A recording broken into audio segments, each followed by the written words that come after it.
Hello. Is there anybody in here? Hey, Legs. How did yesterday go?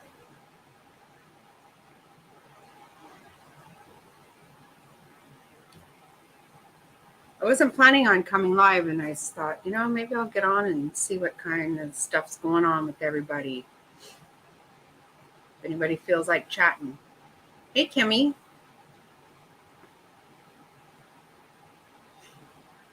How's Bella?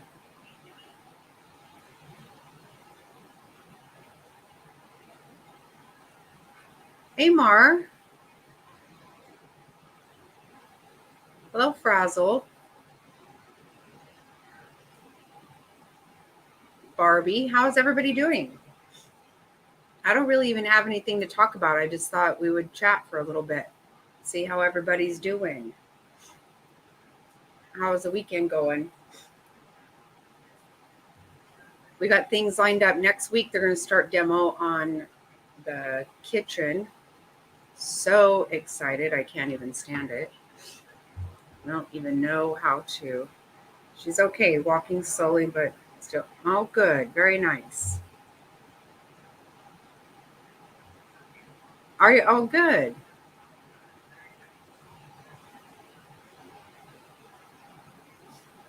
Oh, wow. Legs. That's awesome.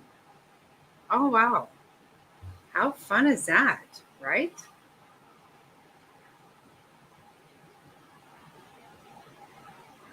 Hey, Dizzle. How are you doing?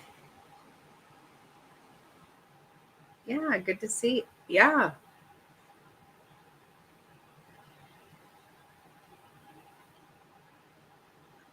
Oh, wow. I don't know how to do that, a Dizzle. I don't.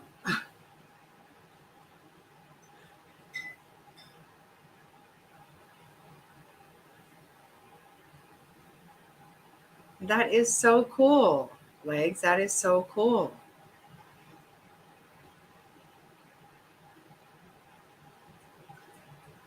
Oh, that's funny.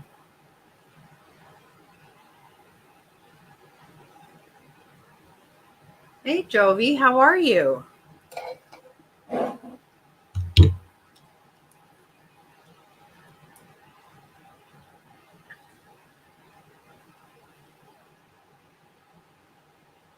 Yeah, I was looking at some stuff. I don't know. It's so weird the way they're doing this trial. I just don't even like how they're doing that at all. Um, it's hard to really check stuff out so well. I don't know. Just so different. So I haven't really looked into the trial that much. You're just peachy. Well, I'm so glad to hear it.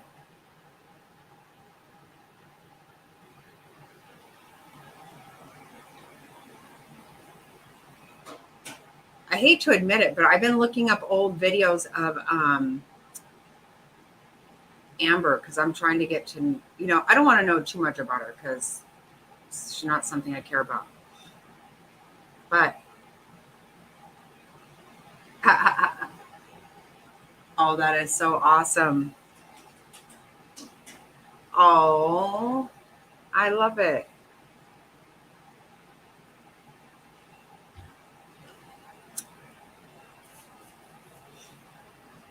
Hey, Jerry. Did I see you come in already? I didn't. There you are. I didn't catch you coming in. Hello, you. Has everybody had a good weekend?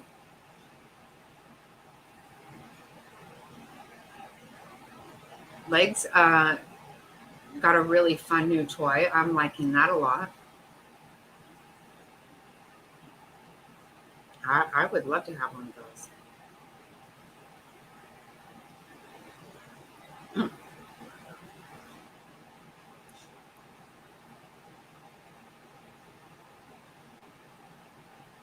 Yeah, I've been trying to find all this crap on Amber. Well, just try to get to know because I'm gonna call the agency tomorrow, just here in Arizona, and ask them how all that works about people who just do it for shits and giggles, to for entertainment or for whoever just wants to go at their enemies and stuff. I'm just curious how they feel about it. I don't actually know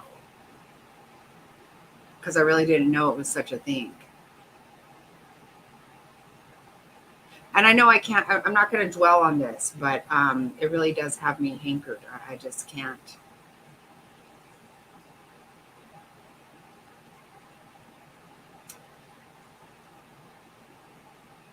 Kind of troubled that somebody I really didn't even know existed, I have this much hatred towards. Yes, Jerry, how is your dad? Thank you, Kimmy, for that.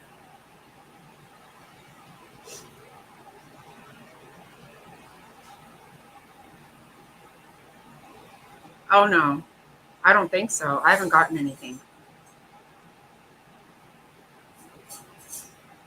I don't see really how I didn't play her video anywhere. I didn't play any of her video. Oh, good job. Very good. Very glad to hear that, Jerry. Very nice. I don't see how she could do anything to me. I didn't play a video of hers. And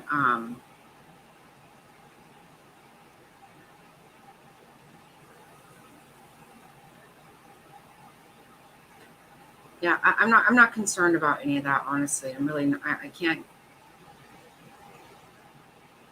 Yes, well, I'm very happy to hear that. And it's so much better, at least he's home. That's just it. Now you at least know what's going on. You know how he's being tended to and all that. The idea of not knowing what was happening was very scary. Absolutely.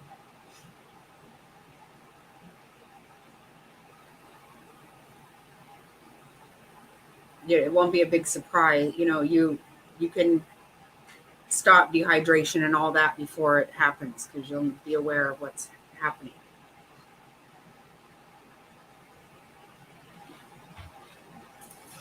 I'm very happy about that. Yes, it was. That got serious real damn quick, didn't it?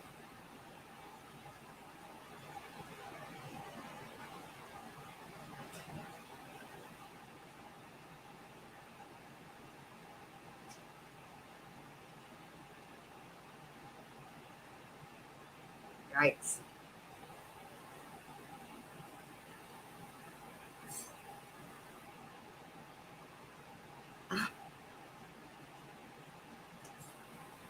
Oh, I bet she is. Well, and that's just it. You guys have a much better motivation for this, clearly.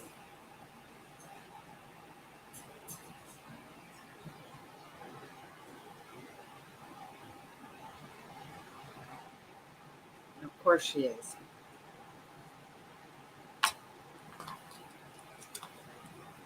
Not that it makes it okay for people to just not.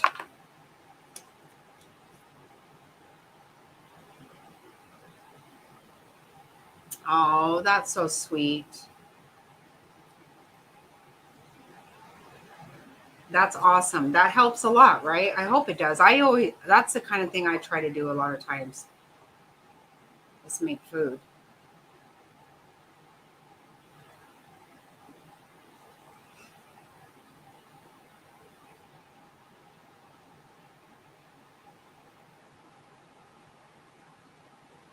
I bet, yeah. Uh, it's okay, Barbie.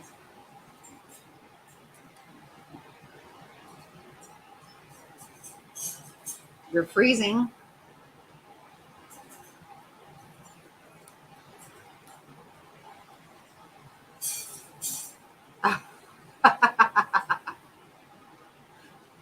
I know, and Jovi stays up late. I can't stay up as late as Jovi. I do too. Hey, little Texas tornado. How are you? I haven't seen you for a while.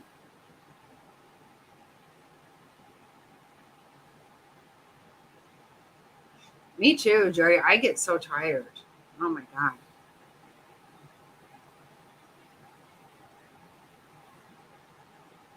Yesterday, I couldn't go back to sleep for very long because we had, well, after Friday nights, a lot of times I end up sleeping really late on Saturday, but I couldn't. Yesterday, we had a contractor coming over and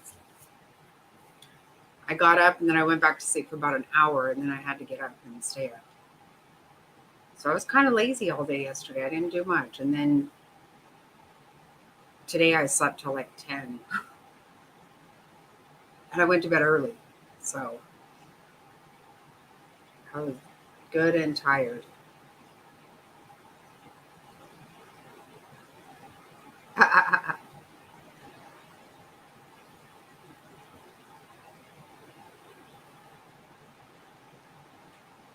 Yeah. Oh, it turned into a really big thing quick and very quickly, Jerry. That's the thing. That happened fast. Like, how do you even get dehydrated that fast? And sepsis, all, I mean, it happened fast. It did. It was scary, very scary.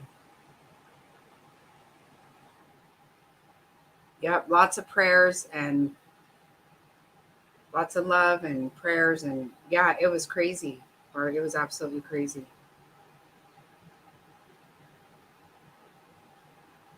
Yeah. Immediately, it wasn't, it's going to be, oh, wasn't horrible. And then next thing you know, it was freaking, yep, exactly right. Getting stronger. And that's awesome.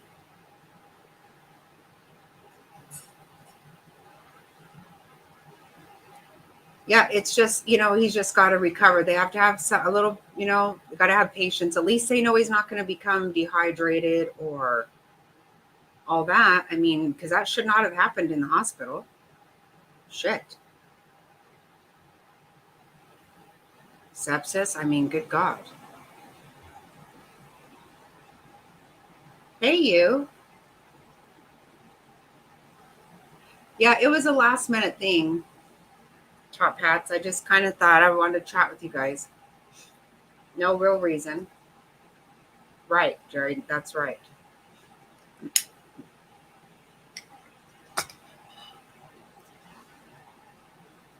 Yeah, go in the hospital and get sick. Oh, hey, Mother Earth. How are you? Good to see you.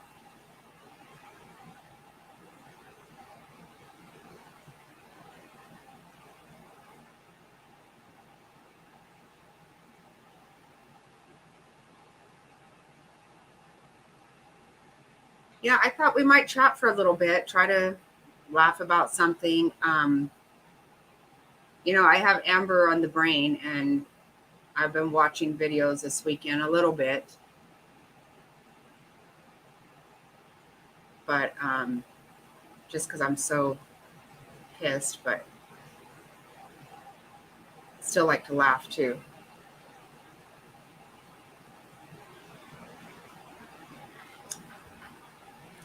Right. And they will, Jerry, with you guys staying on top of it. See, that's the whole thing. That should never just happen.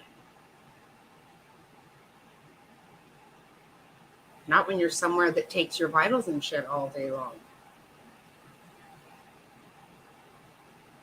Yep. That's exactly right, Kimmy.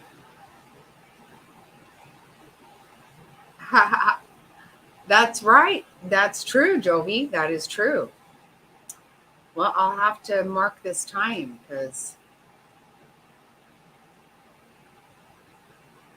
oh, don't you love that's the best. Oh, I love that sense of humor. Yep. That's when you know they're really back there.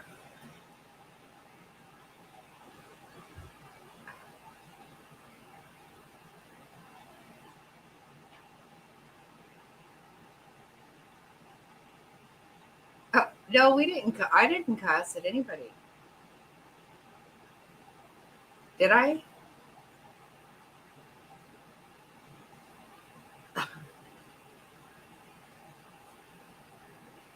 don't think I cussed.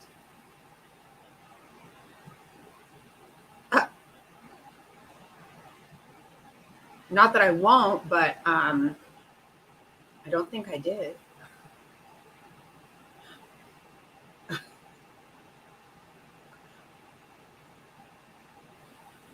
Yeah, I think we are being good.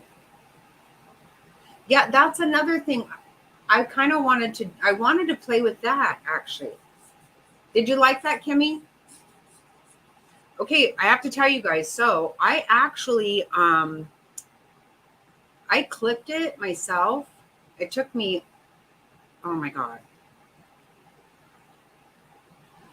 I watched a lot of videos and read a lot of stuff and I clipped it, but it didn't work right.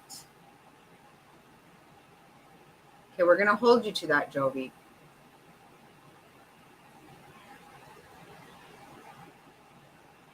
Oh, really?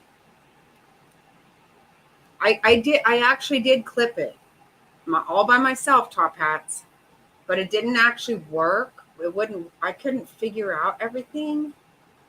Um, and then, so I sent what I did to Fig and she fixed it and put it up. I was thinking I would do it all by myself, but I didn't.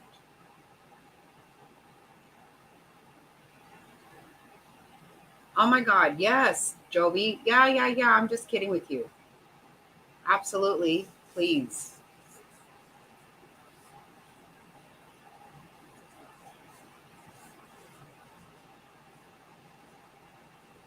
Yes, Jovi. Absolutely. Please. Hey, Chelsea.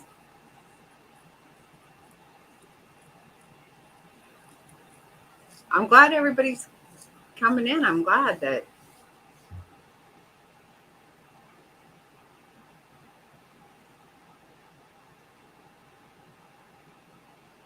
Oh, you think so? Oh, probably. See, I kind of really want to play with Kit, but I'm afraid to because look what I did last time. I was live for 7 damn hours without knowing. I feel like I have to be careful. Who knows what I'll put up there? You thought it was good? Well, because what I'm going to do, Top Hats, tomorrow I'm going to call the local office here and just ask them how they manage that kind of thing, and just let them know because I didn't realize this was a thing, but it's a thing that needs to stop right now. I can't even tell you how annoyed I am about it. Hey, Gobby.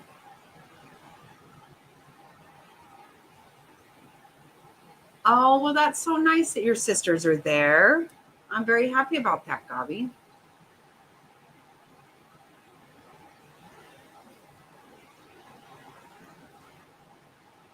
So nice of you to come in, though.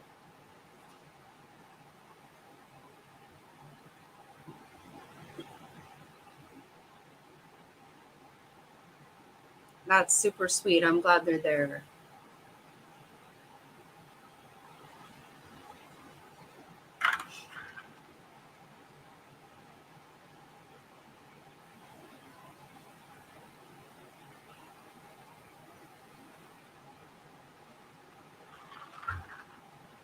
Yeah, I wondered if I should play with that. Um, Top Hats. I know that Becca was on both platforms at one time, and so was uh, I think Charlotte's been doing that too. I'm not quite sure how. Yeah, she did. Yeah, and that's how I ended up going. Um,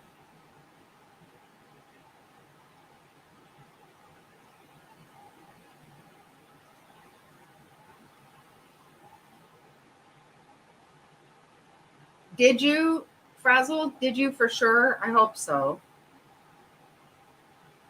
Oh, has DV? See, I haven't seen.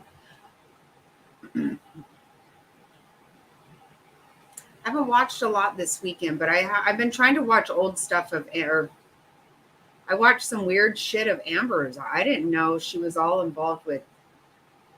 Oh my God, who is it? Baby Lisa and all that. That's wild. Oh wow, I didn't see that. Hey, Mitten Mama. I know I kind of hate myself for watching old stuff of Amber. I'm just trying to figure her out a little bit. Not a lot, but I'm just trying to see what all. Like I said, I'm going to call the local office tomorrow and ask them how they feel. You know what happens with people who make fake claims because I'm not happy about that.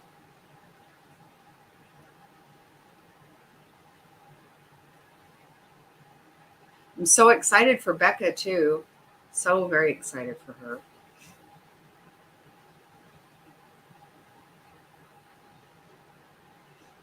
And I don't want anything happening there.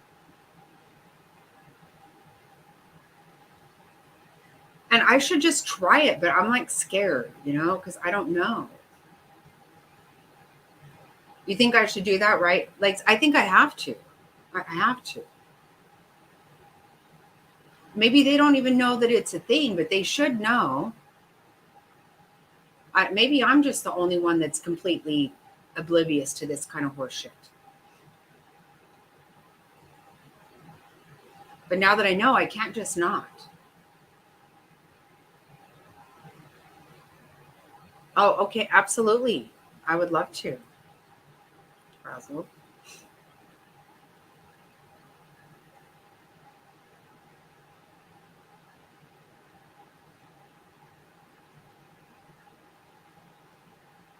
I know, isn't that crazy? Yeah, because I actually had never. I would get like to 1,000, like 18 one time, and then it went back down to like 1,004 or something, right? And then it just kind of did. This is the first time I've actually been to like 1,020.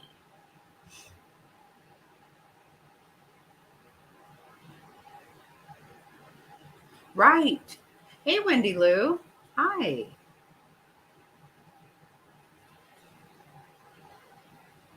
Yeah, like I honest to God, it never even dawned on me that that shit happened. Never even occurred to me.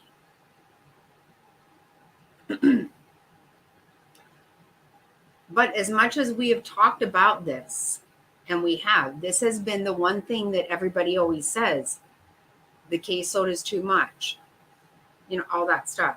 I saw a short that Snosberry put up that showed a, a news clip of some conditions very badly, and they had been called a month before, and these kids had chains put on them. There was no water, all this stuff. And she said, Amber, this is what it's for. This. And I'm like, I'm so happy. There has got to be a way of saying this. You cannot use this as your tool for entertainment, for getting back at your enemies. That is absolutely the most disgusting thing for me. I'm sorry, but I can't unknow it now. I can't just unknow that.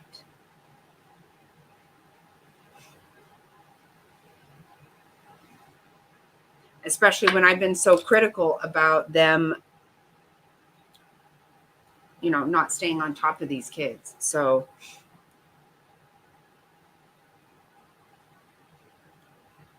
and I'm just going to see what they would, if there's anything they would have me do or whatever. But God, I found some really weird shit about her, the 90-day stuff that was weird. I don't. How odd is that? She's involved with baby Lisa. That was one of the things that made me damn well pee my pants at one time. I thought that was hilarious.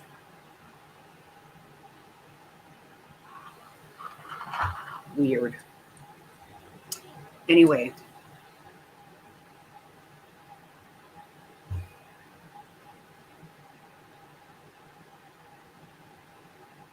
The scary thing about going live on Kick is like, okay, I'm live, and if I don't know what I'm doing,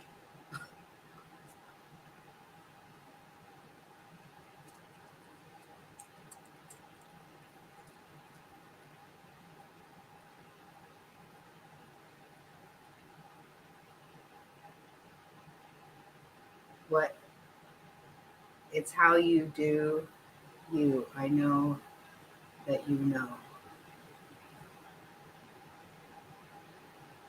I don't understand Mitten Mama for sure. She's a wild card. Okay, yeah. No, see, this is all new to me, so I'm like, what the F is going on?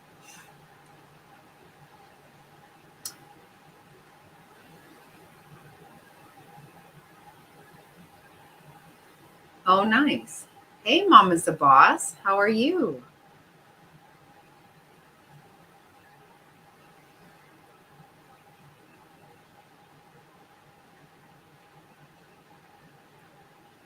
Oh, okay. No, no, thanks, Mitten. Right. That's the thing. You can't just unknow something and act like you don't know it. You can't.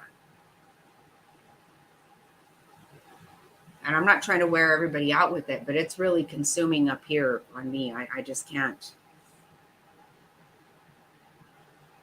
Trying not to be all wound up about it, but I can't help it.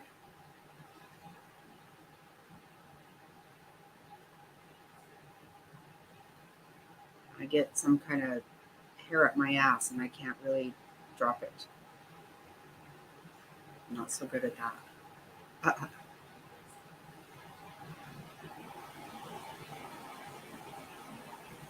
Like I said, you know, I have a good heart, but this mouth, it does go somewhere.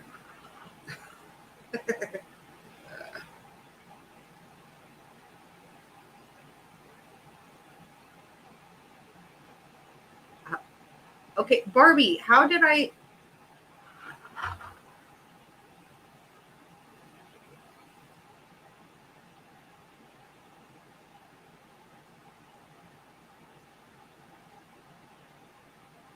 Happy birthday to Kimmy. That Kimmy's birthday was last month. Who did I miss somebody's birthday this month?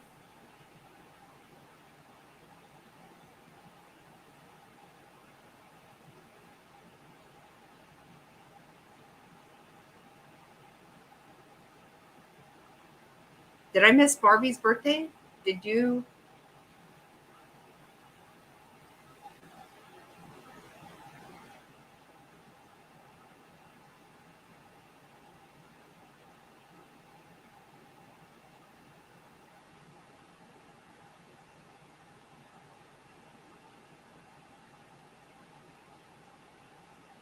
Yeah, I think I do have. I mean, I think I'm gonna give it a hell of a shot. Oh, it was in. Okay, I would say well, it wasn't this month, right? Okay, well, yes. Happy belated birthday then. I was like, did I not put you on April's and I was bad? Oh, okay, okay. No, that's good. I'm just hoping that I didn't miss it on for Friday, that I didn't mess that up.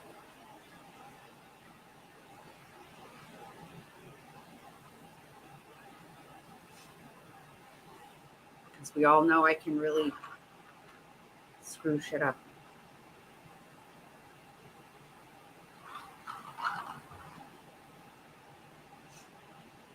Oh, we had Kimmy's. No, Kimmy's was the same month as yours. Yours was last month too, right?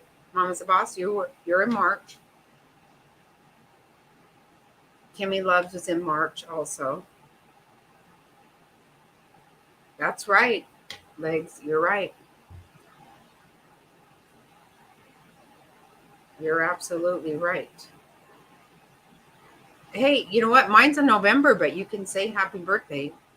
Just kidding. Yeah, don't, because I'm not. I really don't.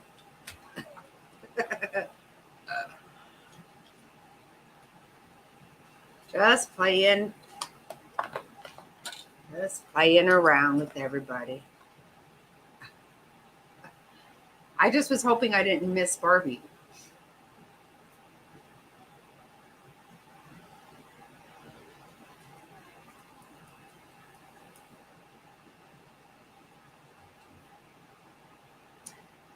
And next month we have Mother's Day too. Oh, you know what? Hello. Don't even try to go there. Just tell me the month. Give me a break. I'm older than you.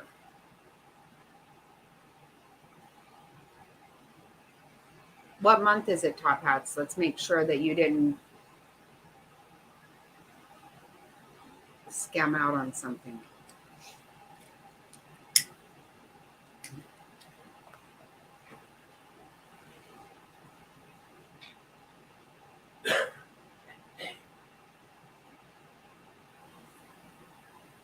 Oh my goodness.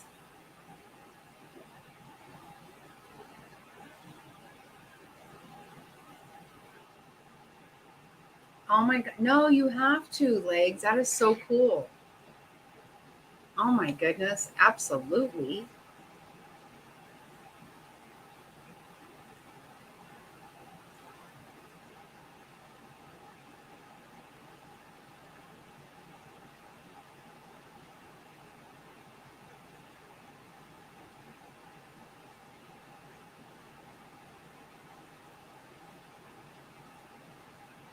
Okay, well, Mr. Snotty's older than you.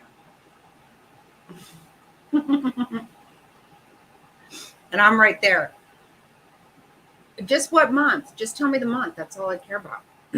Yeah, I did not think you were that old though. I really didn't. I thought you were younger than me.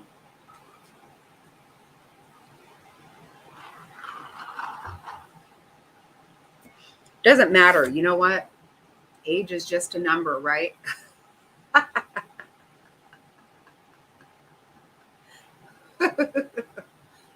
Oh, my sister has a funny joke about that. Cracks me up. Just the month. Just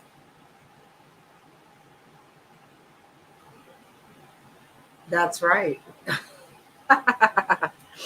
Oh, jeez.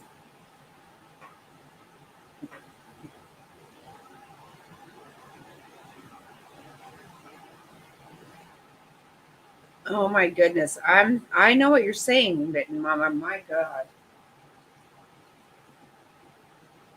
For the longest time I felt 20, but I do not anymore. I do not.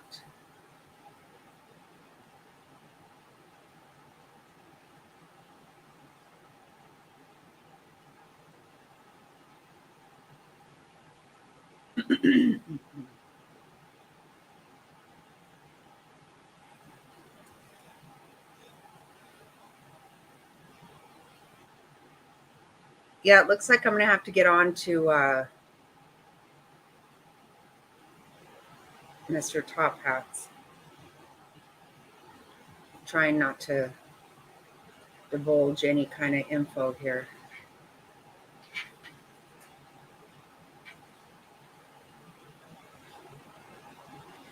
Not 30 times 30. 30 by 30.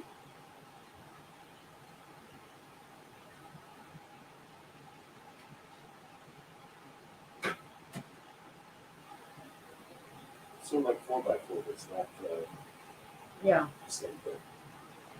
30 by 30. It's sounding Oh, gross. No, you know what, Mitten Mom, I'm so glad I made it to one because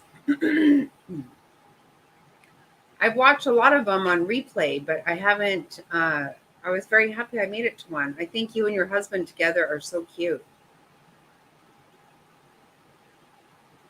And hearing about your daughter and seeing your daughter in there, I think that was so cool.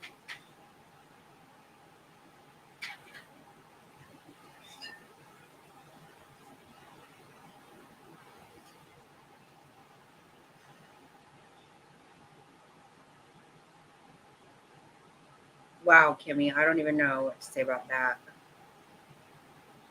If you could ever smell Louise's breath, ugh, it is bad. Bad, bad, bad. I think I would rather she shit in my face than breathe in my face. It's so bad.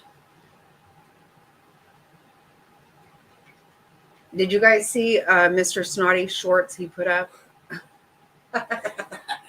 He told me he wanted me to, what did he say? Mr. My short. Part 2. Oh, Mr. Part 2.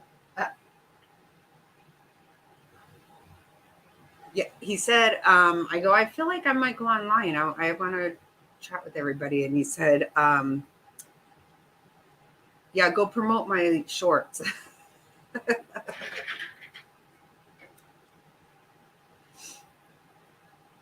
Yeah, you guys are too cute, Mama. You guys are so cute. I love it.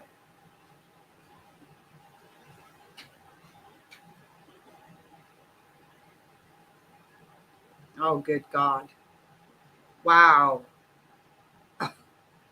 Kemi. Oh.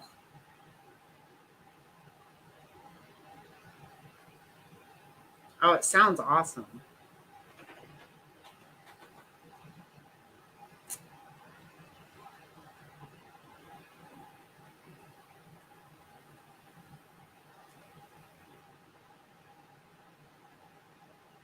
Oh, yeah, I guess maybe it is. Yeah, it's probably,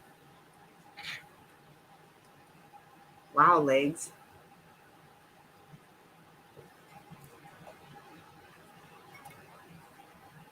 Mitten Mama, did you hear everybody singing the other night?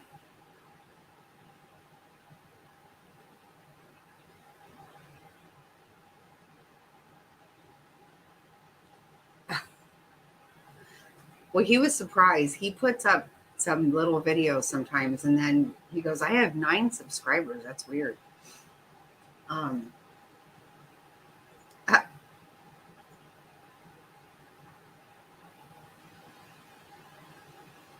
oh, did you eat?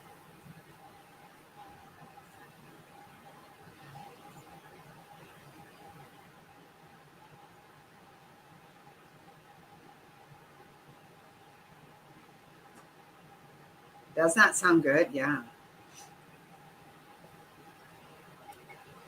I think most of his videos are the dogs.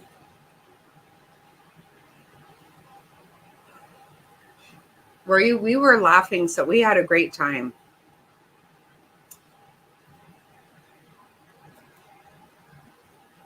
Oh, I'm sorry about that. Oh, how cute.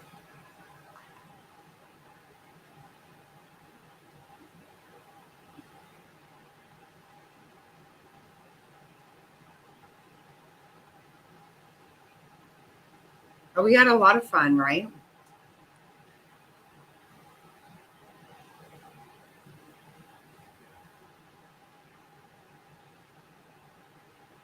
You saw the rules being discussed. Oh, that's funny. I don't even know about that. Did we have rules? Yikes. I missed that. I probably did not um, abide by the rules. We did have rules? Wow. Probably something Fig tried to put on me and I just didn't really listen to. Yeah, it's fun. The older I get, the kids are more of the adults than I am. And I get it. I mean, seriously, because like my mother in law is absolutely a fucking child. Absolutely 100% a child.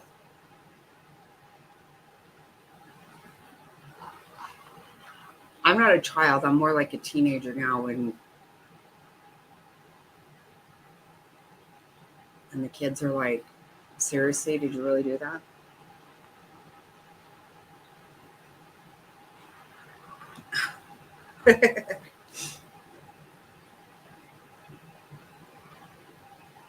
Yeah, it was fun.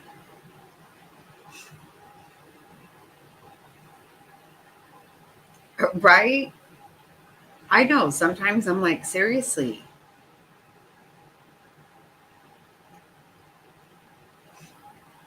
I don't know, Jerry, if I told you guys when I went, I think it must have been shit.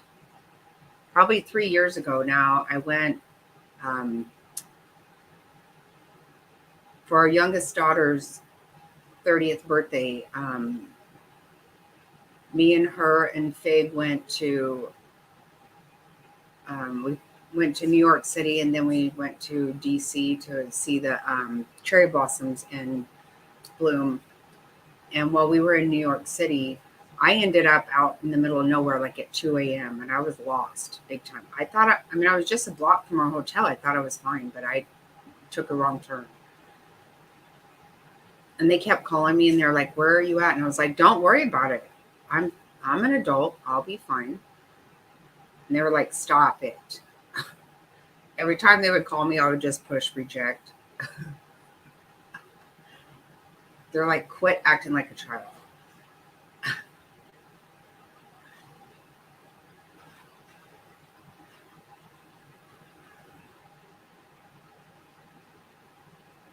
Oh, shit. Oh, yeah, you might want to back off a little bit, please. Just a little bit.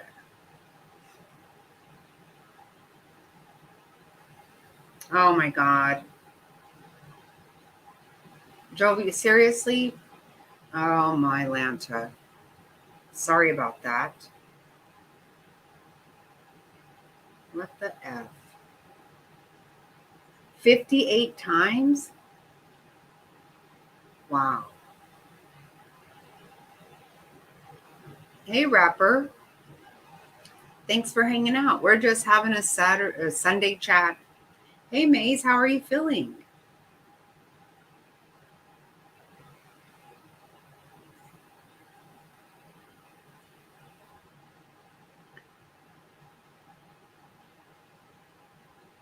How you feeling, girlfriend?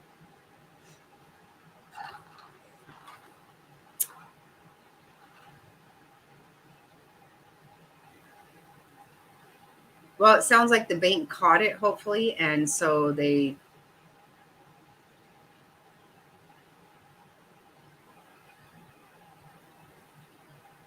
Oh, thank you, rapper. I'm glad to hear that. I hope so. I had a lot of fun. I always hope that other people have fun because I have fun, but I almost can always have fun. Like I always say, I even make myself laugh because I love to laugh, and so I just will. Hey, Devious, how are you?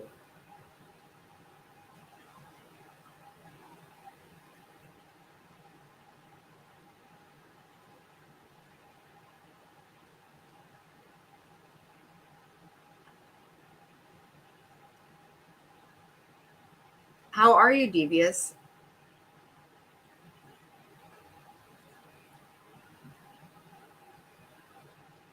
I haven't seen anybody's. I've been kind of wanting to do the kick, do both streams, but I'm kind of afraid to try. And I hate to admit it, but I've been trying down a little bit of a rabbit hole trying to check out this Amber person that I've decided I don't like one tiny bit. So I've invested too much time in her. No, you did, Devious. You did. You did. And now I feel guilty because I'm doing crazy shit. Oh, yeah, that's always nice too.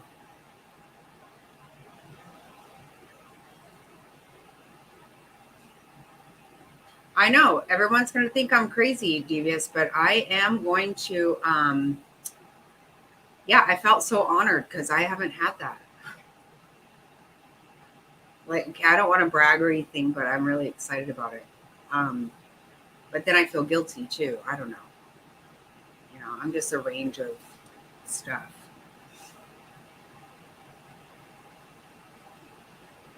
I am always, yeah,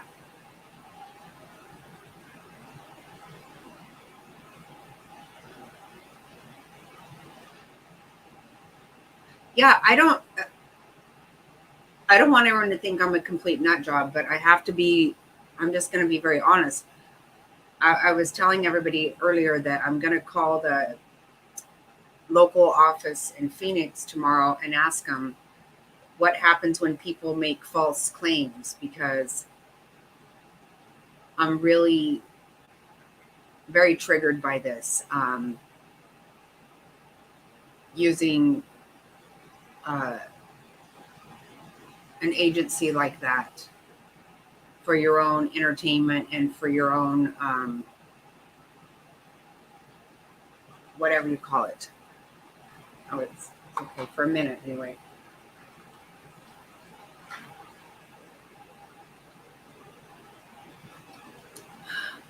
Oh, okay, you are.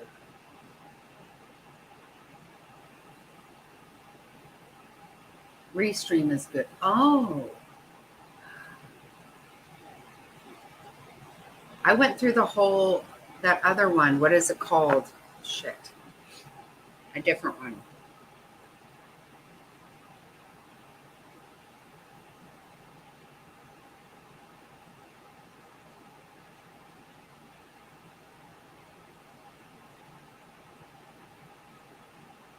Oh, it is.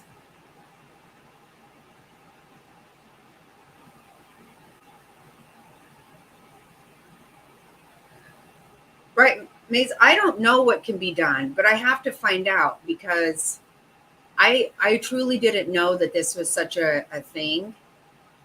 Um, and I have forever had a problem with CPS when it comes to them dropping the ball. They drop the ball on kids so many times, and it really, I've really been very, very vocal about how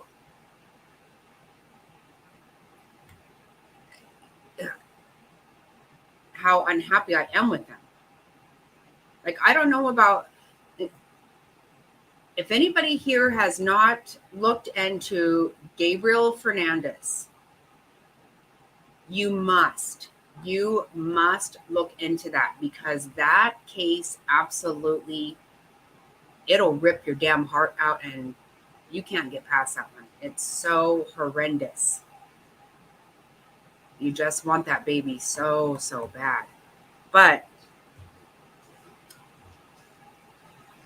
now that I realize that people use this as a, a way to go after people, and the way that, oh my God, Devious. Oh, does that kill you? It kills me.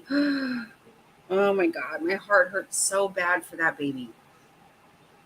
And his aunt wanted him.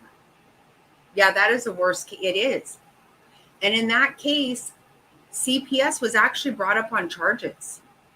They were, because it was so bad. Even the teacher, the teacher's like, what do I do? I'm calling.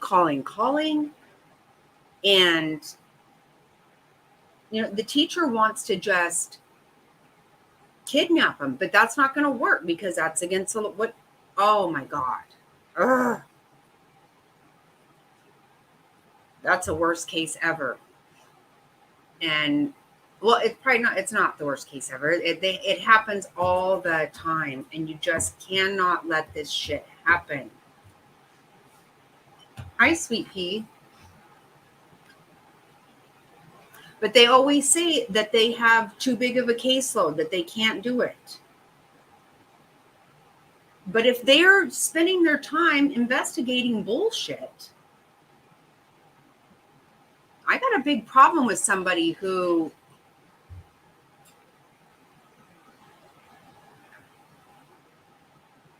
Devious, I have her on.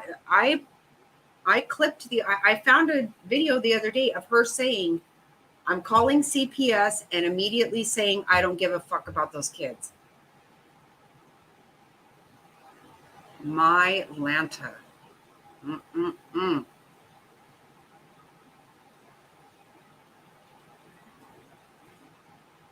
Oh God, Joey, that teacher, everything about that one. I told my kids to watch it, and they immediately started saying, why did you do this? I mean, everybody was so heartbroken. Yes, me too. Cried and cried. Oh shit. Yeah, that it is. It's a whole nother level. It is.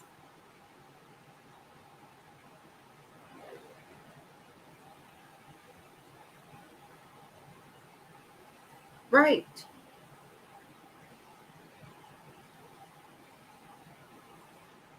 See, devious, that's just it. You can't, that, it's not okay because someone did it because they're pissed off at you. Was it Amber that did it to you? I think a lot of people do it, I guess.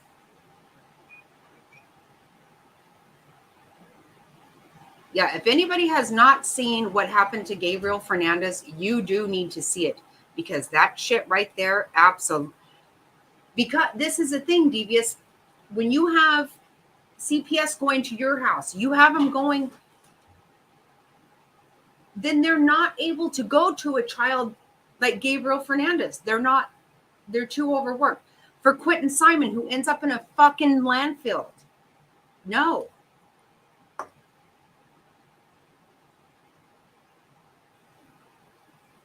I bet. Exactly. Absolutely.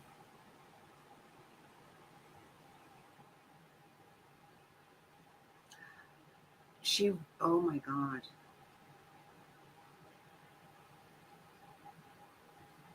It is. No, using kids and using, this is a thing. That agency was not created for your fucking entertainment. I don't know this bitch, but I'm telling you, I literally I could fucking pop her right in the face. That would not be a problem for me at all. That's just it. You're wasting resources. Every time they say we're overworked, we don't have enough people.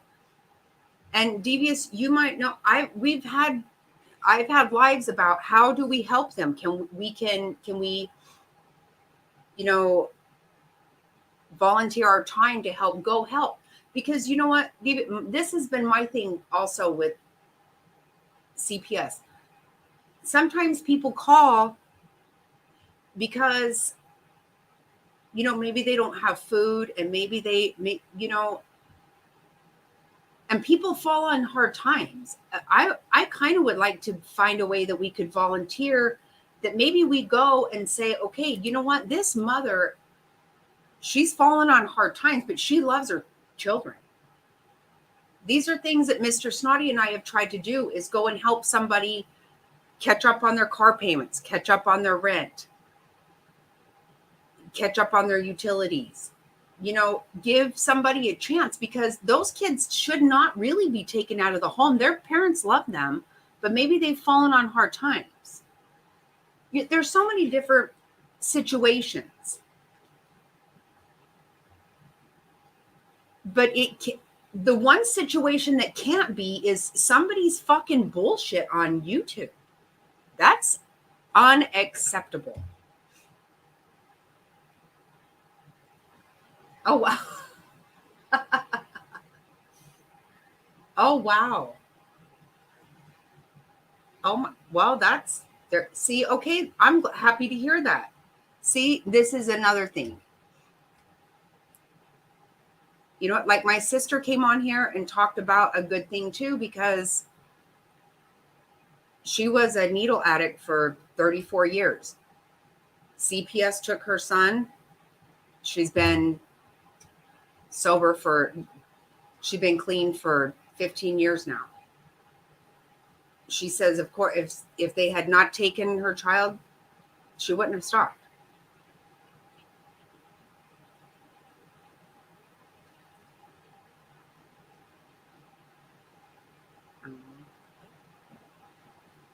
No, I'm very sorry it happened to you. No, I don't know. I would have felt horrible if. But no, you're right, Devious. Like you said, your kids are spoiled. You're a good mom.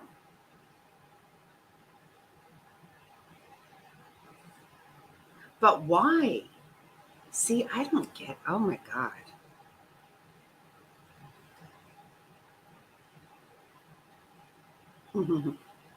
Oh, Joey, you're so sweet.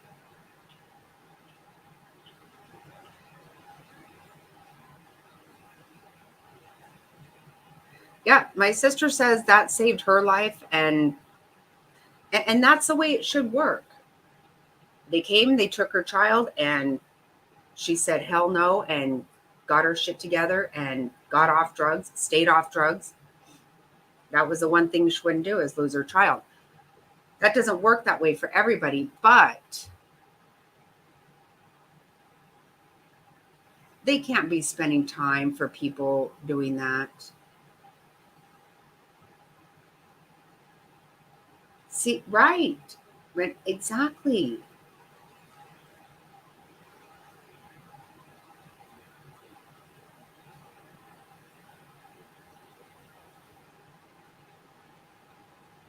Right, sweet pea. No, I am very happy. You know what? I did not talk to her for a lot of years because I couldn't take it anymore, her drug use. I just couldn't be part of it. And I think it's awesome that we actually have a relationship now. I'm so happy. But I'm so happy. I thought she would be in prison or kill herself. I never believed she would actually get clean.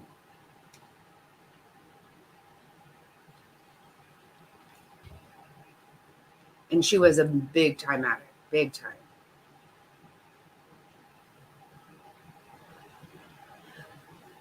That's just it, Joby. It needs to be, it has to be something that you get in trouble for. It just has to.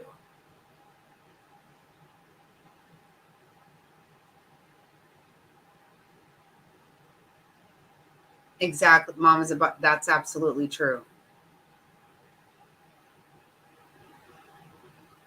No, Devious, I can tell how much you love your family, how much you love everything.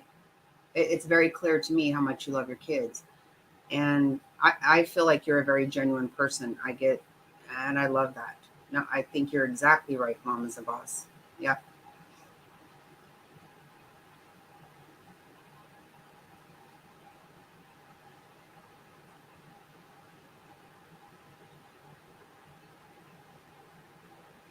I just love even the banter between you and your husband and all. I think it's just cute. I think you're just a cute little family. I love it. I think they're,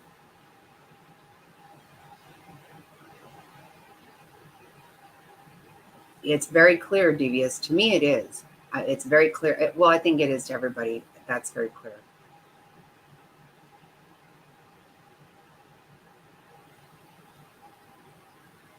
I don't know what it is about your husband's voice, even. It just makes me kind of laugh.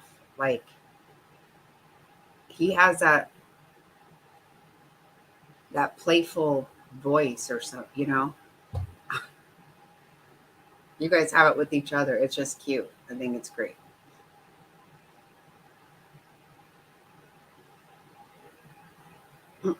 Hey, Sammy Lou. Hello. How are you?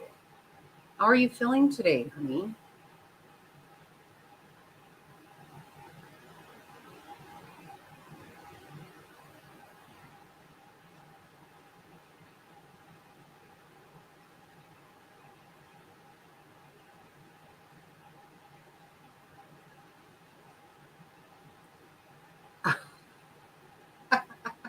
Oh my God, that's funny.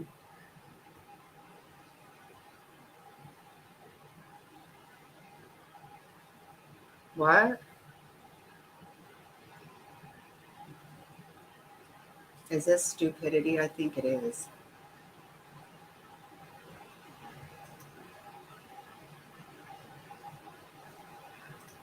That is so funny that you say that, because I feel like,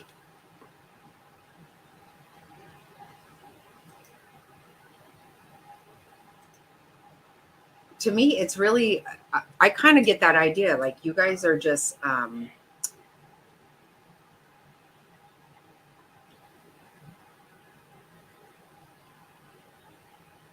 you can tell that you're friends. You can tell that you're friends. And I feel like if I hung around him, he would just make me laugh. Like, he just has that person. You both do. You have that, those personalities. And that's so funny. And that's why I hate that you're dealing with anything that you're dealing with now. And but the way you guys got around and took care of your son, I so That is awesome. Absolutely awesome.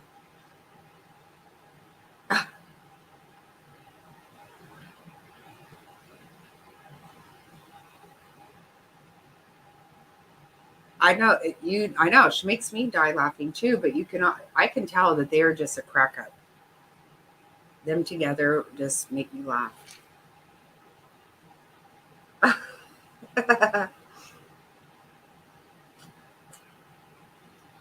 That's how I feel like that too. That's funny. Even when you were driving, I was watching you guys driving through town, and just the way you talk to each other. It's like, it's so cute. Very, very cute.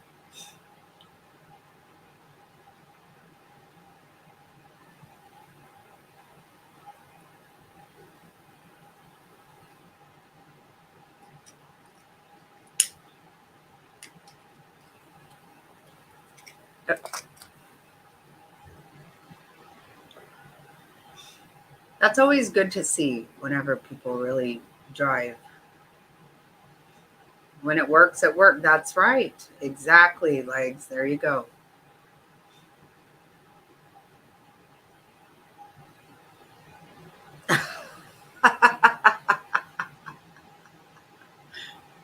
I know. I love when you say things like that. Like, leave that shit alone and all.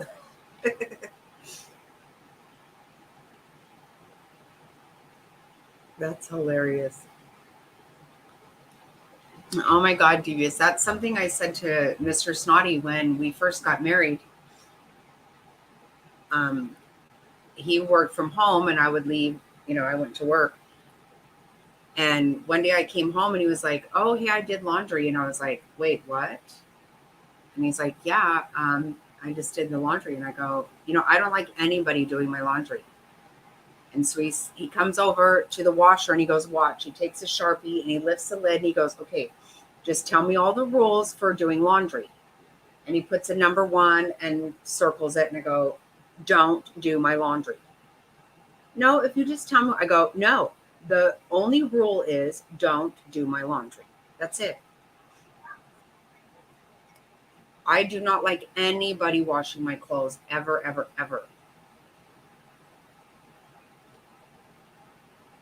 Uh, Didn't they do so good singing? Oh my God, did you hear Nux, Devious?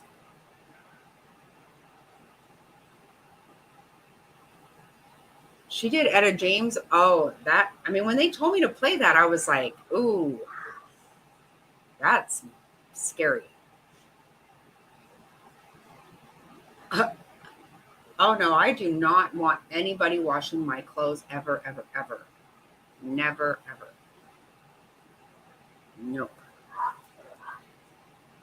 Oh, she did so good. I was like, wow, that was really cool. I thought, who the hell has the balls to sing Etta James? My God, yikes. That's a scary one.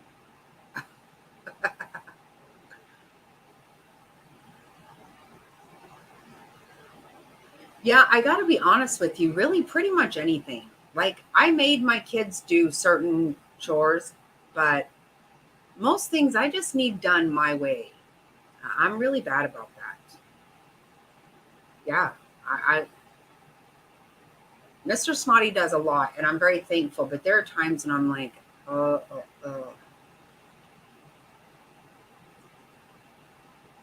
I even asked him today, you know where this is? Because it's not where it goes.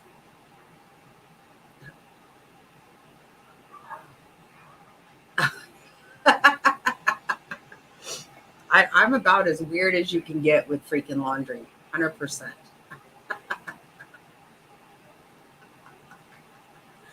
Oh my God.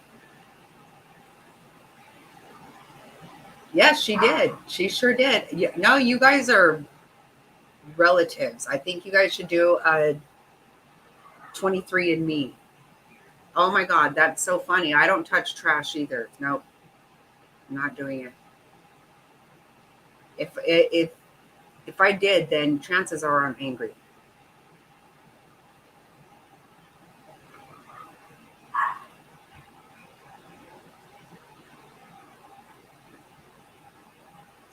think you're my long lost sister.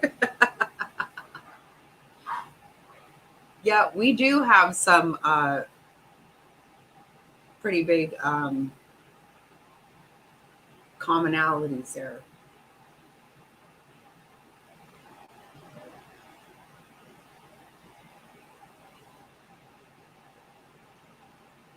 I know, DB, it's so funny. My son is a grown man with his own family, and when he comes over, he just automatically will check my trash and take it out because that was his job always. And I always told him, if I have to tell you to take it out, you're already in trouble. That's all you do. Keep an eye on it and don't fuck with me. You see it needs taken out, take it out, pick up the dog shit when it needs picked up. That's that. No one has to tell me that you need to eat. That's the way the shit fucking works. Yeah, I don't like touching trash at all.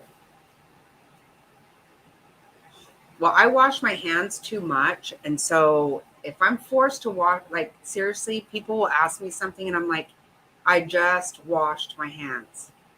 I don't want to again right now because they hurt.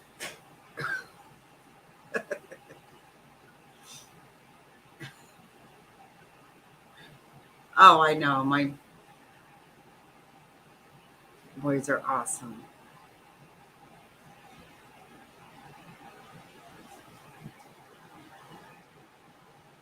Oh yeah, I'll get pissed off though. If it falls over, listen. Don't fuck around.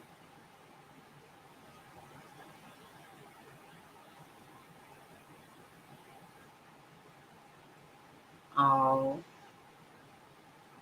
that's so sweet, Devious. Oh.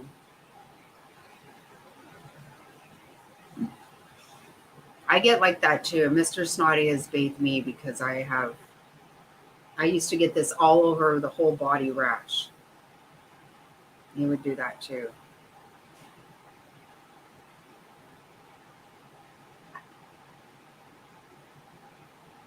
Yes.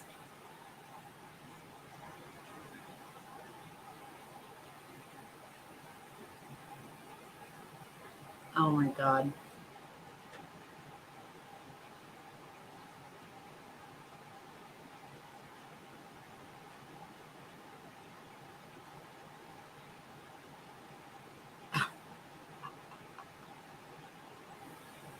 I don't mind working in the yard. In fact, I have gotten a little bit crazy. I have so much shit from my yard. And I still have more packages on the way, and I don't even have a place necessarily for it all. But me and Jack will be working in the yard this week for sure.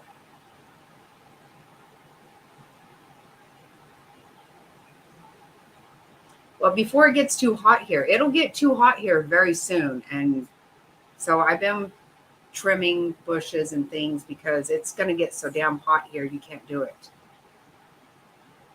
Oh, no, Sammy, of course you shouldn't be lifting things. I was going to say, you like using you have a little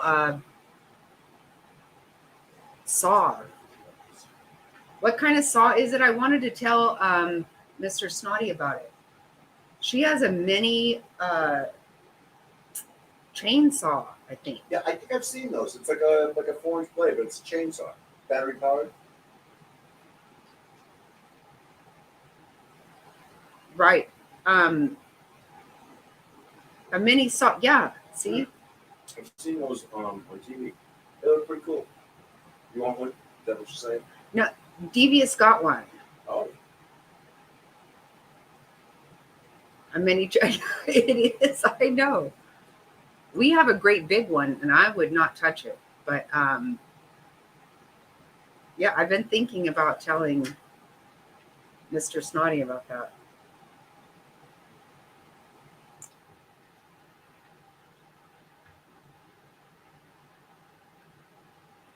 Well, that's a lot. Get one. Right? It sounds fun to me too.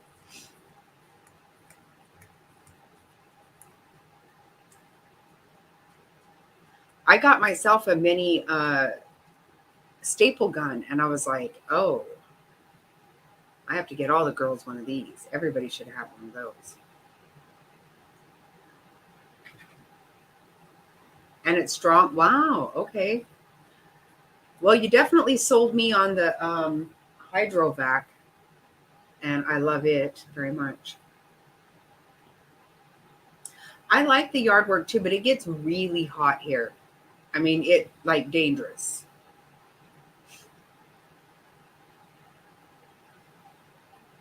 Seriously, BBS, I use it for so many things. You can't even believe it. I had to get all my daughters one. I had to. It is the best thing. I am stapling shit. I staple when I'm wrapping so many Christmas presents. I am stapling them. I staple everything.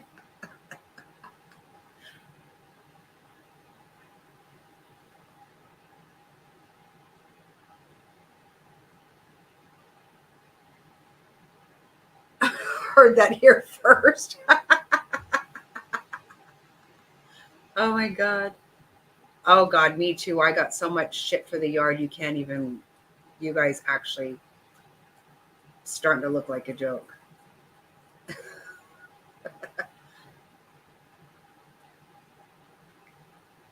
Oh gosh. Yeah.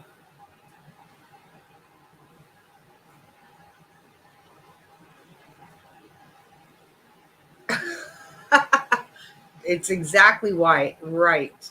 Right. Legs. That's what I'm saying. You guys can't even know when Mr. Snotty was in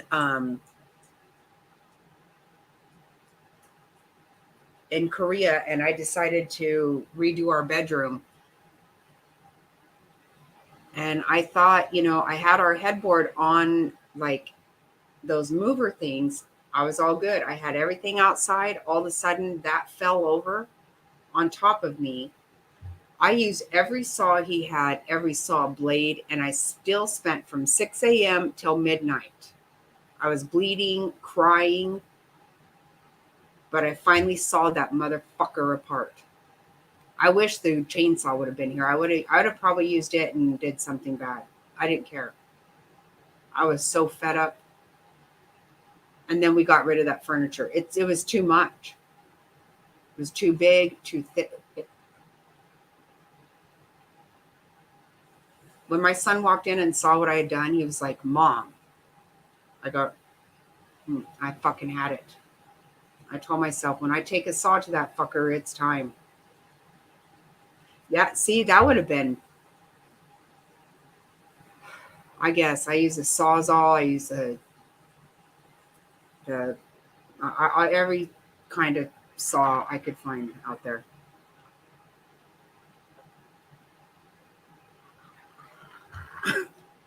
It's going to be really surprised when he gets home. Have to replace every blade. I even started taking a crowbar and was just hammering the fuck out of it. I know the kids were like, we would have helped you. And I was like, no, when I get pissed off and hell bent, that's what I'll just fuck it.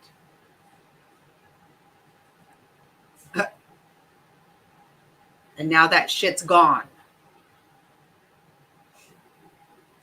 And it was a beautiful set of furniture. It was too fucking big. I said, we're too old. When one time when Mr. Snotty and I had to move the dresser, we had to use a fucking car jack. It was too much for us. I said, I can't take that. This shit fucking damn near killed me. I don't want it anymore. It was one thing when we had a huge house. No. We're too old for that shit.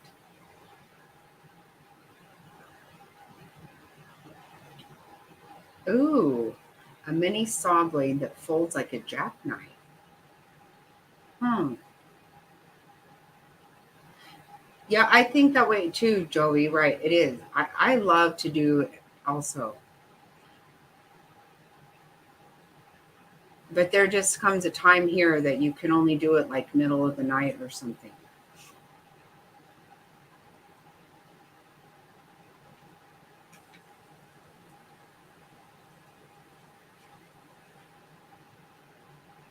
Oh my God.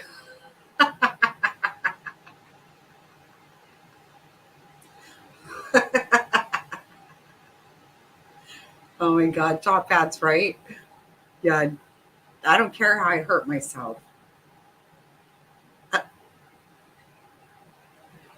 Exactly. I know. I finally told the kids, I said, okay, I have cried. I have hurt myself. I've done it, but I did what I wanted to do. Just the poster for our headboard. I mean, I had to put it on a wheeler to drag one poster board out of here.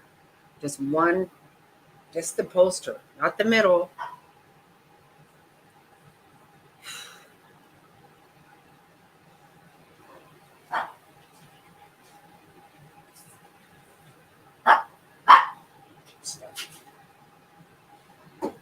Yeah, I do too, but you got to be very careful, Jovi, with the coyotes and all that stuff. You got to be careful at night.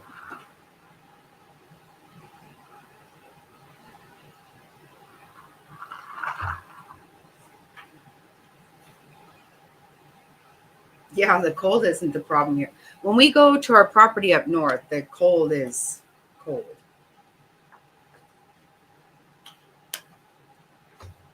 I'm afraid we're not going to get back there for I don't even know when.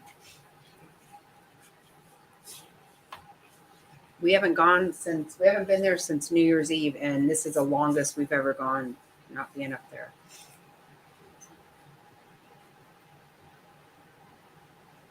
Walking this gorgeous king bed in my bedroom.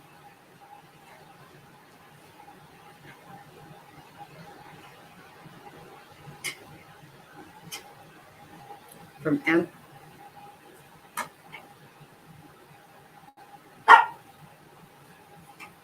Oh, that's awesome, Sammy Lou.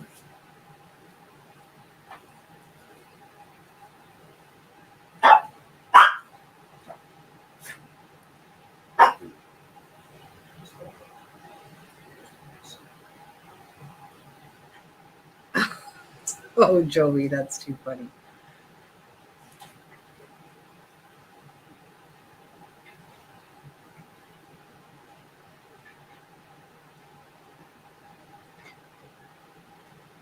So, did you get it or not, Sammy?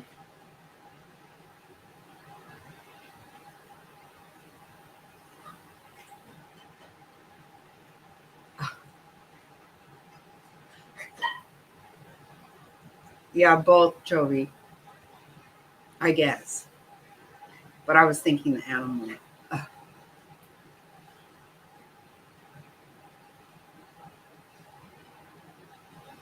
When we're at our property up north, Joey, every single night we hear the coyotes.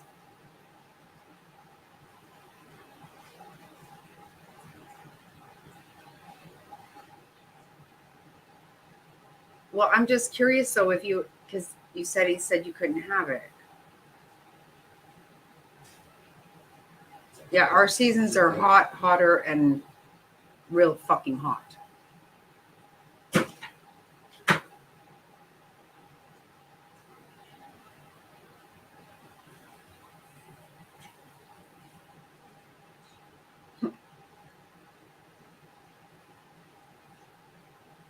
Hmm. Yeah, Arizona.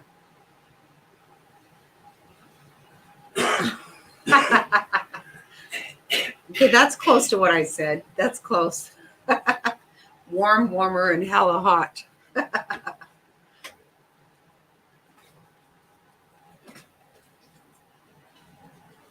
Yeah, it's really hot here. This has been a nice year though. I mean, it has not gotten super hot yet.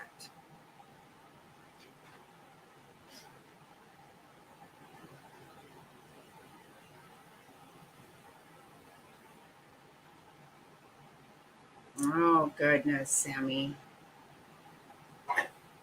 Mm-mm-mm.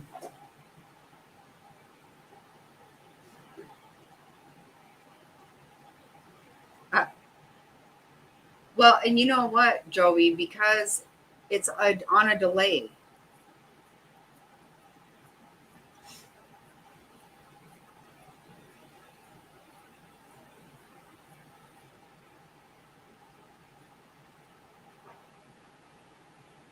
Yeah, that really sucks, Sammy. I'm sorry about that. POS.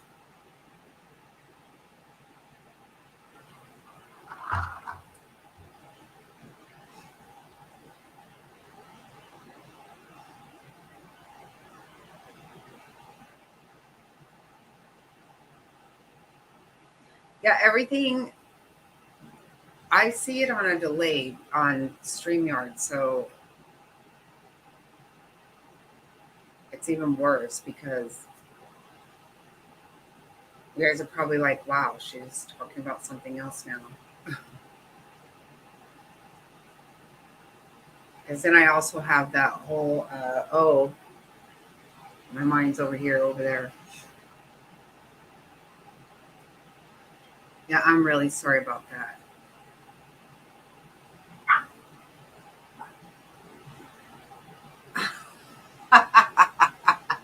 There you go, Sammy. There you go. Okay, now, all right.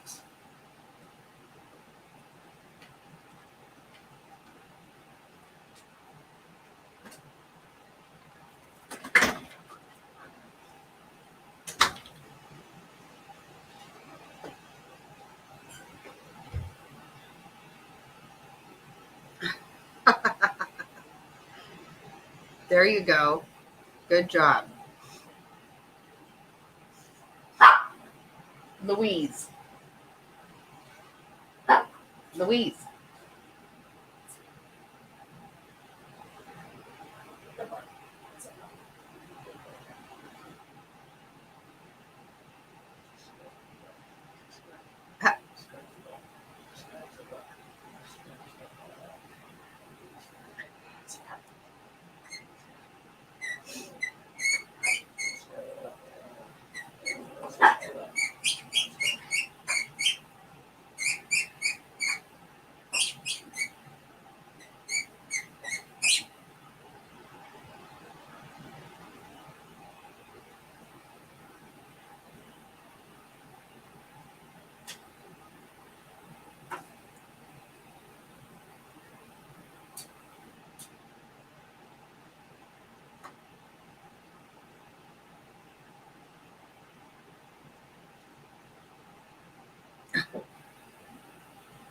Oh my God. No, you're sorry. I don't think I understand, but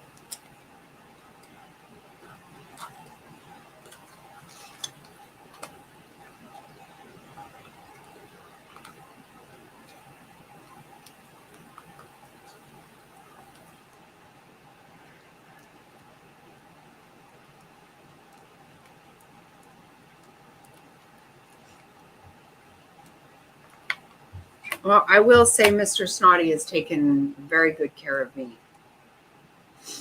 My ex-husband, no, didn't know or give a shit, but Mr. Snotty definitely takes good care of me when I'm sick.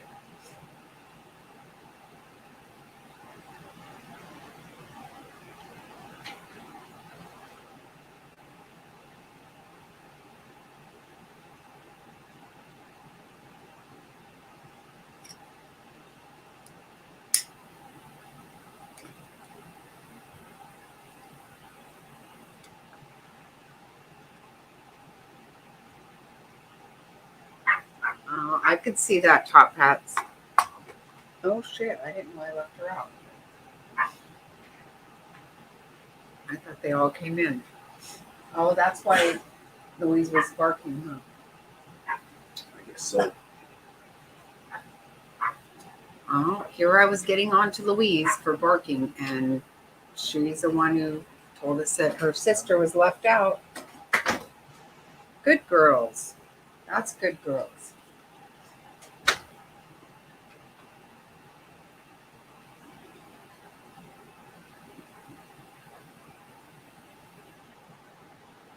Who's that? Mama's the boss. Are you?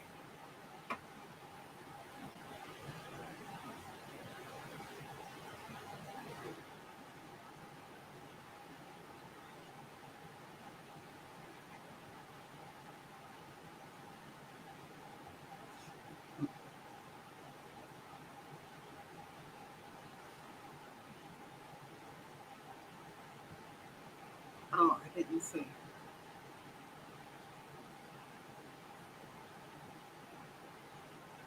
Oh, thank you. He is a sweetheart. He's awesome.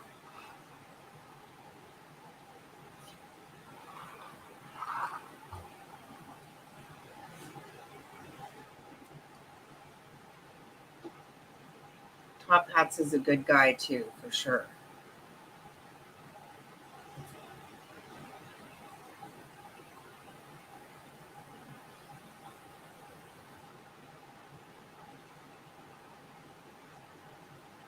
Oh, good legs. I'm so happy to hear that. That I get the idea. I get that feeling about Ronnie anyway. He loves his family. There's no doubt. I don't question that.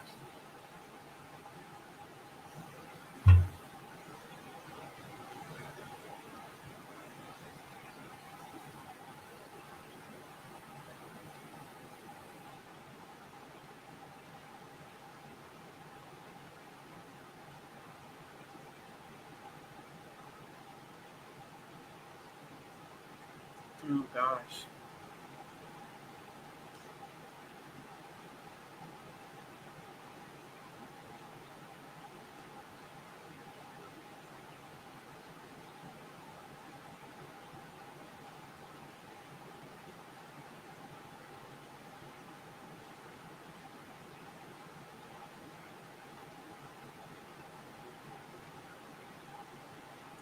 Wow, Kimmy, I don't even know.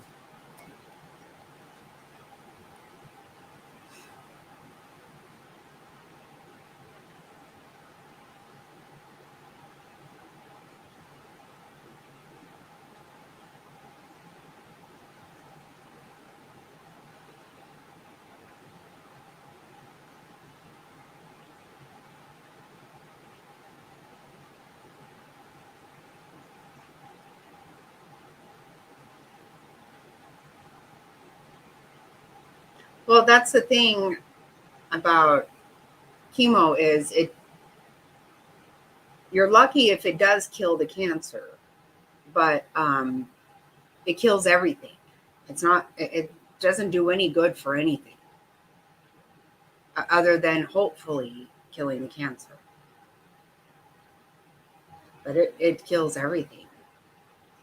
It causes a lot of problems. Yeah.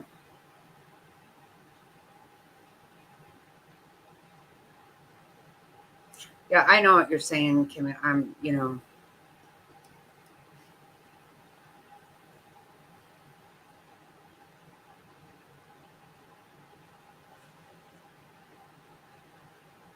I was married to somebody like that one time too. Thank God I'm not anymore.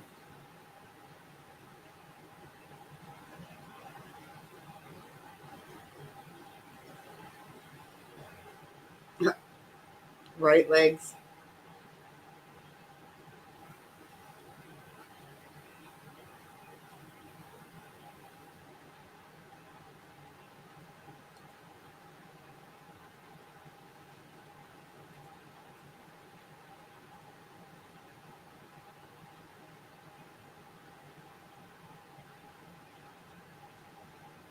Oh, really?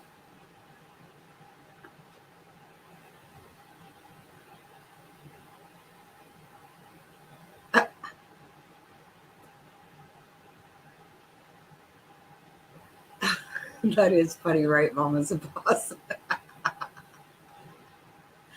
Oh, Kimmy, you're too funny.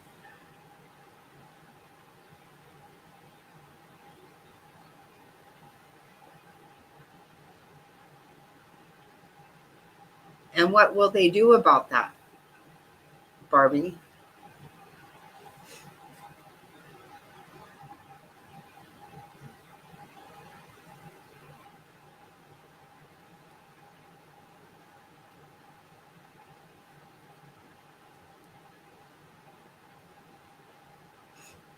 How is your blood work though, Legs?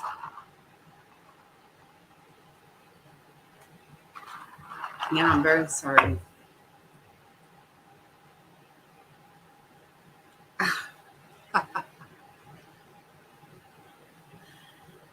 Some people probably get it right on the first time. I didn't. I did not. I always say, though, I don't regret anything. There's no reason to have regrets because you can't change the past. You can only change tomorrow. This evening and tomorrow. That's the only thing I can change. But yes, my first one was not good at all. I got the real deal now.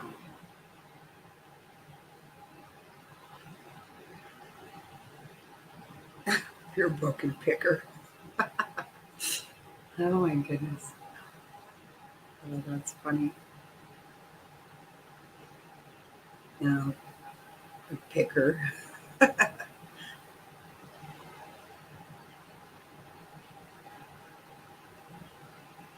Yeah, you do. But I am curious how your blood work comes out because that's really the. I mean,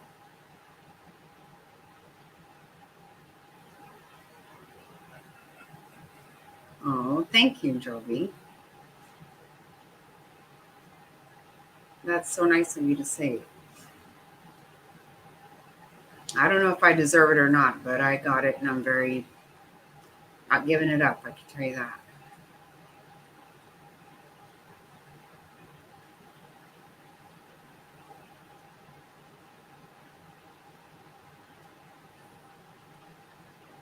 Oh, top hats.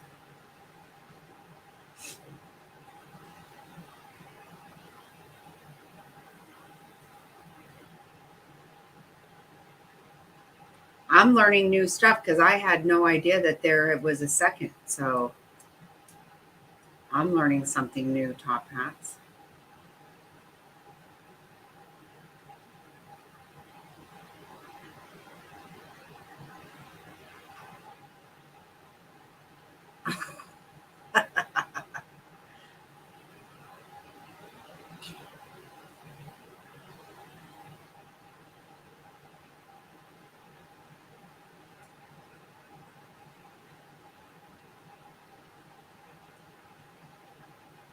Yeah, do that, Legs. Don't let it go.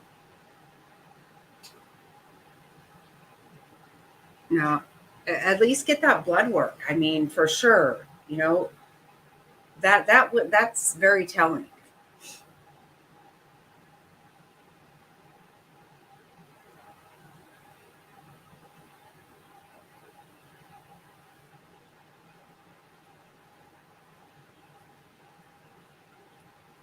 Oh yeah, I can tell you. Well,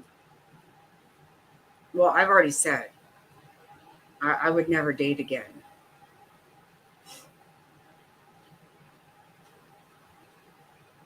Fortunately, when I met Mr. Snotty, I was definitely in the mode of I want to be a wife. That's all I've ever wanted to do is be a wife and a mother, and I wanted that. Um, and I'm so thankful that I did that. But dating was uh, very stressful. I would never do it again. I will never date again. That's for sure. Never, ever, ever.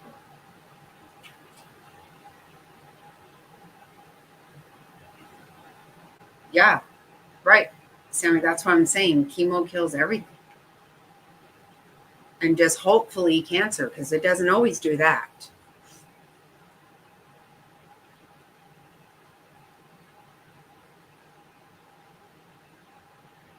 Yeah, can we? I get that part, but God, what does it come along with? Scary, very scary.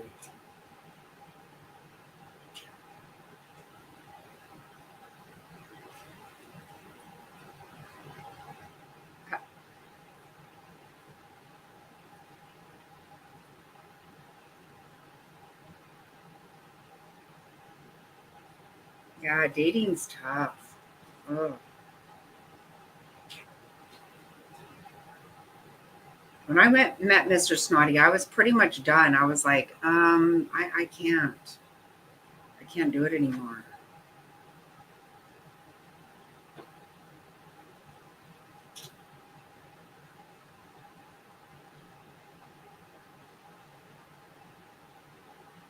Oh my gosh. Okay, wait. What did I miss? Top Hats went to Vegas to get married? What?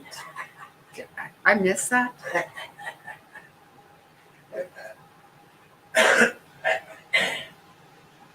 Oh my God.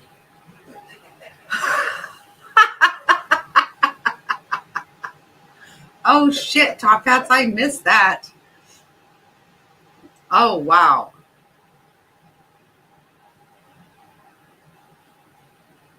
Oh.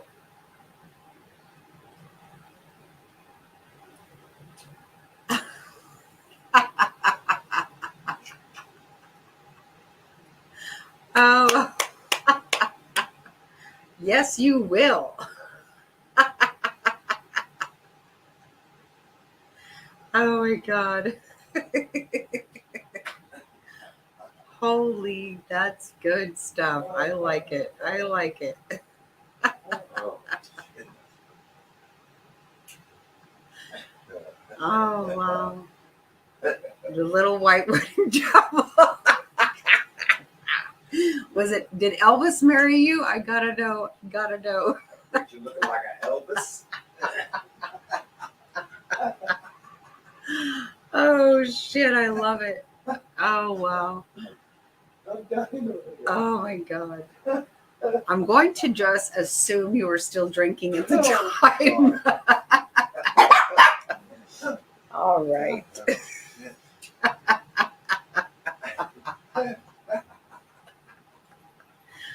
Oh my God, I can't even handle it. I didn't see that coming. Top Hats. Oh, Lord.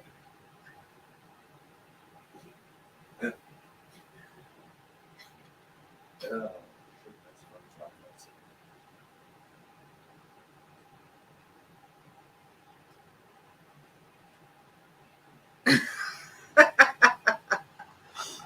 Well, good job, Top Hats. There you go.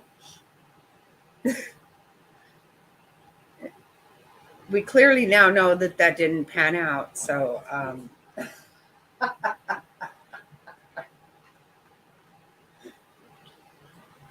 I could almost get married again. It would be to Mr. Snotty. But I would be okay with having Elvis give me a wedding. I really would.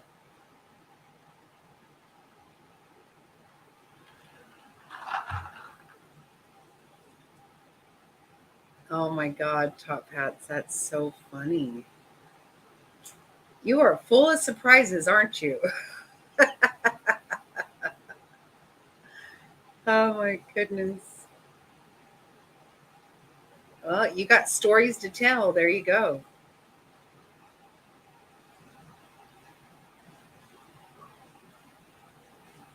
Ah, that's good.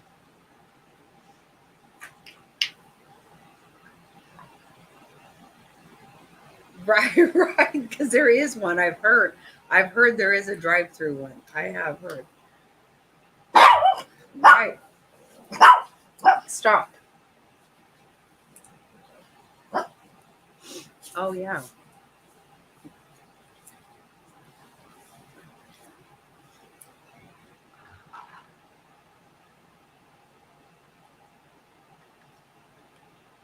Oh, hold on.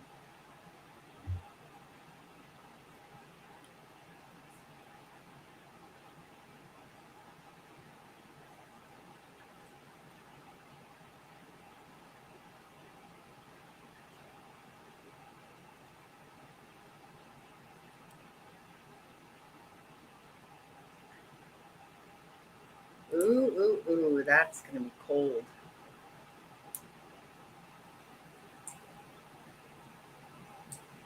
That's too good, Top Hats. I love it. I love it.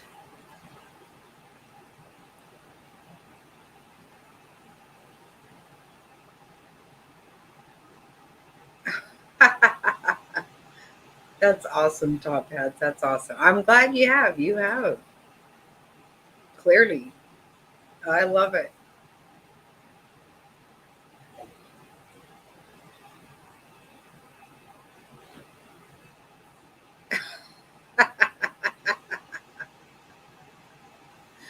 Oh my God, Barbie. I'm never getting married. Oh my God.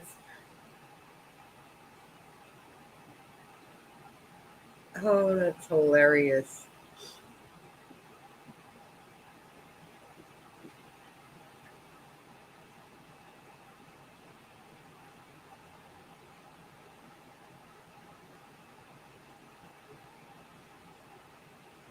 You know what, Joey? It's so funny. I was thinking, yeah, right. No, I would. No, I'm never getting married again. No, and it would only be if something happens to one of us. That's the only way this is marriage is going to end. But if I end up alone, that's where I'm staying, 100%. And pray to God I don't. That I go first.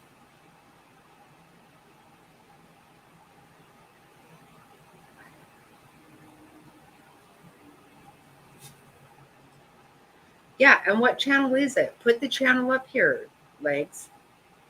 Because I've been thinking about that. I'm like, what channel is it that Legs wants me to watch? Yeah.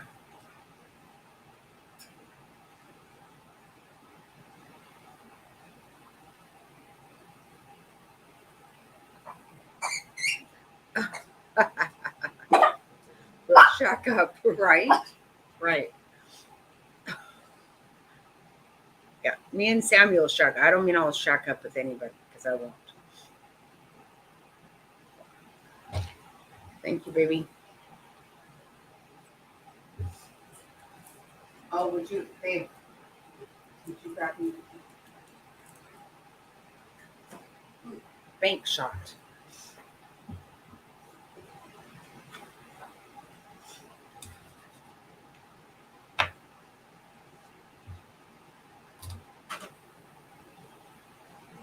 52. You're young, Sammy.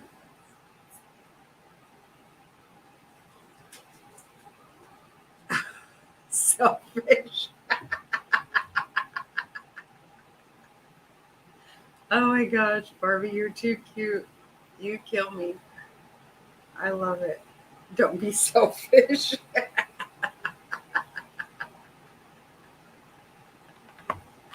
Oh, that's good stuff.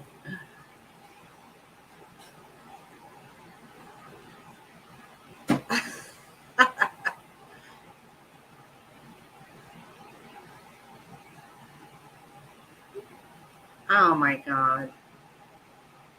Yeah, I bet, Legs. Wow. Right? Take it down a tiny bit there, Kimmy Love.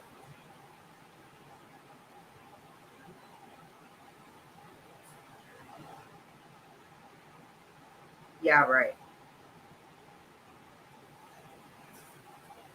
That's exactly right, Joey. That's exactly right.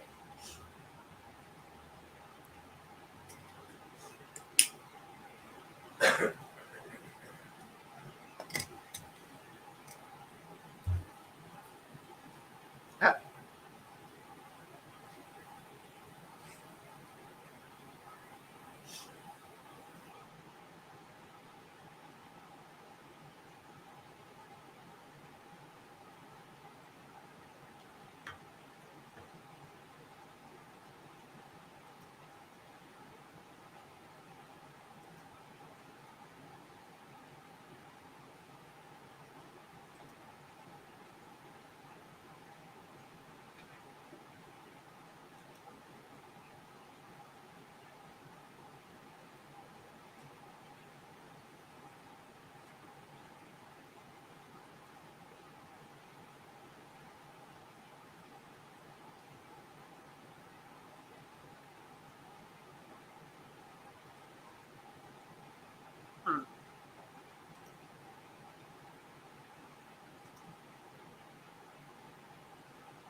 Right. Yeah. Can you imagine me trying to teach somebody else not to wash my clothes? I'm not doing that. Right.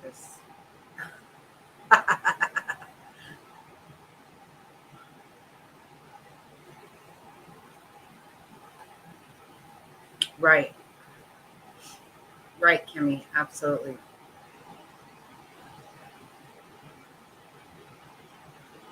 Uh,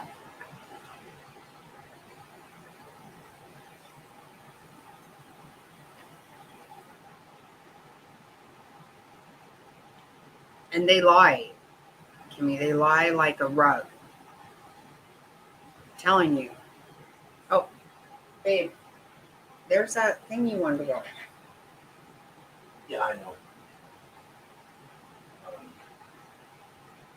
You should watch it. It's halfway overall. This is maybe not good for you.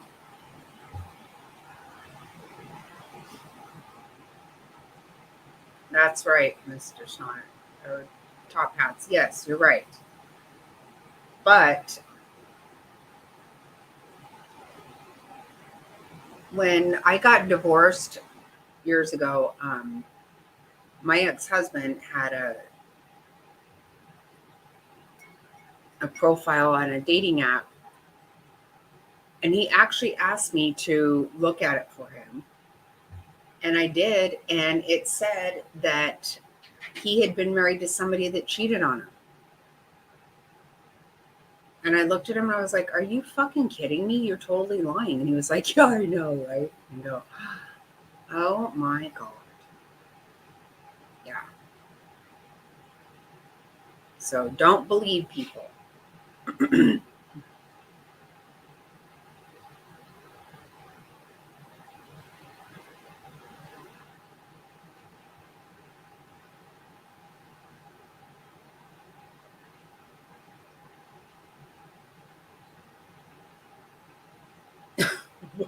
Oh my God.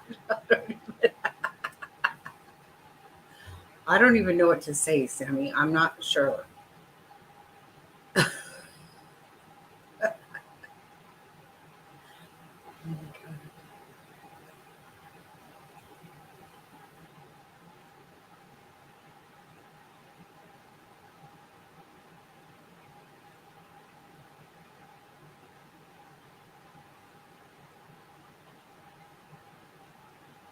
Okay, okay, okay. Okay, okay. Now I'm starting to feel you. I'm like, what? Oh.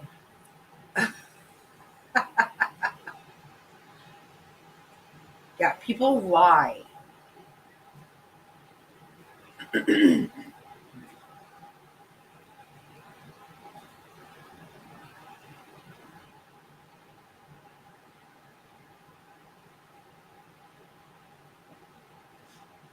Yeah, I can't.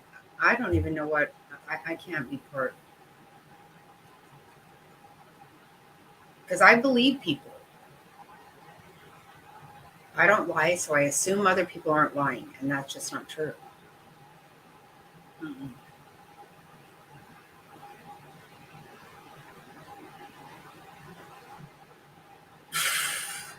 The legs. I only have one boob. That would be weird. Oh my God.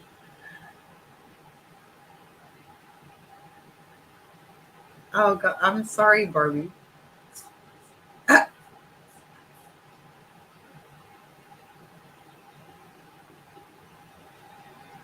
Right. I used to believe, and why I still believe people because my ex husband is a pathological liar. He absolutely lies when the truth is better.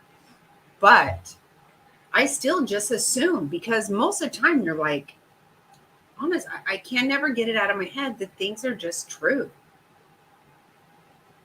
but they're not. They're not. And Michelle is 100% a great.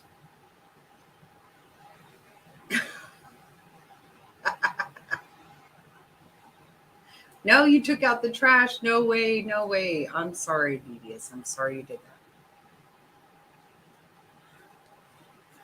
That's why I said I was laughing so hard that night. up late cleaning all day. And then next thing I know, I just was listening to Bombshell in my earbuds. And next thing you know, I was like, I got to go find my phone and comment because this is some hilarious shit. My mom's was a what? Michelle. Oh, not.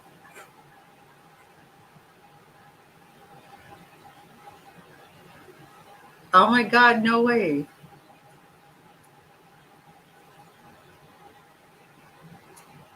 I know. No, I do. I am I am my own worst enemy because I want things done a certain way. And I've had to really say to myself, like, seriously, is it that important?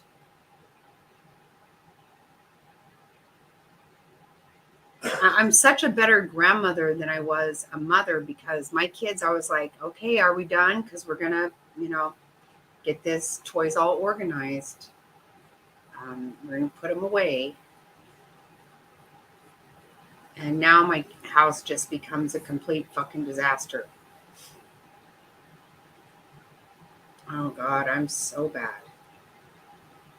Yeah, like and what difference does it make? I want my towels folded a certain way, put in the cabinet a certain way, faced a certain way. Yeah, I like everything.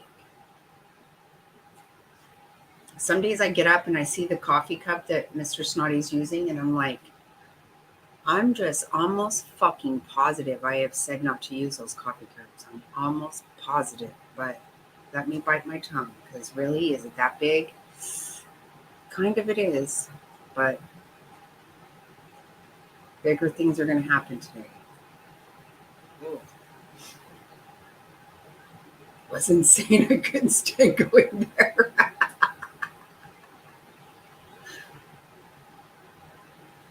I know I have to stop believing people. I don't know how to. The thing is, what I have decided, I can't stop. I can't let people change me because I'm not going to change. I've even told my kid, so funny, when my daughter went into labor with my grandson almost 13, well, yeah, almost 13 years ago. We were almost to the hospital and my son said, Mom, can you just not be you for a fucking minute? Just for Ashley. And I said, no, I can't not be me. I am who I am. I'm sorry. If I could stop being who I am, I would have done that for my fucking self a long time ago. But I can't. Yeah, I am who I am. I just am. But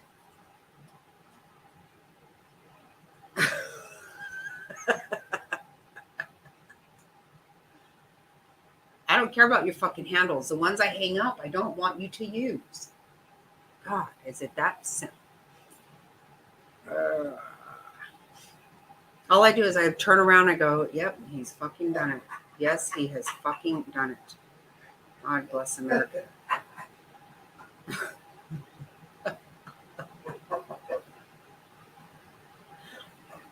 Shit.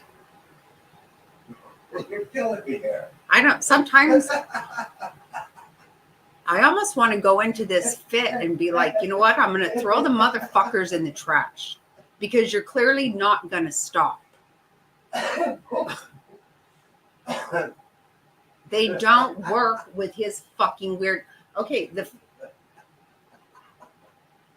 don't even get me started. It's his weird fucking coffee fetish is the reason that the cups are even a situation. Otherwise, they would not be. I wouldn't give a fuck what he did. But the way I'm fucking tired. he has this coffee, we do not have normal coffee here, okay? No, we don't. I don't give a fuck about what it looks like. I'm telling you.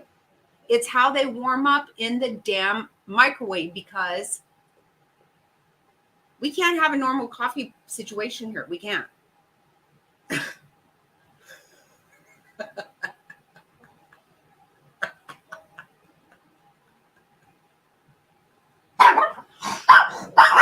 Stop it. Hey. Stop it. Thelma Louise, please. No. He only wants cold brew coffee. Okay, well, not even gonna lie. I have bought every cold brew coffee maker you can fucking possibly have. And he doesn't like those. Those don't work for him. We've gone round and round till I finally said, I'm fucking done with the coffee. I don't care what you drink. I don't care. But since it has to be cold brew, we have to warm it up in the microwave in a certain fucking coffee cup. Period. Some of them don't heat up well in the coffee cup. No, he drinks it hot, but he only wants cold brewed coffee. The coffee in our house has become something that I'm like, you know what? I don't even fucking care anymore. I don't care. I want nothing to do with your coffee. Nothing. So he makes his coffee. Of course, he typically wants to do it right in the middle of me trying to do something else, but whatever. I just fucking walk away. Make it. I don't even want to drink coffee because of how retarded this has gotten. But not every cup heats well in the microwave. Who fucking does this?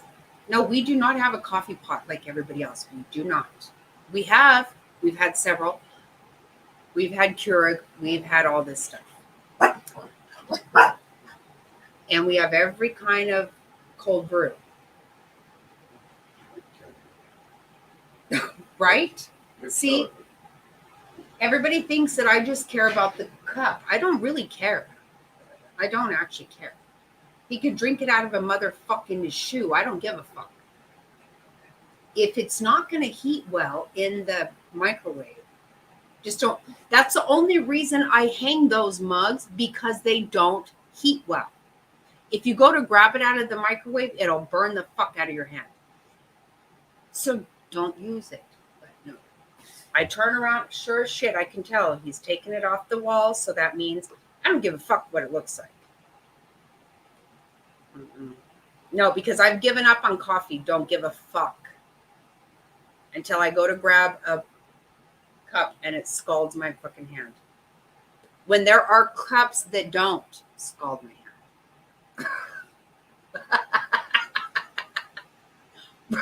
I don't care what you do, but I don't want to be burned. And I'm pretty sure that this does not have to be this fucking hard. I don't think it has to be this hard to have coffee.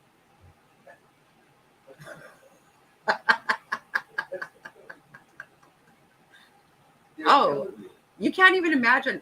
My daughter comes over and she's like, what the fuck are we doing today with coffee around here? And I'm like, don't even ask me. What we're doing is not anything I have planned. Fuck no. Right? Oh my God. Christmas. And that's just it. No, he doesn't like anybody else's coffee either. No. You have no fucking idea. No, it's almost like the way he does wine. He goes, it's kind of bitter. And I'm just like, oh, good God.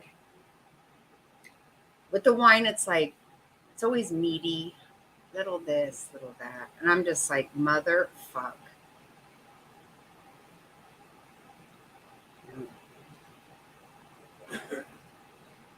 Get an IV of some fucking coffee. I don't even know.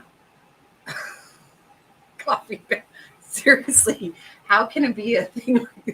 Oh my God. And this is the best thing. He always says, no, he's a total fucking snob. I am so glad he's admitting to it, because you know what he always says? I'm flexible. I'm like Gumby. I can just do anything. And I'm like, that's not true. It's not true. It's not true. You should have seen when I tried to buy him just a kind of nice brand of a laptop bag. And after a while, I go, "You're not using that." And he's like, kind of a snob with that. Yeah. Yeah. He's a luggage snob. Yeah. hmm Yeah. He always says this: I can do anything. I can do it. No, it's not true. It's a lie. It's a big fat fucking lie. No. Yeah. Look up Toomey luggage and laptop bags. Yeah. Tell me he's flexible. Yeah. Gumby my a hole. Don't start with that. Don't start with that. No. Hey, you're allowed to have whatever you want, but I'm just saying, don't act like you're not such a snob. Such a snob. He literally will tell you he can pick out a fake just like that. He is a bag snob, big time. Not me, him.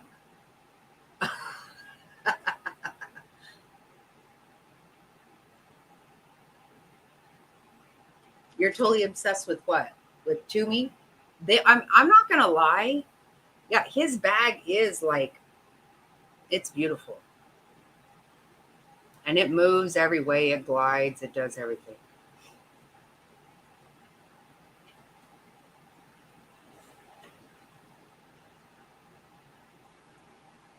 Yeah, but his carry-on was $700, and that was the cheapest I could find by far.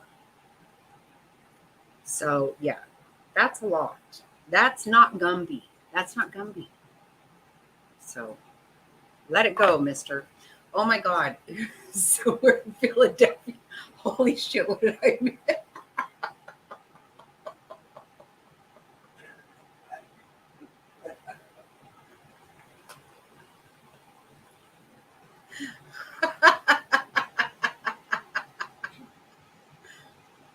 Oh yeah, it's a nice bag. And no, don't listen, it has to be a certain color too, because he doesn't want it to match anybody else's. Granted, he travels a lot. He travels a lot. So there you go. But whenever he wants me to have, a plyboard something, I'm like, really? Why do I have to have garbage whenever you get to fucking put your underwear in fucking something like that? Just saying. Just saying. No. Oh my God. I can't believe how much I love this. This meet and greet. Is this what we're talking about? Did I miss it?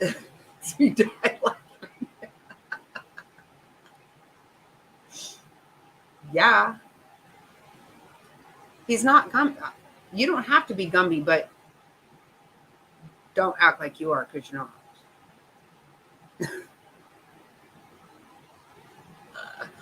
Oh my God. This meet and greet had me peeing my pants. I cannot. Why is she trying to go? Is it just me, or is she trying to go where you're at, Devious? Seriously? And how stupid.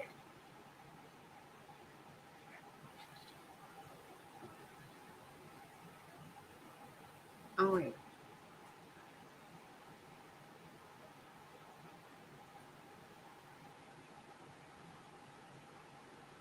She already? She's already canceled it?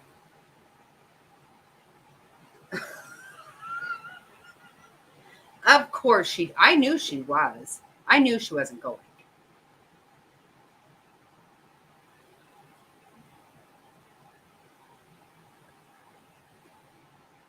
Oh my God. I just love hearing her though. I just love when she's all, yep, gonna make my flight tomorrow. I'm gonna look into hotels, probably with the kitchenette, so I can cook. Oh shit. Right. Not a good idea. What? It's not a good idea for her to do anything. And who the hell is going to, you know what? She's always like, well, my mods all can't make it. Well, guess what? Or she's working around her mods. I don't know what kind of shit she was doing, but what, her mods are typically end up turning on her or she turns on them. Those don't last very long, right? No, she made tacos. I didn't see her tacos. Yeah, there is a store close by to give the food away. Right. What does she get? Looking for a kitchenette. Just stop it. Quit acting like you do food. I didn't see her tacos. No, I didn't. Her cooking. Yes, seriously, it's not real. And it's no, there's just grossness in it. She's dirty cooking. That was tacos in a dish. That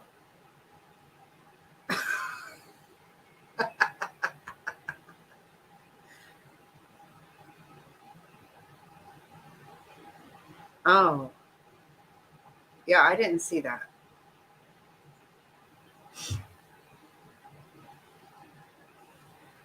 Pretty much I see her on Charlotte.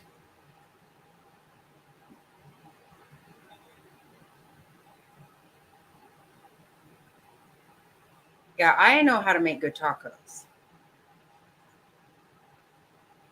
I wouldn't eat anything. And I think it's really sad. Do I cook sour cream? What? No. What do you mean, do I cook it? No, it's a condiment.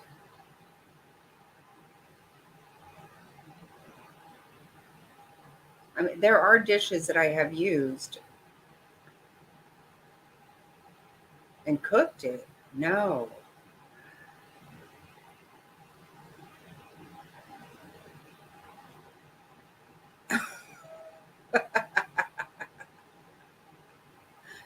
Oh my God. She's a T total DF. What? I don't know. Wow. Yeah, see, I wouldn't do that.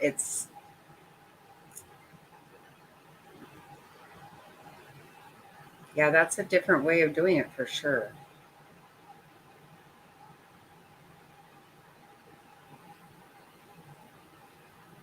Oh, she cleaned it? Well, that's a good thing, right?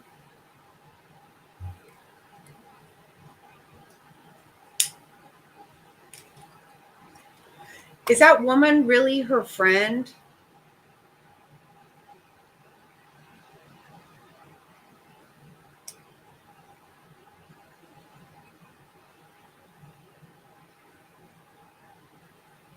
I am into hot dogs, not tacos.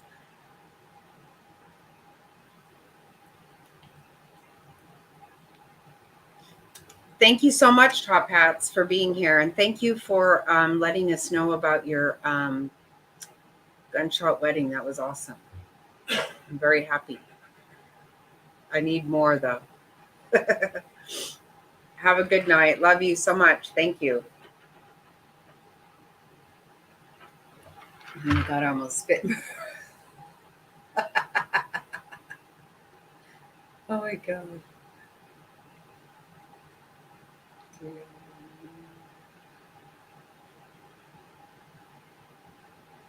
Right. I can't believe she's already canceled this. Well, I knew she was. I never believed it was happening anyway. First of all, it's completely stupid. She already needs money all the time, and she's getting her bills paid and alimony. Next month she's not. So how is she gonna afford this shit? She can't afford it. She's a dog trainer and she turned on her too. Yeah. What I saw was somebody else was acting like her and she kept saying, This is my ride or die. And I was like, who the fuck is this? But it ended up being Lauren. I don't know. It was funny though. It wasn't her ride or die. But she doesn't have a friend, and we know that.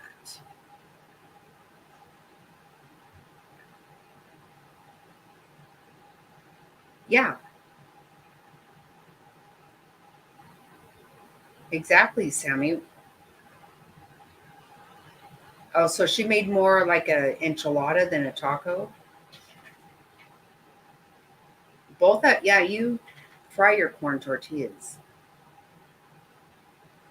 Definitely.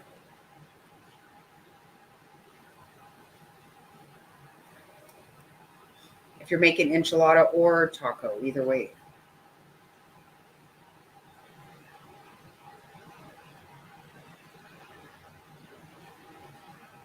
Rub off on me.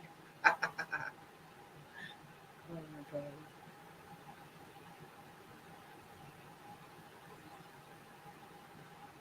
Hmm?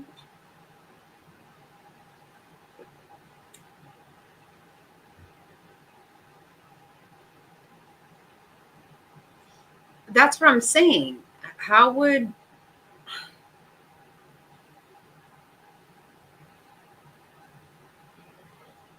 last thing I heard she was gonna talk to the hotel about a lot of people would be calling and there would be like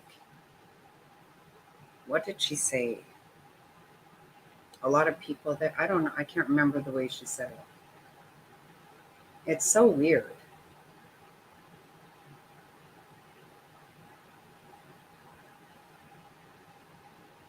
Right. Yeah, I feel like this person's not real.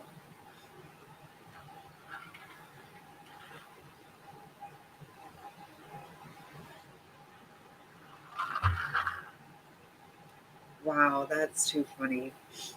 I did not see the tacos.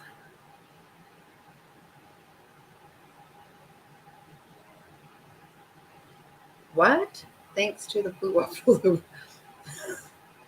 the vet hospital had to take their website. Stop. What the fuck are you talking about?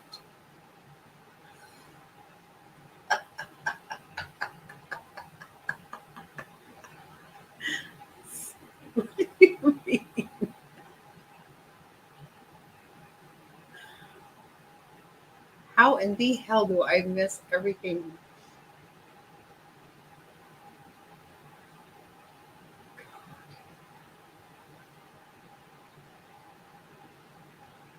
The vet had to take their hospital down or their website. Sorry. I said that all wrong.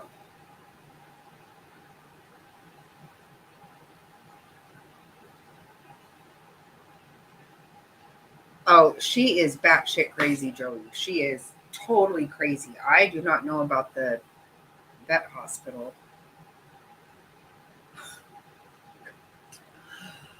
Oh my god.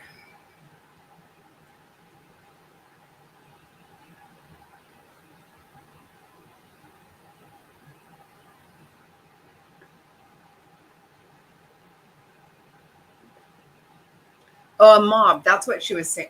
Maybe something like that.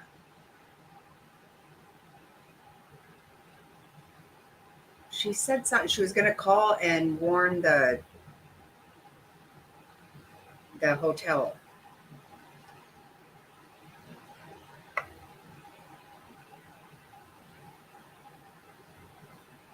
She is very delusional. She is because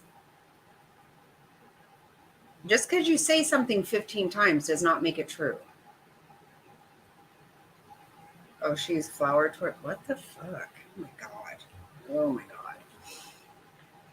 Ay, ay, ay.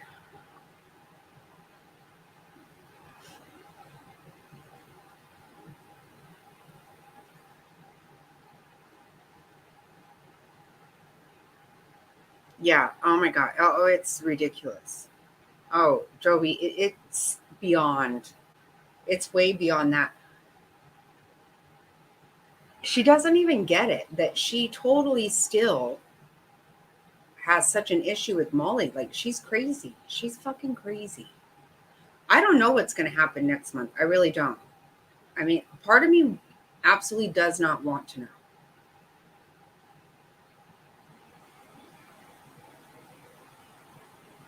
Really? Like, she got served papers. Me, I miss a lot too, Joey. I don't know. Right. No, I watch other people that tape her. I can never even find her channel. Even when I try to, I can't find it. And I know it gets taken down regularly and she starts a new one, but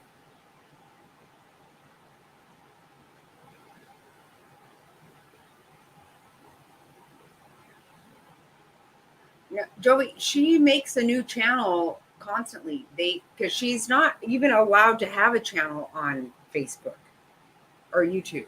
Sorry. I just read Facebook. Um, she's not allowed to have one.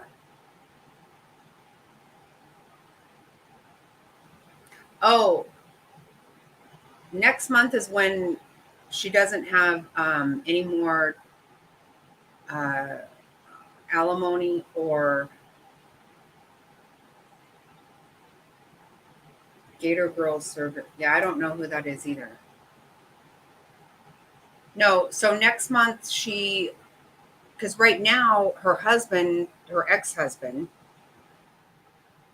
pays all the bills and gives her alimony. Next month that all goes away, and she's already begging for money all the time now. I don't know what's going to happen. She has to buy the house herself, or I don't know.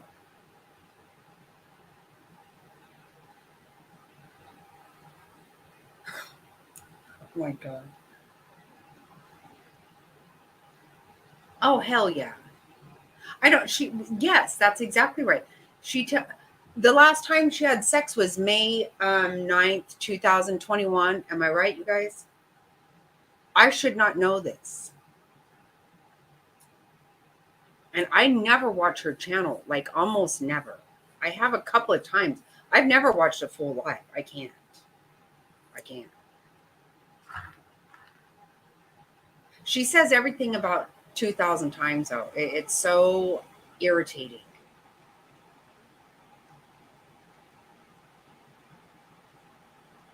That's the last time she had sex. 9th or 19th. No, I shouldn't know it. I don't, because I honest to God don't care. Mm-mm. I don't think she understands at all because she's not, planning a trip to Philly in the middle or right when she's literally losing her everything. I don't know. I can't let myself even worry about it. Bot posted what she posted on Facebook, a statement about, babe,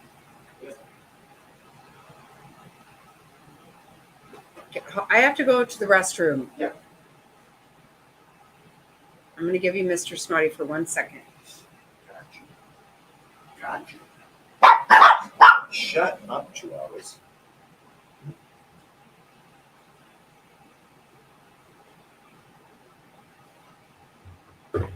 Hey, gang.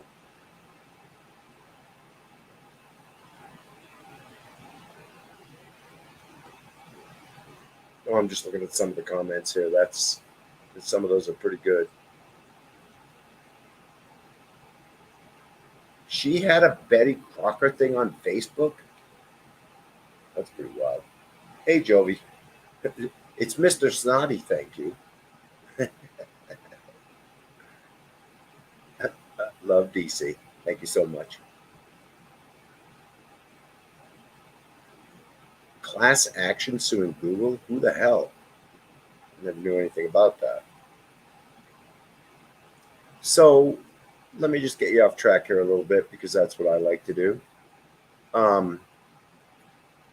We had a flight today from, like, I think it was Columbus, Ohio, coming to Phoenix, and it was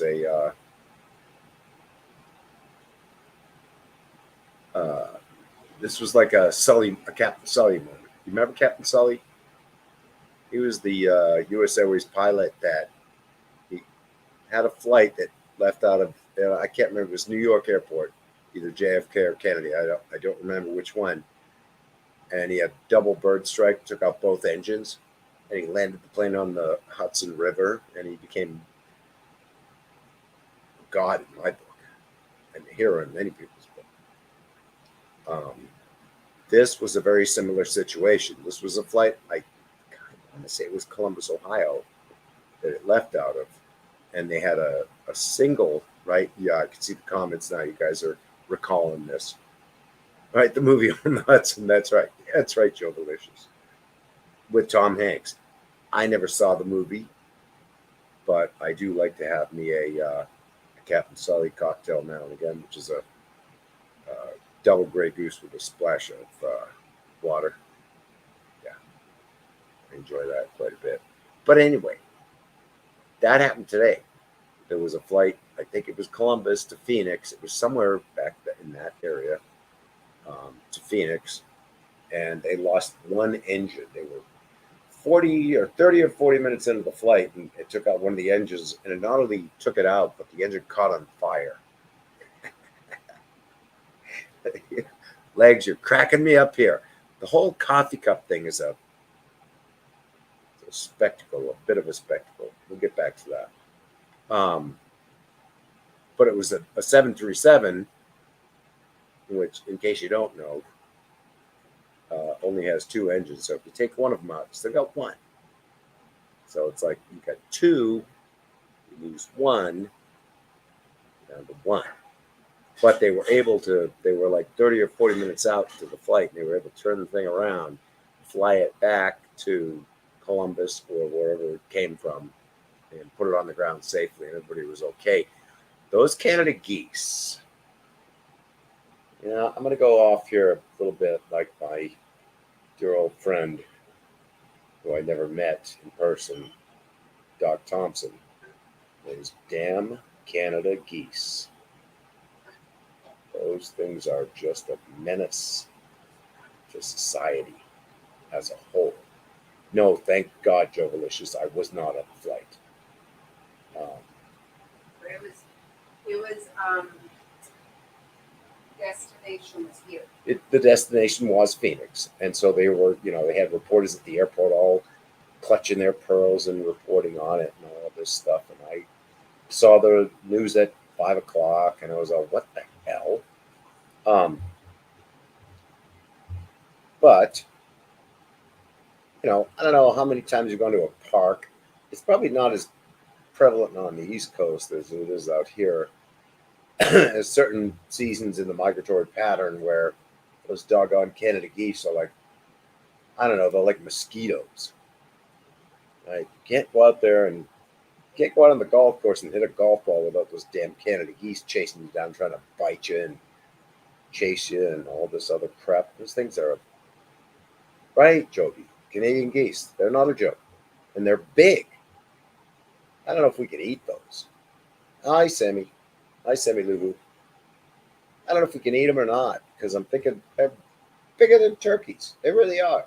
Because when they test those jet airplane engines, you know what they do? They fire them up, and then they shoot frozen turkeys into the engines to make sure the engines survive. I mean, they get beat up. The engines get beat up. But They have to be able to. they have to survive that. Otherwise, they change the design. It was Canada geese that did that to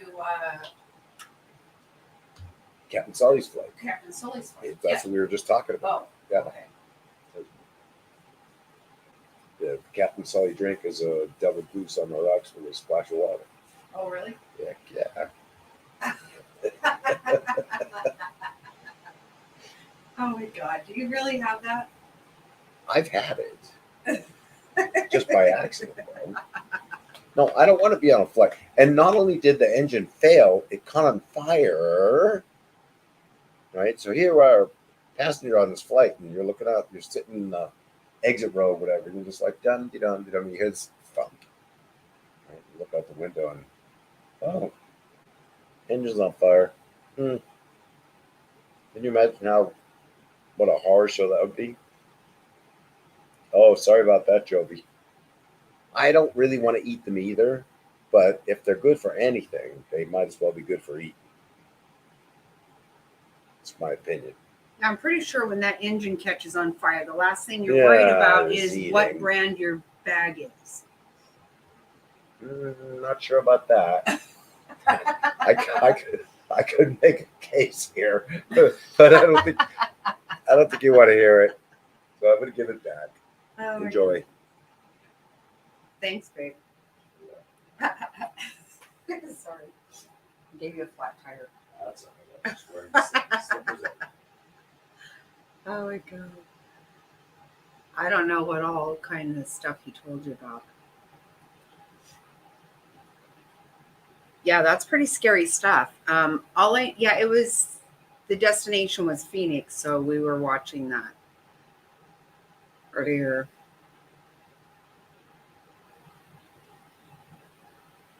What's good for protection? I don't know what. I seriously doubt that she lies about everything. Single thing since.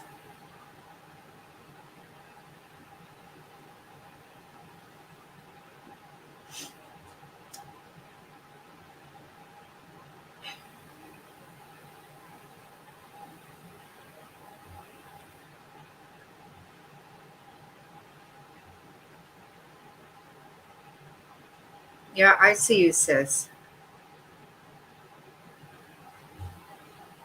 Yeah, we had the contractor here yesterday. I couldn't make it again. Yeah.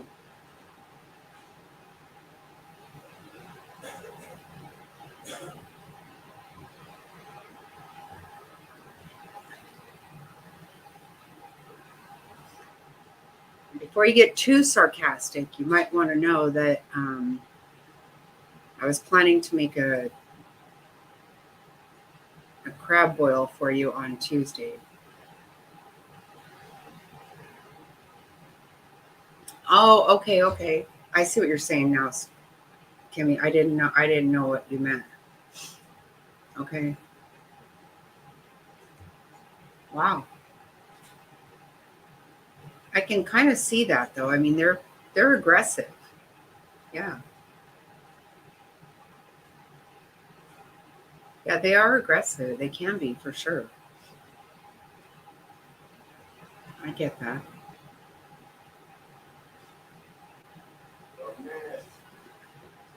They're a menace.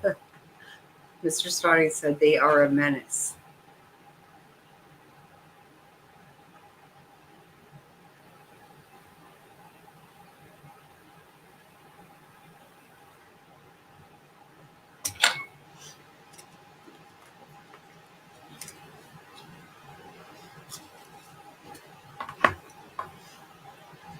Yeah, that's. I think I'll get guard geese.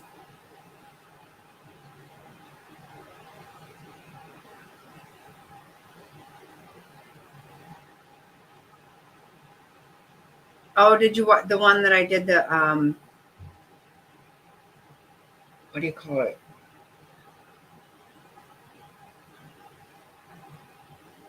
Oh my gosh.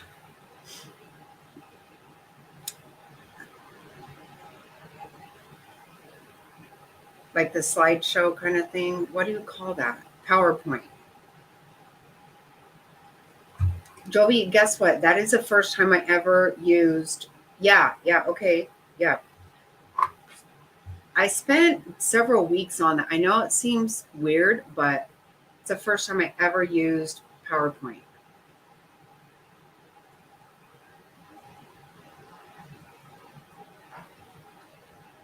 And I didn't know that would even show like I was going live when I wasn't. So I've actually learned even a lot more about that since then.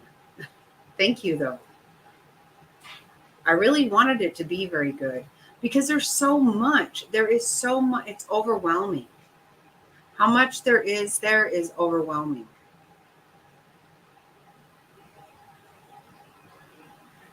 I taught myself even when I sent it to Fig. She was like, "Wow!" She was actually impressed, which surprised me.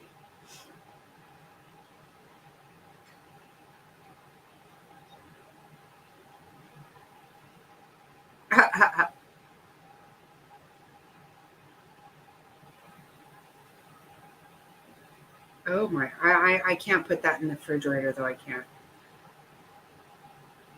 But that's just it, Joe. You know too. There is so much involved here. It's so much involved with this that it was hurting my head.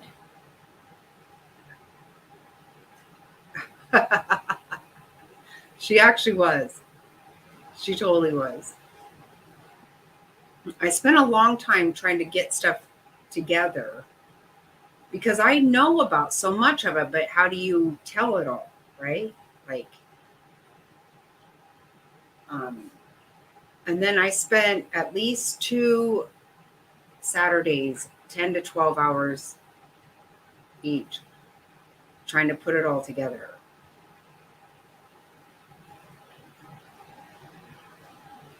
So when Mr. Snotty was like, maybe I would change this, I was like, well, maybe I won't. It is what it is. Oh my gosh. Yeah, she's very surprised when I can pull something off on my own. I am too, as well.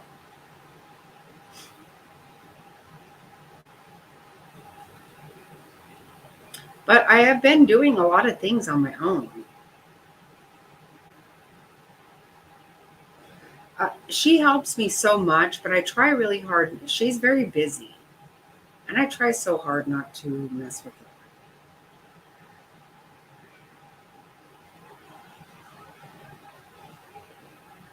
Yeah, that's exactly right. But see, that's just it. No, you know what, Joby, that's so crazy because there's so much that you think you know about it.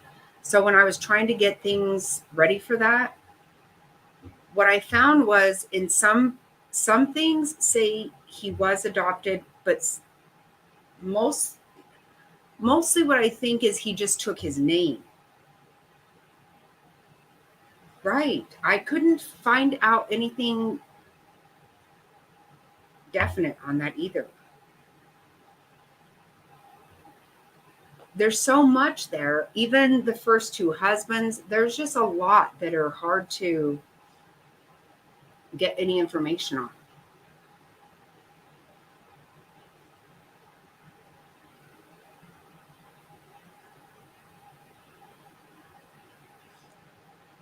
Oh, legs. You know what? We used to have, my ex grandmother in law kept a refrigerator in the garage for worms and shit like that.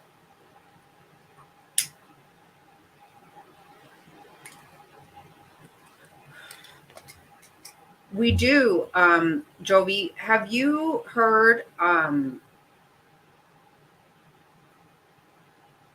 the recorded video that somebody recorded with Melanie Gibb? I don't know the woman's name. I can't think of her name.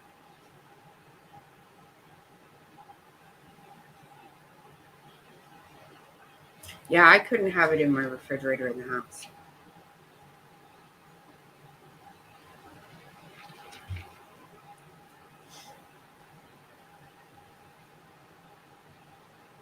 Oh, Jovi, wow. It shows what a liar Melanie Gibb is. This woman videotaped her conversation with her. And you should hear how callous she is about. She states straight up that uh, Charles, that was planned, and it was planned to be a self-defense, but it was planned. She talks about JJ and Tylee like they were it's real very dismissive. She didn't care about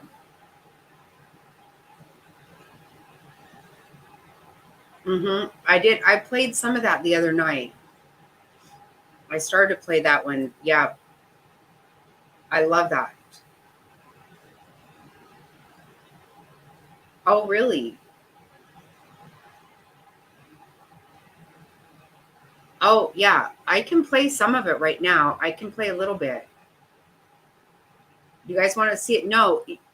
This woman is somebody who was involved in their group, but she didn't. She like lives in, I think she said Massachusetts.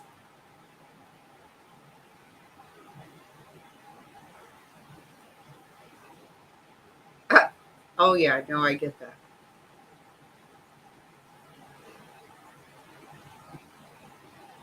Jerry, have you seen that interview with that woman who she recorded her conversation with Melanie Gibb?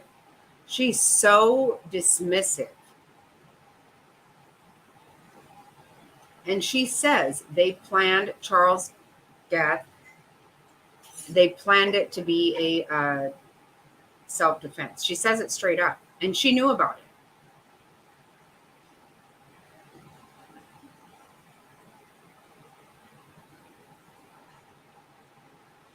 The thing is that they can't use it in court because in Massachusetts you need both people to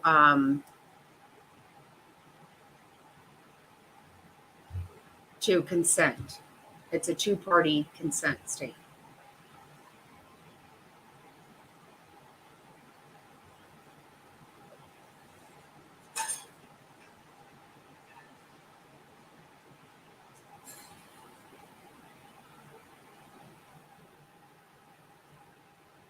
Well, hearing this makes me hopeful that maybe here in Arizona she will be. I don't know. Because she needs to be.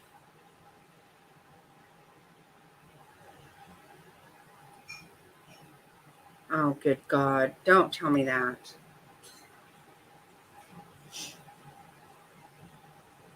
Yes, they did. Yes, they did, Jerry. Both of them.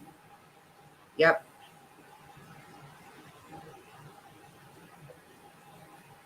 Have you heard this video of this woman? Oh, yeah. Okay. I'm sorry. I just see that now. She's so callous about it, right? She's like, well, Tylee didn't like Charles. Tylee doesn't like anybody. She's, wow.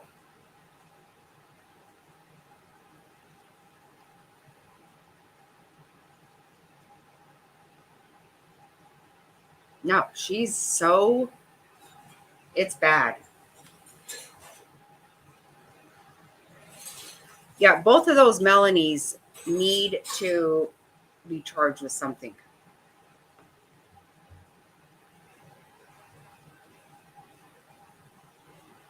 Oh, yeah, that was the one Melanie Pulowski, but this one, I'll show you guys if you want to see it. I mean, if you don't want to.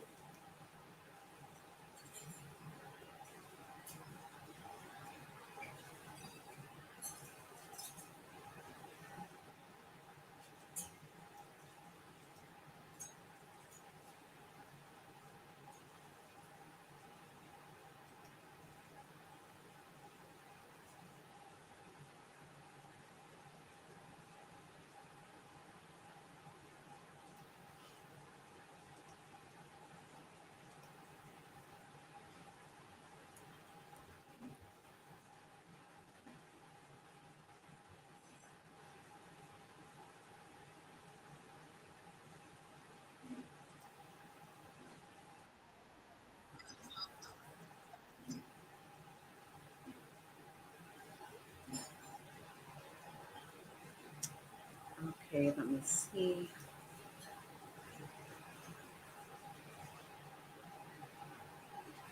You guys want to hear this? I'm just I don't have a problem playing it. But I don't want to if you don't want. Okay.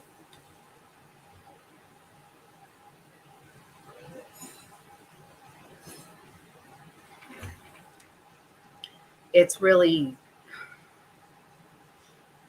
that Melanie is something else. I cannot with her. Okay.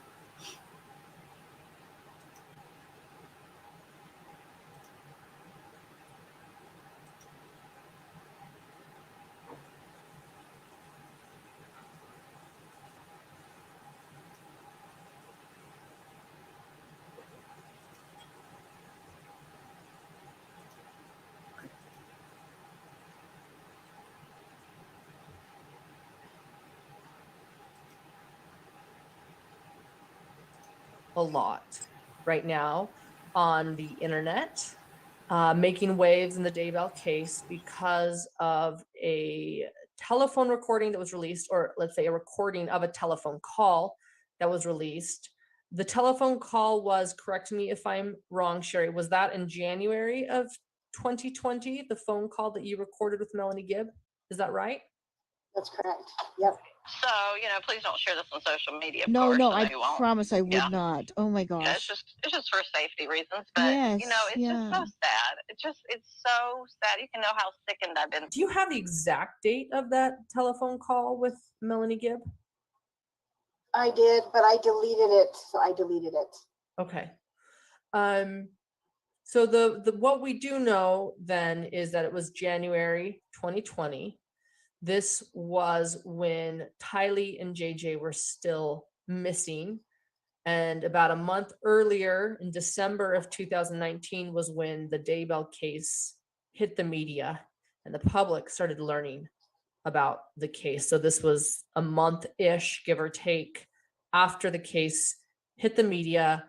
But before we knew much, the public only knew that there were 2 missing children, that were Lori Vallows, and that there were Tammy Daybell was dead, Charles Vallow was dead, but we did not yet know about zombies. The public didn't, or these deeper beliefs. I'm setting the stage so people kind of understand the timeline of when you were talking to Melanie Gibb and chose to record a phone call, which is now been released by True Crime Underground. And her brother's down there, just down the street from me, because he's marrying my friend who's in my ward. Her name's Sulema. And so I said, hey, are you around? And so anyway, I said, hey, let's meet. We need to talk. So I said, hey, Alex, I said, do I want to know what happened to JJ? And he says, no, you don't want to know. I went, what? Oh my goodness. And she goes, I told Lori she should have never got you involved in this. I'm like, yeah, she should have never got me involved. That was not smart. That is a Facebook group of web detectives who have been analyzing this case. They have the Facebook group True Crime Underground, the Lori Daybell Cult Mom, and somehow they received the recording of Sherry with talking to Melanie Gibb in January of 2020. And they released it along with many other YouTubers and web sleuths who have also now released it. It is out. You weren't aware of that being released or passed around. And then I want to clarify one other thing. Sherry and I have been talking for a few weeks now, would you say? A month-ish now? Oh, yeah. Yeah. Sherry gave me, in confidence, a shorter recording, 20-ish minutes. Can I say that? Is that okay? If you want me to edit? Yep. No, that's fine. Okay, and you requested I not share that with anyone, which I did not, because I have collaborated with True Crime Underground at numerous times, and one of their admins is often my YouTube moderator. I want to make it very clear that I did not leak this recording, and Sherry can confirm this because the recording you sent me, Sherry, was 20 minutes long, and the one that was released is 50 minutes long.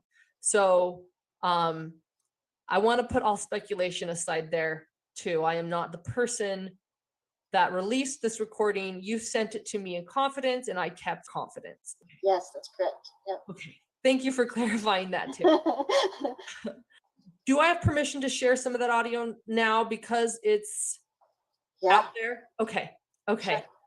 So, and you know, Alex, bless his heart, who passed away, he just thought he was doing a favor to his sister. He didn't really care so much, you know, about Charles or this or that, but he just thought he was helping her. Did she ask him to kill him? Well, to self-defense. Take me back to your relationship with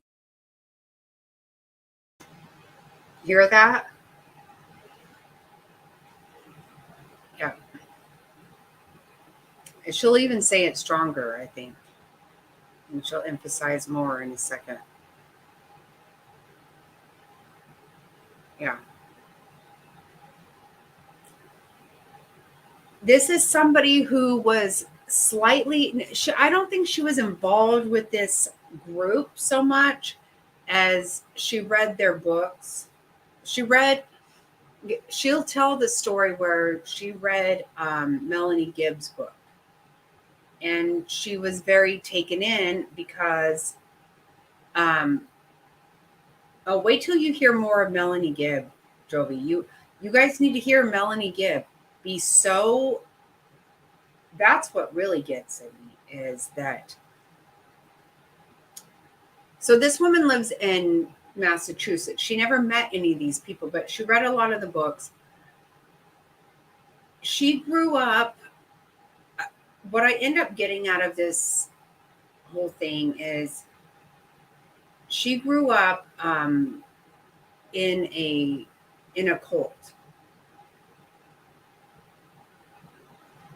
But she was taken in by Melanie Gibbs' book because Melanie Gibb talks about having a child with autism, and she does also, I guess.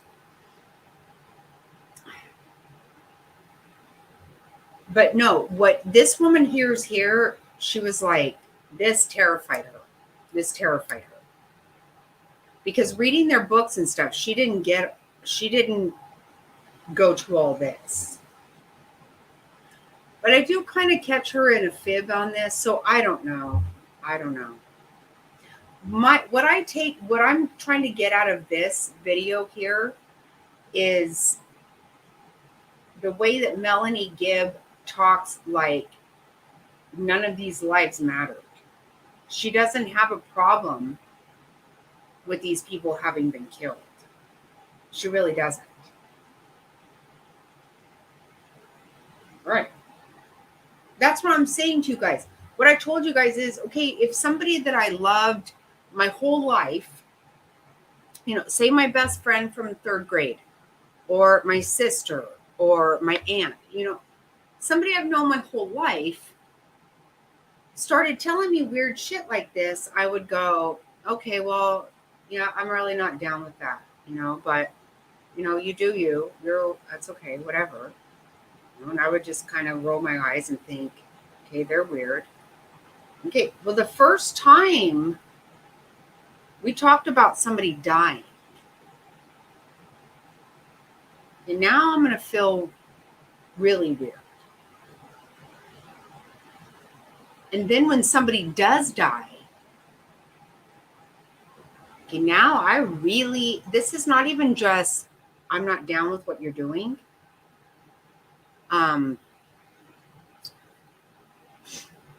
Yes, please. Give me your question, Jovi, for sure. She doesn't really care at all.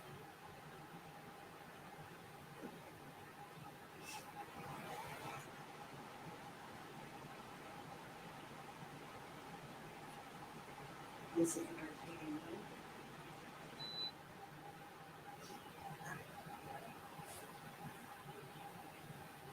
Right. Well, that's okay. Exactly, Joey. When were they going to?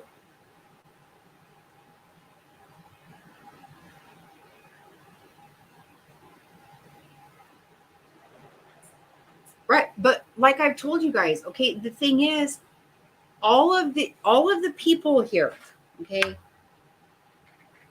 they knew each other less than a year.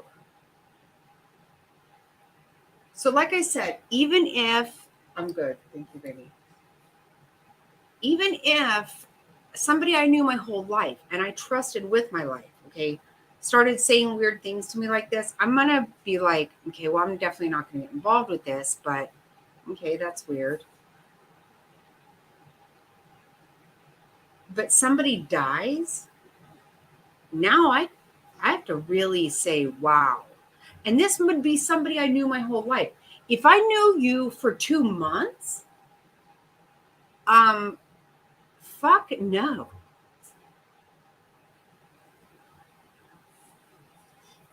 Right. Well, and that's just it, Jerry. So he needed everybody to be in Rexburg. Okay, that's where they were going to build Zion, right? That's when it was going to happen. But him and Lori, once they got rid of all the people that stood in their way by killing them, they were moving to Hawaii. And that's actually when Alex started to say, wait.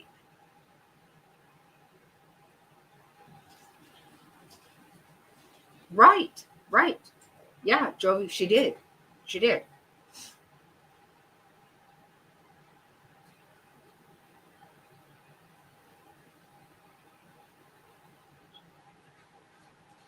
Exactly. And see, that's just it. What the fuck? I don't mean to be judgmental in that way because, quite honestly, I'm not really that person. I mean, I guess I am in some ways. But I mean, the guy looks like a fucking total loser. He's all, like I said, him with his ukulele on the beach. That looks gross. Looks fucking gross.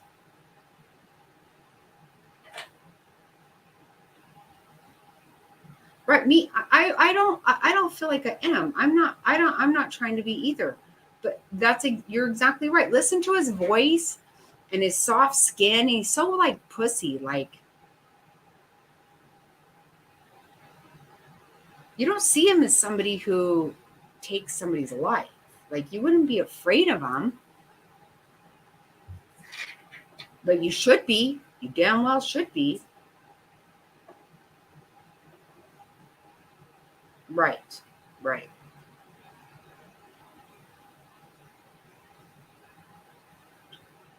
Yeah, because she's so. No, people died, bitch. Your children, your husband.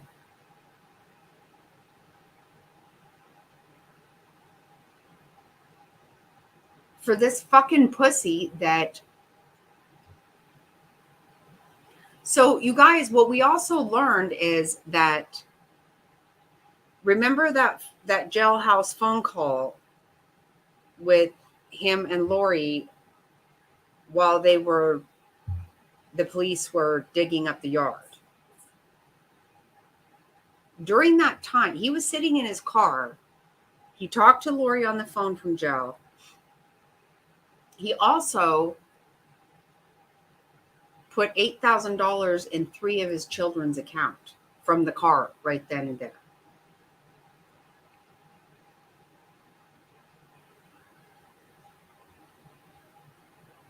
Right. Yep.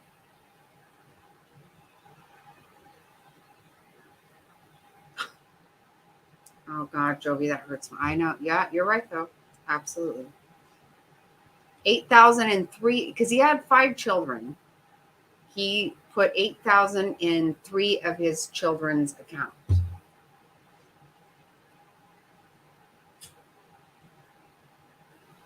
So 24,000 while they were searching his car or his yard and he was in his car.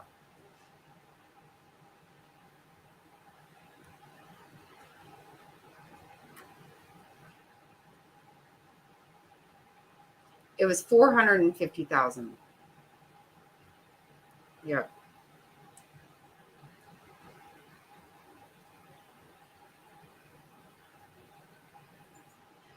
And that had left, they said, I think 4,500 in his account. I think what he was trying to do, I don't know what he was trying to do, but he was probably trying to figure out some way of like a bond or something So the thing is, Lori has public defender. He does not. He's paying for his attorney, and he has signed over the deed of his home and property to his attorneys.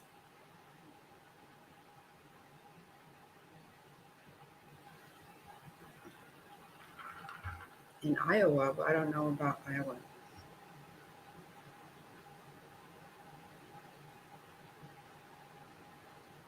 I don't know what that is, but you mean Idaho, I'm assuming, because she wasn't in Iowa.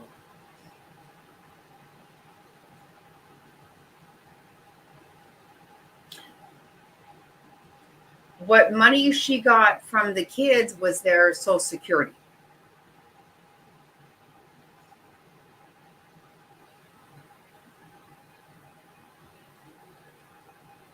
Yeah, and Lori did think she was getting $1 million. Yeah, she did.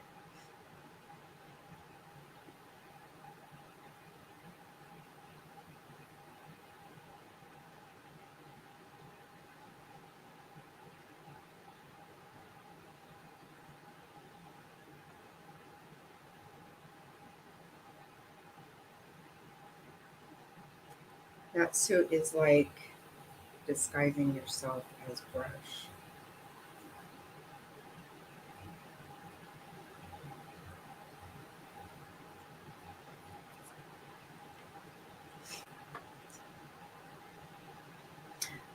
So this woman, she spoke to these people as part of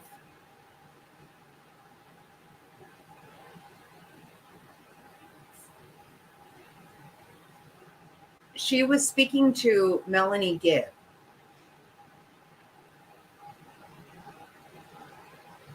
Yes. Mm-hmm. So so yeah, she was getting the money that Tylee got from her father passing away. She got the money that JJ got from his father, Charles, passing away, and Melanie got her money from Charles passing away, which her money would have stopped when she got remarried. And so she never turned into Social Security that that she had remarried. Obviously, she didn't turn in that JJ and Tylee were gone. So a week before the last time Tylee was seen, the money, they had the money from Social Security. It had been being deposited into Tylee's account, but now that had stopped and had been going to Lori's account. That came up in court last Thursday.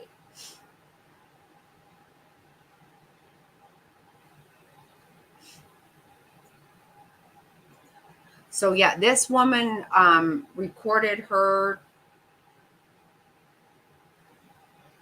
conversation with Laura Gibb.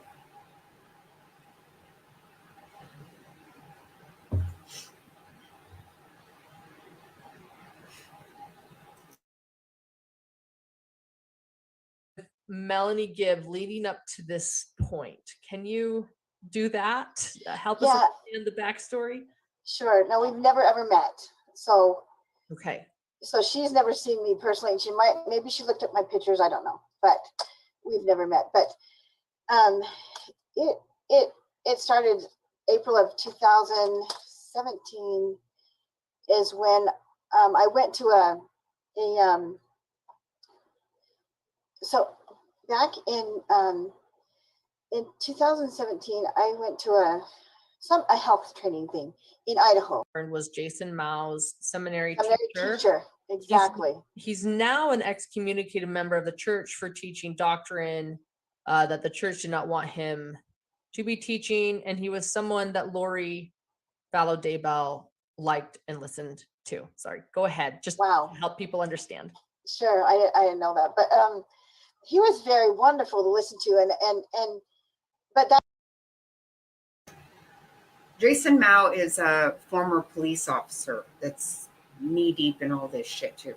Not in the killing, but in the end of time apocalypse kind of thing. Just FYI. that's how I got connected to Jason. That's how I did, because I found out that he was his seminary teacher, and he gave another talk, and Jason, what's his last name? Mao. Mao, yes, Jason Mao introduced him. Mike Stroud said, "Oh, he was my seminary teacher so many years ago." Da, da, da, da. So then and he's like, "Oh yes, he's a wonderful guy." Mike Stroud was saying how wonderful Jason Mao was. So then I started listening to Jason Mao's podcasts, and I think, and somehow this wasn't even a prepared people situation where he was talking at either, but somehow. Yeah, I'm very indifferent about this woman. It's really what you hear right out of Melanie Gibbs' mouth herself. Now, this woman grew up in a cult. She has some, she's cuckoo for Cocoa Puffs. Of course she is, because she was even talked to these fucking people. It's not quite right. But this whole thing did start to scare the shit out of her, which it should. It should scare anybody. The minute a motherfucking fish dies involved in this shit, for me, I'm fucking out. Like, holy piss. I would never have been in the first place. No, she's not. She's in Massachusetts. This is her backdrop, whatever you call it.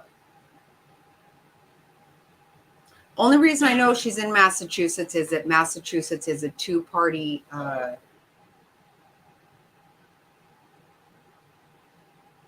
state. You have to have, this is why. She did send this to the police, though.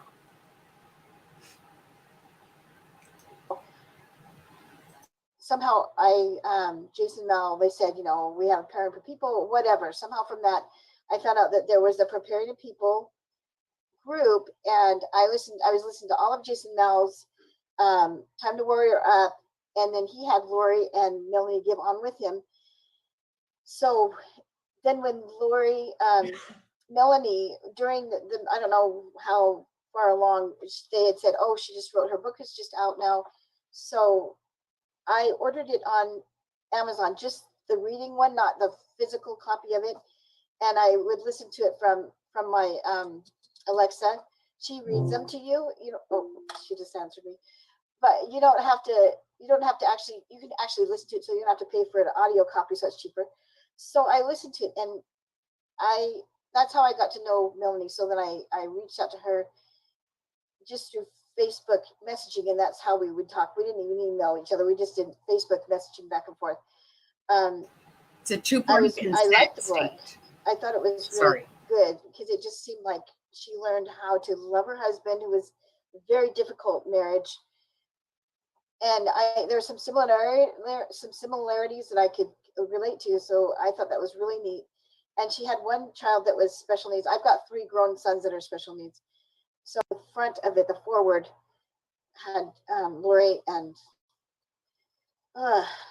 Chad. They were the only ones that wrote forward in it or whatever, saying what a great book it was.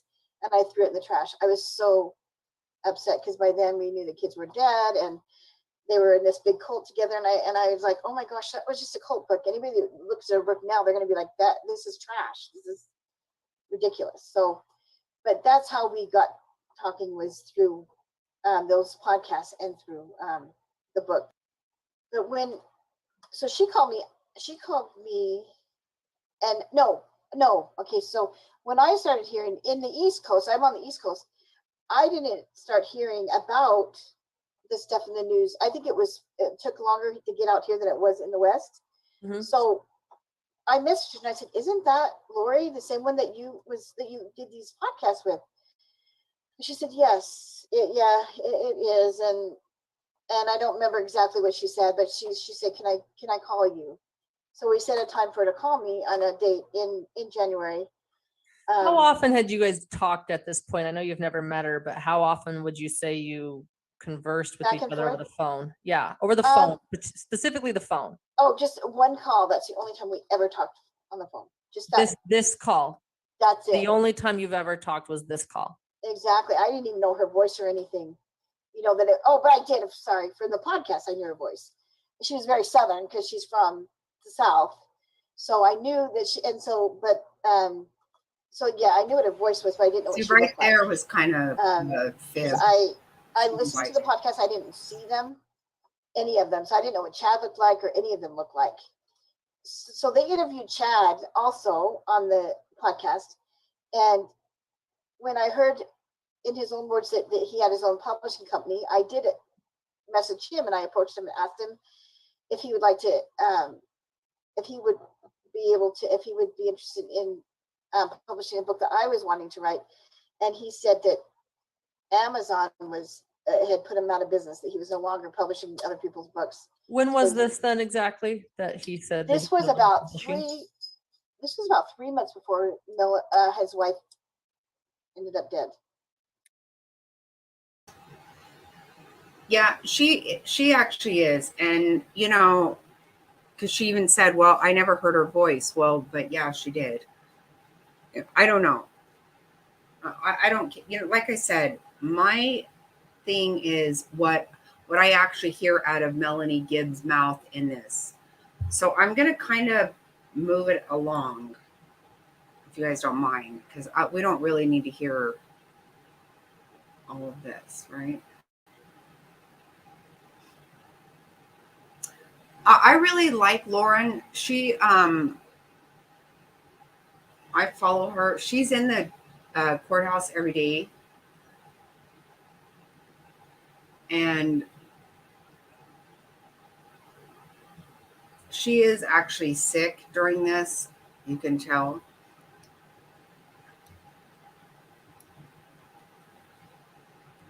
And I don't know. I think this woman is nervous about all of it. But I don't know. You know, I do want to move some of it ahead. Just listening to what Melanie Gibbs says to her on the phone is really damning, if you ask me. 3 months before Tammy died, she died in October of 2019. So this was maybe the summerish Yep. of 2019. Okay, thanks. Exactly. And so I said, and he said, you know, I'd like to, but you know, Amazon has put them out of business because they can publish so much and all this stuff. I said, okay, thanks. Then I heard from the Preparing to People. I joined the Preparing to People group on Facebook, and I didn't go to any of their stuff because it was all out west. It got scary to me because all of a sudden I was filled with so much fear, like, oh my gosh, we've got to get ready because so many horrible things are going to happen, and we're going to be. It was terrifying. For me, it scared me because a lot of it was like all these people were having all these visions and dreams and all these things that they would talk about, and almost so many of them had near-death experiences and were told these things, and it really scared me because I mean, I was born and raised in the Mormon religion, and you know, we've talked about, gosh, from the 70s they talked about food storage and stuff and get prepared for the last days, but this was really like graphic, and it was really scary. So anyway, but I didn't go to any of their preparing things, but What was, sorry, no, go ahead. just listening to the different people saying their stories, and they're almost like the same story. They all have like the same similar stuff. What were those things? What were the similar things that each story had? They had really extreme trials in their life that made them turn towards God, and like even like if they had a near-death experience or just trials, like Jason Mao, he was a police officer, and then both of his hands, I think it was like both of his he ripped Yeah, Barbie, I do that too, and I try not to sometimes, but you're trying to look at what you're doing and also at chat. Because I have two monitors going also. And probably I actually need another one even. But that is something that happens.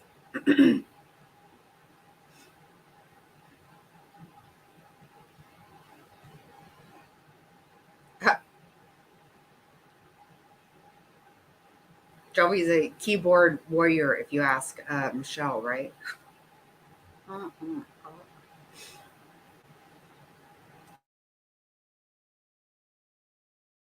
He tore both of his main muscles on the back of his legs, and he was down in bed for months, and he couldn't work anymore, and his only give was her marriage and her children or something, but not afraid, you can't even function, you Right. know.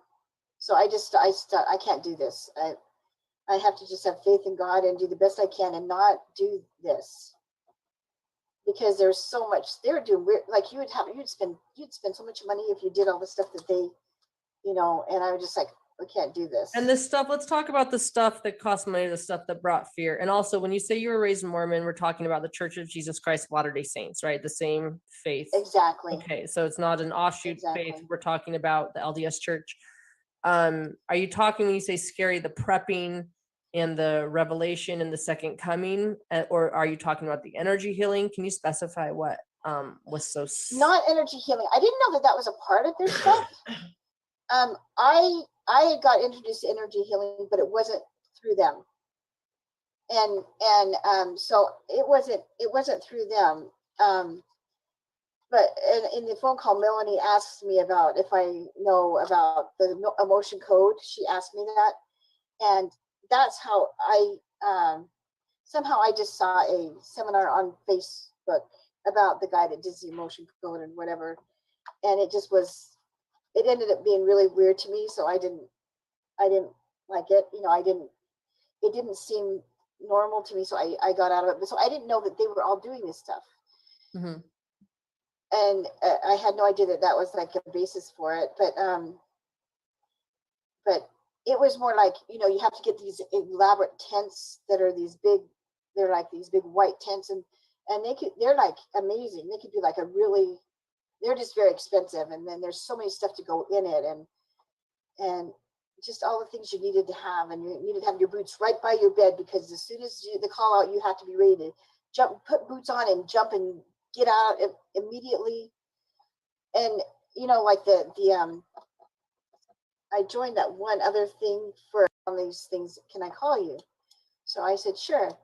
By January time, by the time January came, it was on the news where we were, and I didn't know. I knew that Chad's wife had died, but I thought she died of whatever. Well, when I sent messages to him, I said, I am so sorry that she was so young. I was shocked that she died, because I thought, oh my gosh, did he write about her death in the books? Did she know she was going to die? Before all the bad stuff happened. Yeah. It was just so freaky to me that all of a sudden she died, because was it foretold? Or and Melanie when she would write to me, she was trying to get me to read all of his books. Oh, you've got to read them. It's like, it was almost like Melanie was trying to get you to read Chad's books. Yes. Especially two of them. She said it was like scripture, like that you really have to read these books, and I just thought I'd already had a taste of those, and they scared me. And I'm like, well, I don't like that kind of stuff. I don't like that. I said to her, I don't like the prepping stuff. I don't believe, and so she's like, oh, these are just really good. So what you did like was Melanie's book, and maybe the connection with other people. Was that it? And then as you got to know their focus, you didn't like the prepping. Is that fair to say? Yeah, it just seemed anything that's extreme is not good, Right. And they were just really extreme in it.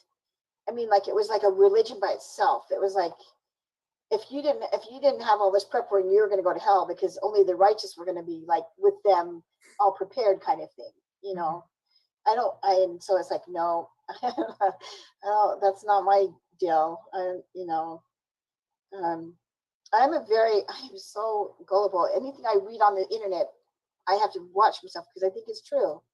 Like any vitamin or whatever new thing that comes, I have spent so much money on vitamins or whatever. They're supposed to do all these things.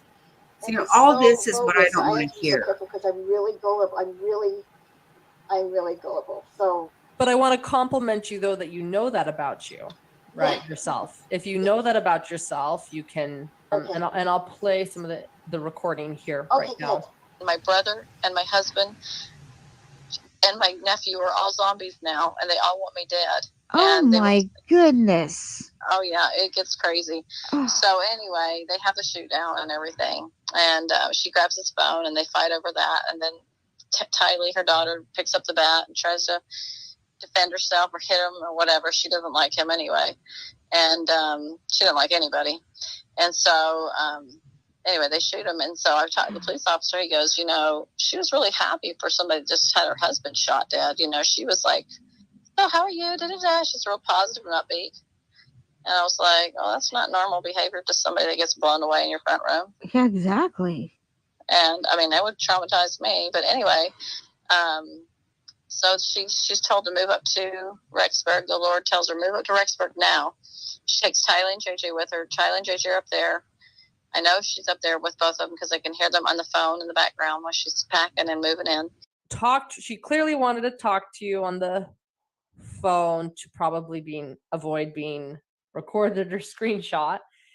You actually, to me, sounded shocked. This is in January, again, 2020, before her interview with Nate Eaton, before the public really knew about zombies or past probations or these intense, extreme cult teachings. You were talking, and how did it go to the point that you started recording? Can you take us there? Yeah, because it starts in the middle of the conversation, you know, in the middle of the call. It was just weird to me that she just out of the blue say, "Oh, can I call you?" And so then she just starts telling me about the situation, and it was, I know that she knew that I like admired her, like I kind of had her on a pedestal because I loved her book. So I in a way, she was trying to clear her name, and so that we were still buddies. I felt like kind of, but it was just so weird because she just suddenly started saying things. It's like, wait a minute, because I mean, yeah, preparing to people was about people sharing their dreams and stuff, but all of a sudden now she's talking like it's like a cult, or it's like a religious thing. She started to talk about the 144,000, and I'm like, what? You know, in the conversation, I'm like, because I didn't, you know, like that wasn't not. I can't explain it, but that just was not a part of what I experienced. And so I thought I gotta record this, because I just thought, no, this is not. I don't know. My gut just said you got to record this. Can I ask how you recorded it? Yeah, I have my what, you know, you got to help me. I don't know what to do. And she's like, the way she talks, that she's just like and she's like, He gets me to come over to his house. He breaks into the house and she's picking up the kids. He steals the key. It's a lot of drama in that. But anyway, he says to me, and I thought it was Lori, but he had her cell phone, so he was trying to get me to come over. So I talked to him, so it freaked me out. And I get there, and it's him, and I'm like, oh my gosh. So I talked to him, and he's like, you know, Melanie, Lori's crazy. Like, she thinks that I'm this guy named Ned, and that she's trying to destroy my life. And I'm like, I just don't know what to say. The way she talked to me on the phone, she wasn't shocked, and it wasn't like, oh, like what did I get myself into?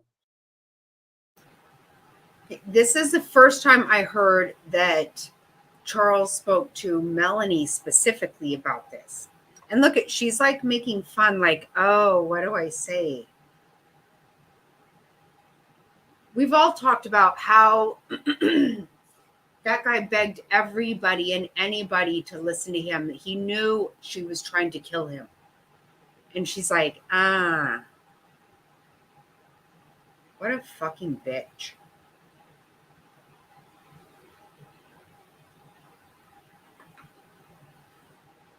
God. She needs to quit even acting like she is a woman of God, a person of God. She does, because she was very well aware of this shit. Yeah, right? I never heard that he spoke to her.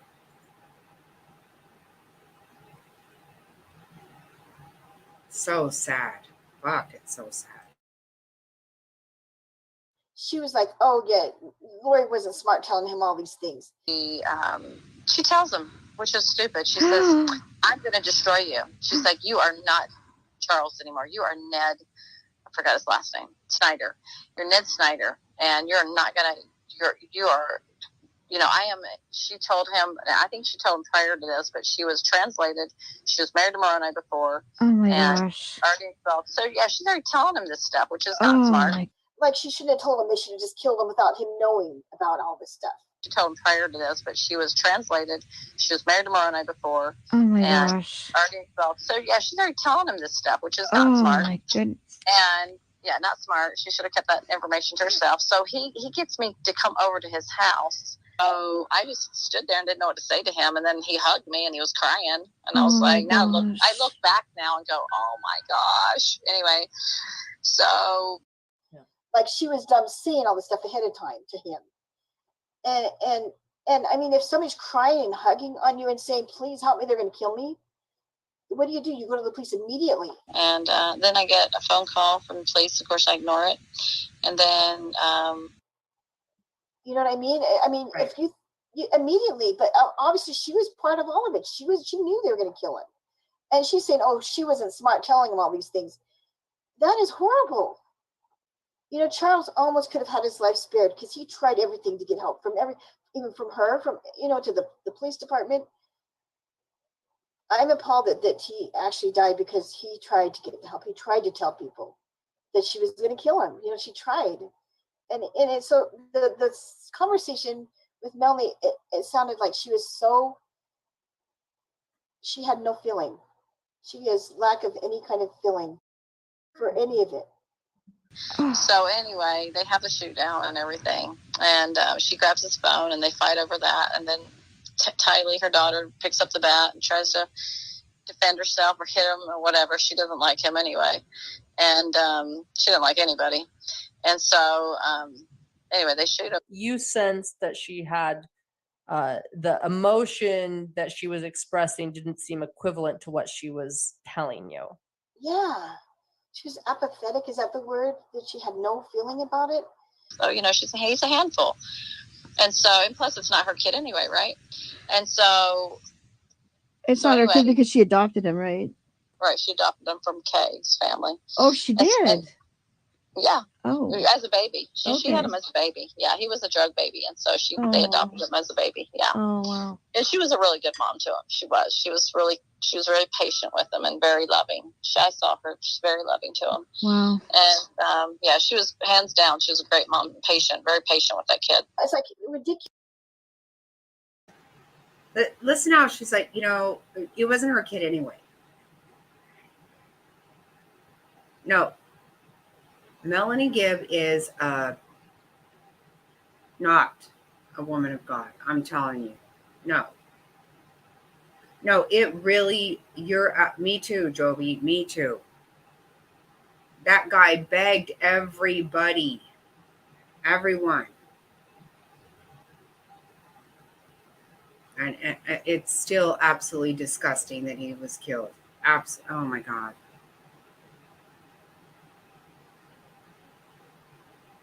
And this bitch knew about every bit of it the whole time. She made that one call to fucking help herself out of this. Exactly, Joey. Exactly. Oh, it'll even get worse. Wait, listen to this. Ridiculous.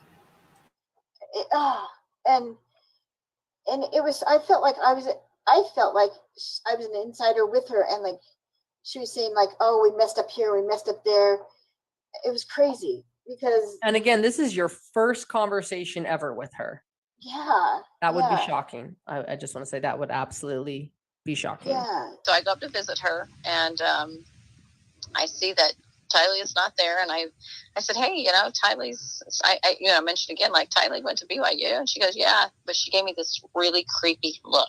Oh, Yeah, it was creepy. It was like, yes, she's dead, really, and you know, that kind of look. yeah. Like, I think, yeah, almost that kind of look. But then I didn't know what to think about it at the time. I was like, oh. And then she didn't tell me that she lied to the police. She says, okay, here we go. Now don't judge me. And then she decided not to do. So she didn't tell me that she lied to the police. She said that they told her to lie for them, but she didn't say that she did, and then finally went back to the police. She didn't say that part.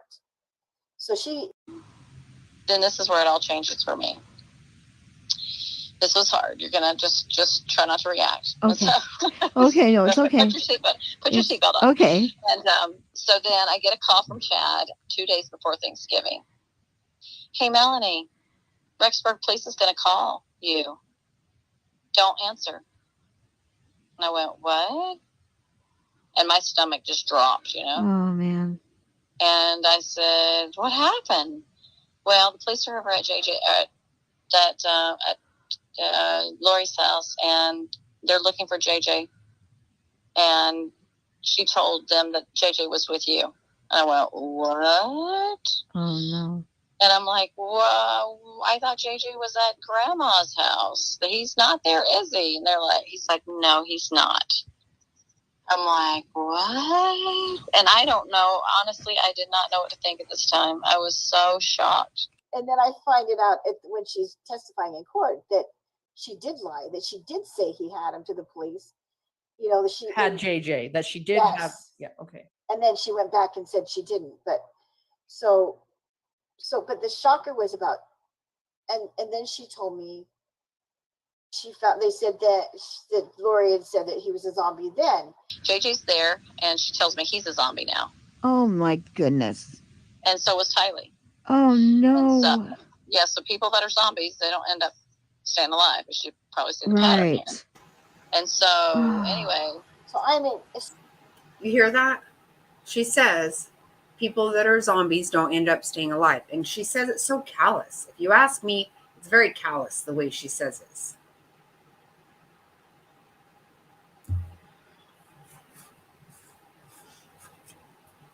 It's disgusting.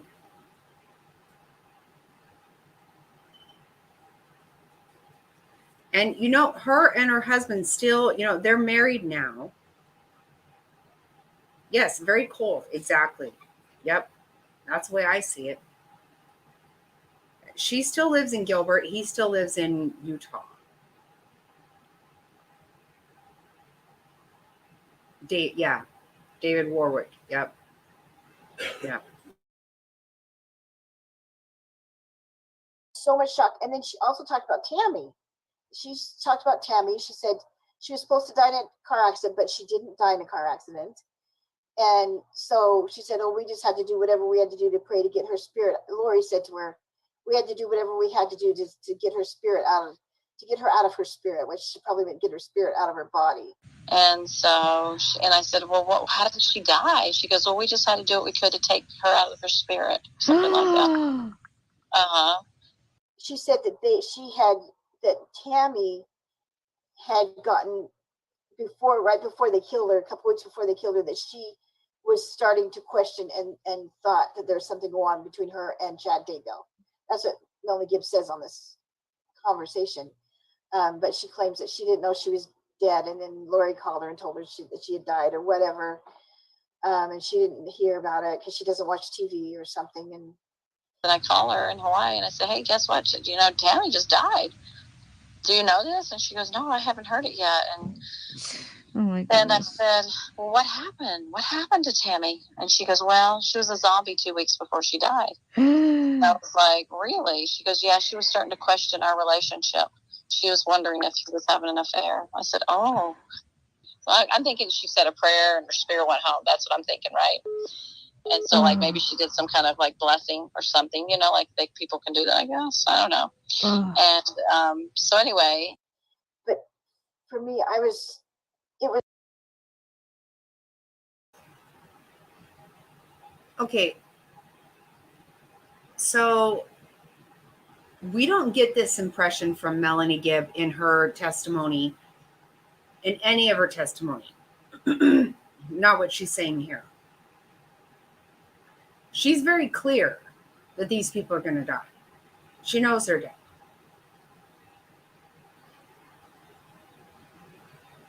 No, Melanie Gibb is a piece of shit.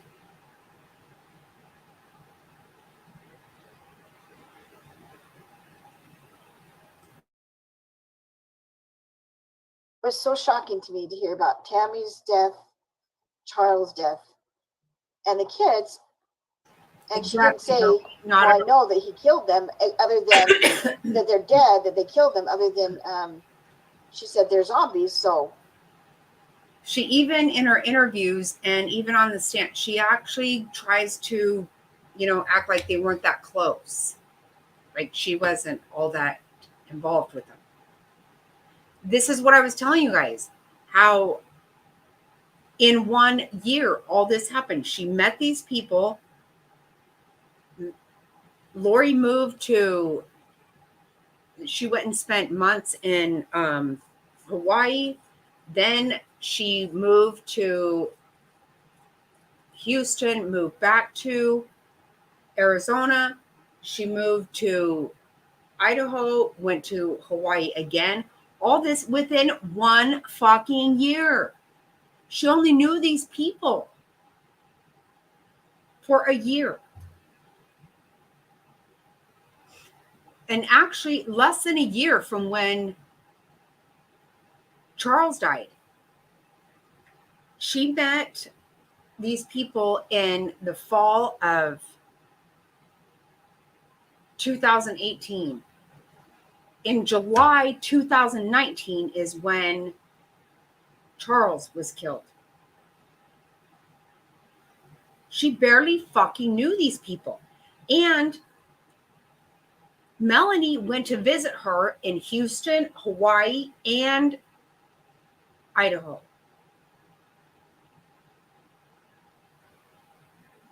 I moved away. I moved away from my home when I was 19 years old, and I lived in Florida, Philippines, Delaware, and Wyoming. My best friend came to visit me one of those places. I came home constantly to visit everybody. Melanie, that she just fucking met. No, none of this. It's all fucking so convoluted and crazy. It's insane.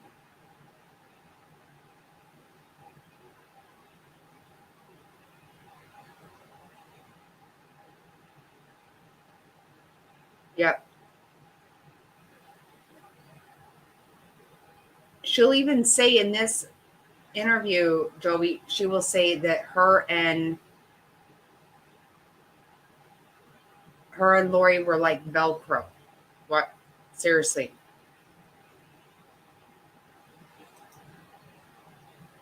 she did say when she went up there to do the podcast, she asked where Tylee was, and she said Tylee was at Idaho, BYU, Idaho, and she said, but she gave this real creepy look, like, but you really know she's.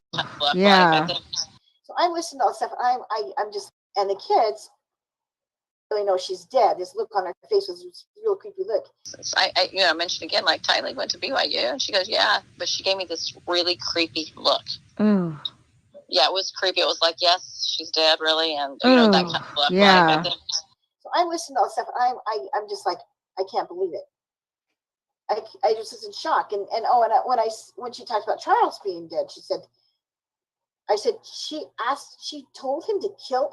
She asked Charles, her brother Alex. She asked him to kill him, and she said, "Well, yes, in self-defense." And Alex, bless his heart, who passed away, he just thought he was doing a favor to his sister. He didn't really care so much, about Charles or this or that, but he just thought he was helping her. Did she ask him to kill him? Well, to self-defense, yes. Well, they planned it. You can't. Hear that? They planned it. See? Hear that?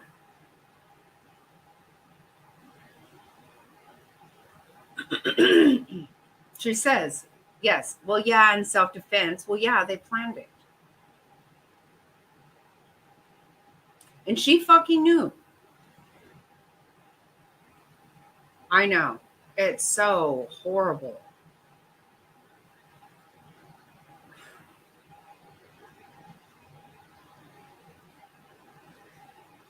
You heard it though, right? I mean, she says it. And she knew about it. She fucking knew about all of it.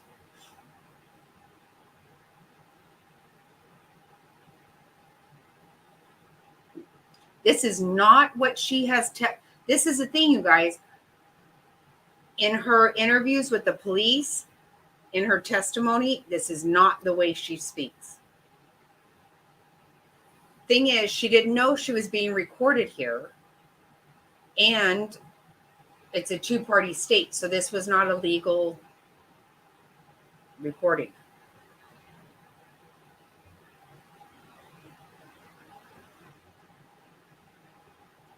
She's a fucking bitch. He cried to her and begged her. And she was like, Really? Who fucking does that? What do you want from people? What are you so involved with that you are okay with people dying? And you know what? In her, you know how she puts out the video that she recorded, where she's like, I'm looking at scripture. What scripture says any of this shit is okay? Which one? Mormon scripture, the Bible, none of them. None of it. As far as I know.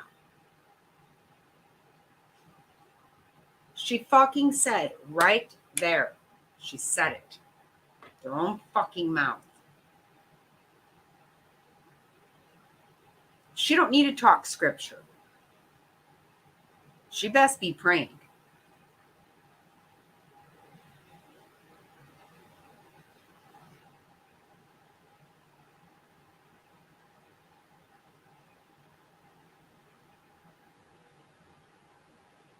Oh, I don't know about that, Joey.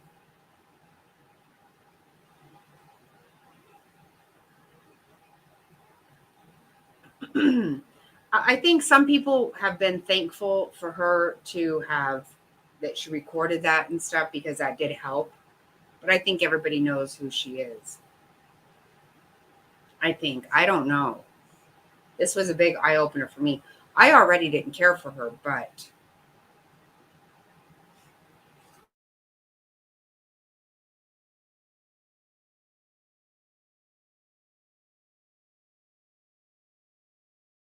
Ask somebody to kill somebody in self-defense.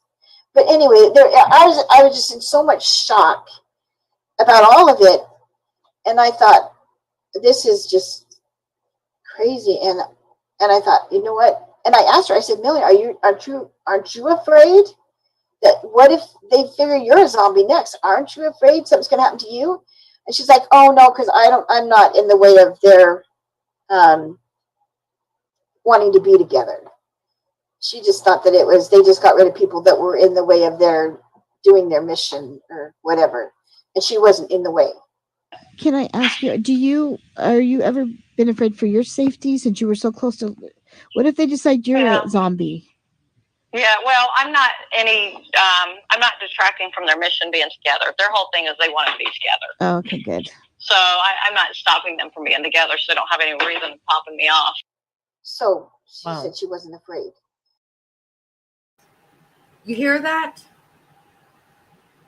Oh my God. Their mission is being together.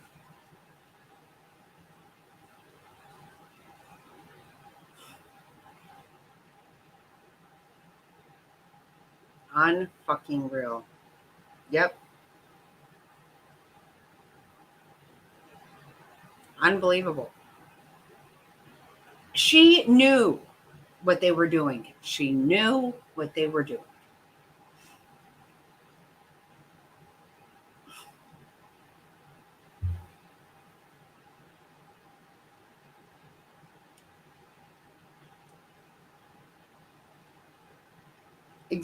That's exactly right, Jerry. Yeah. Yeah, I wasn't in any danger. They weren't worried about, yeah, I wasn't stopping them from being together. That's that. How else can you see it, right? It's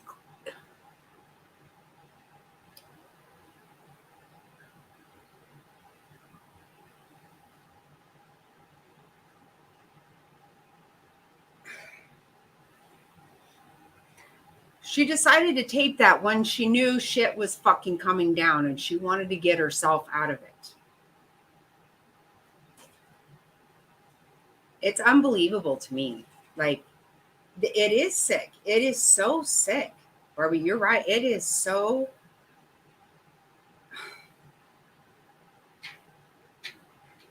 Right. Right.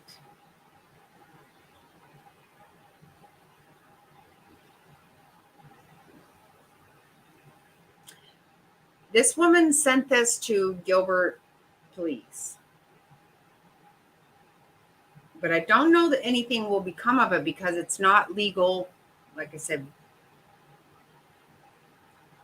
based on two-party consent. Right.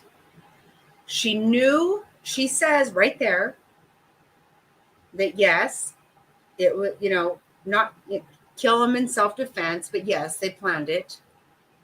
She knew that was happening. He had already cried and begged her.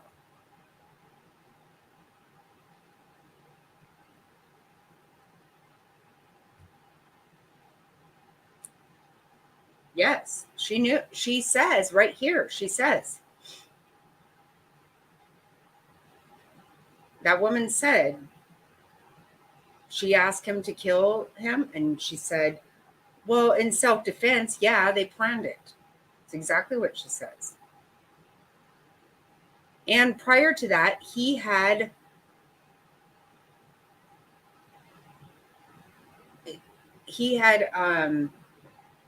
set up a meeting with her, acting like he was Lori. Regardless, when she saw him, he begged her and said, she's not right and they're going to kill me. And she was like, oh, this is weird.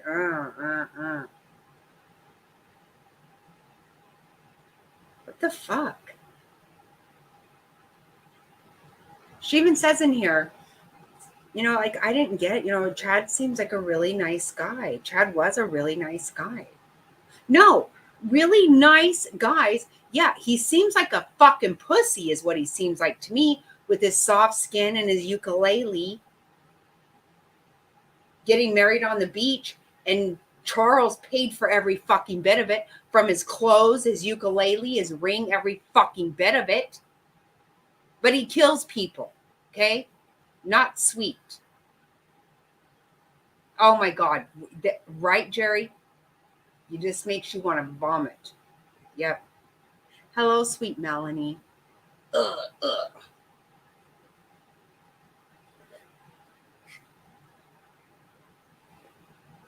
He makes me fucking sick. I know, I feel so sorry. And this is the thing that people don't get. Everyone's like, why didn't she just give JJ to Kate? Well, because then Kate would have gotten the $2,000 a month for JJ. Which she would have, and it then would have made her end up losing $4,000 a month. She was getting $6,000 a month from Tylee, JJ, and herself in Social Security. Right. Oh, they make me fucking sicker than shit.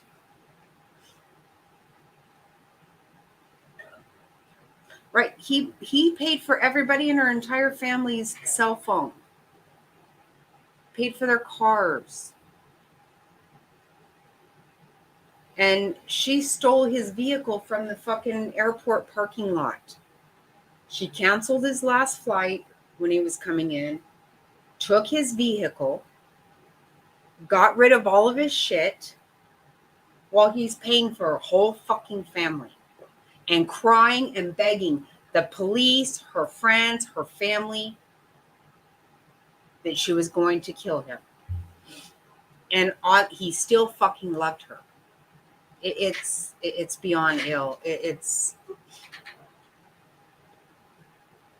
He did. He paid for their fucking wedding rings and their clothes.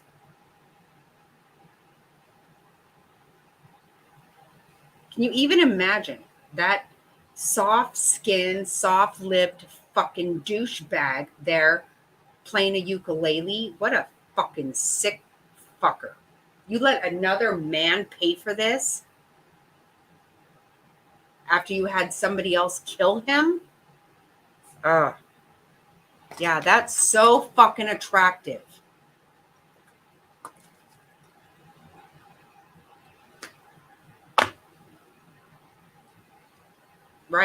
Right.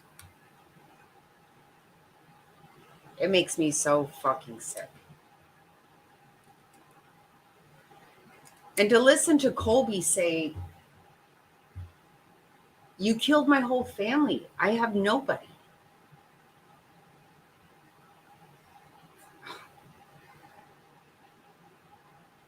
And she laughs.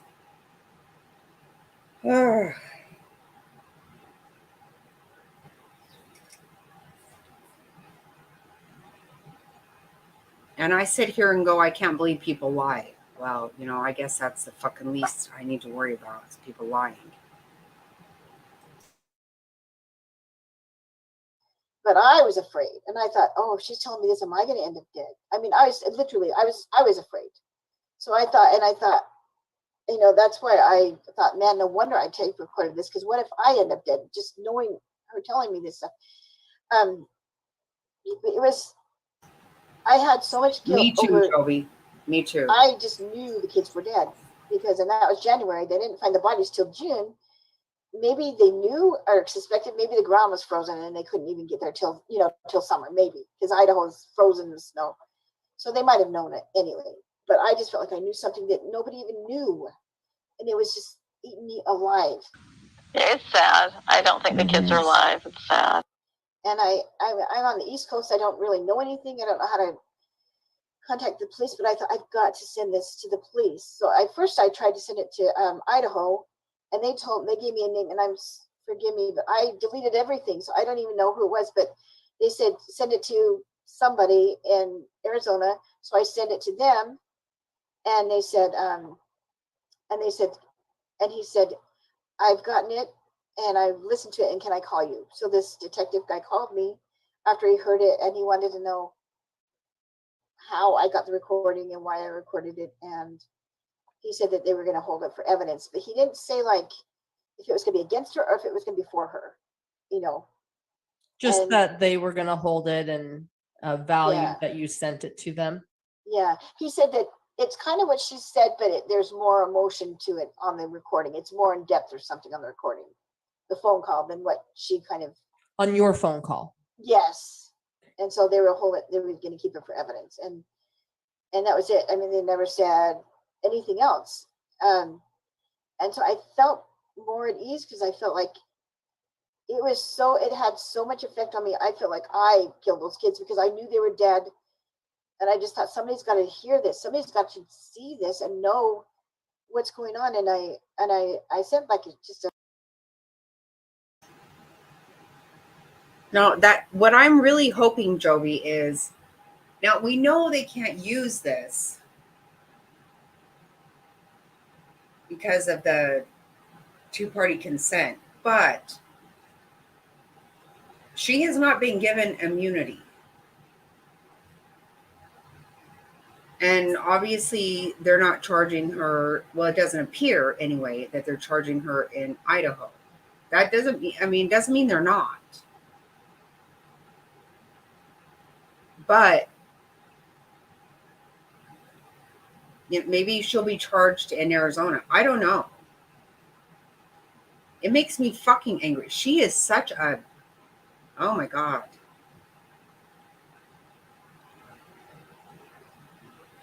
To me, I don't know. I'm having a really hard time with it. Like maybe, maybe she's even worse than Lori. Lori seemed to really believe.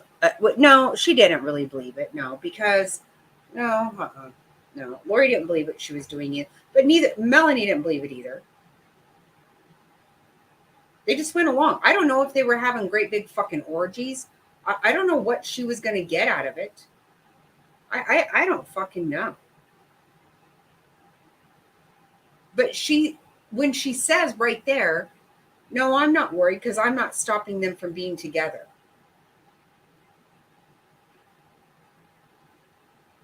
That's not about the believing in what's happening in this cult shit. That's not even her actually even acting like she believes in it.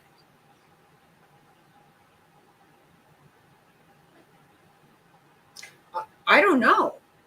What would cause you to do it? I honestly don't know.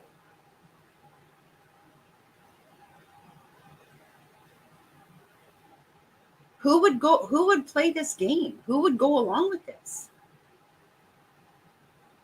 I mean, clearly these people are weak-minded. They need friends.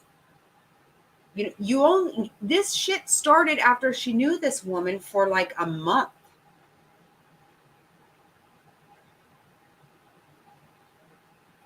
And I'm telling you, people I've known my entire life that I love and trust, I can't get me involved in this. I won't do it. Right? What was she getting out of it?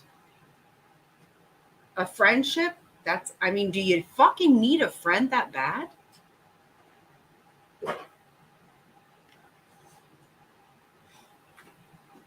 I can't take on any more friends. I got more than I got enough time to give to at this point. I can't. Who's doing this? Yeah, that's exactly right. See? Nope, you're right, Jerry. That happened too. Yep. They really put Alex and Zulema together for sure. Not quite sure now. Melanie Pulowski and her husband, I can't remember his name, Evan, I think. They met on Match.com. So they say. They all lie also. Oh, yeah, okay.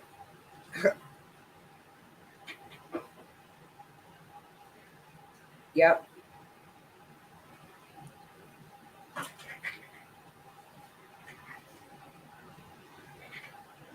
Yeah, I think it's even sicker than what's coming out or what we even think.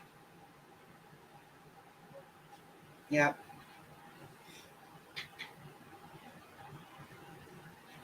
And these people would do anything they said. But who even visits their friend that often? If your friend moved out of state, you might go visit them once after a year or so, I think. I don't know. I don't know how this works. But I know Charles paid for all of it.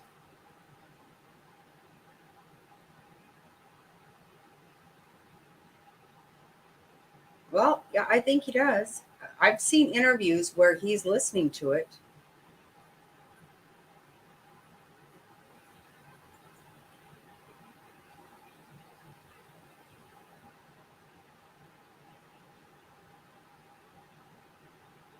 But he seems more like a where if you really think about it, so Brandon is more of a Charles type, right? More of a manly man, get things done, paid for things, where Charles, or not, I mean, Chad and Ian seem kind of soft and let the ex-husband pay for what they're going to do kind of guys, right?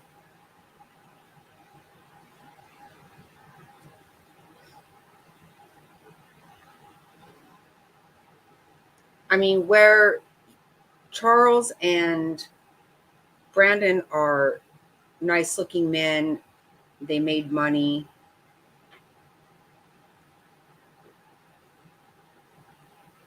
And these other ones are don't get their hands dirty kind of guys. That's okay. There you go. Thank you. I'm not saying it right. I know I'm not saying it. I'm not describing it right. Yep. That's exactly it.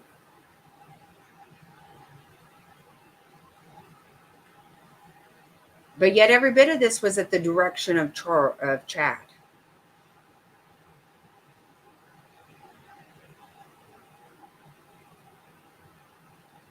And they have that soft sound, ugh, vomit is what they are.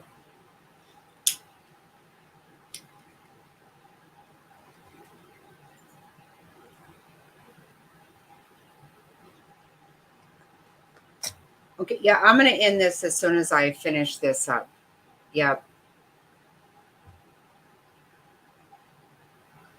Good night, Jerry. Love you so much. Thank you for hanging out with us tonight, especially last minute. Yeah, I'm just going to play where that stupid bitch is talking.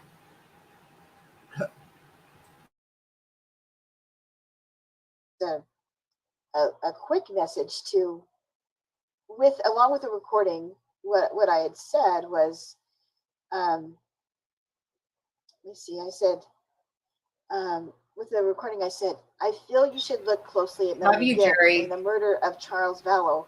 I'm not close friends with her. I have not met her personally, but she called me last January in this taped phone conversation, and she shared knowledge of knowing Charles was going to be killed before it happened. She also tells how Lori stole the truck and got rid of Charles' personal effects, etc. Melanie tells in this taped phone call conversation more than she may be let on to authorities. I taped the conversation by having my phone on speaker and using an iPad to tape the call. I have felt really uneasy ever since the call, like there may be needing more information in this call. So anyway, so that's what I sent with the recording. And do you feel some relief then that the recording is out now? well, I mean, I feel I'm upset that the police leaked it because they're the only ones that I sent the copy to, was the police department. And when the little snippet that I sent you, I sent just that little bit to Annie as well, because she's the aunt, and I know she's had a really The hard aunt time of as well. Tylee. The aunt of Tylee. So you Yes. sent a snippet to me and to Annie.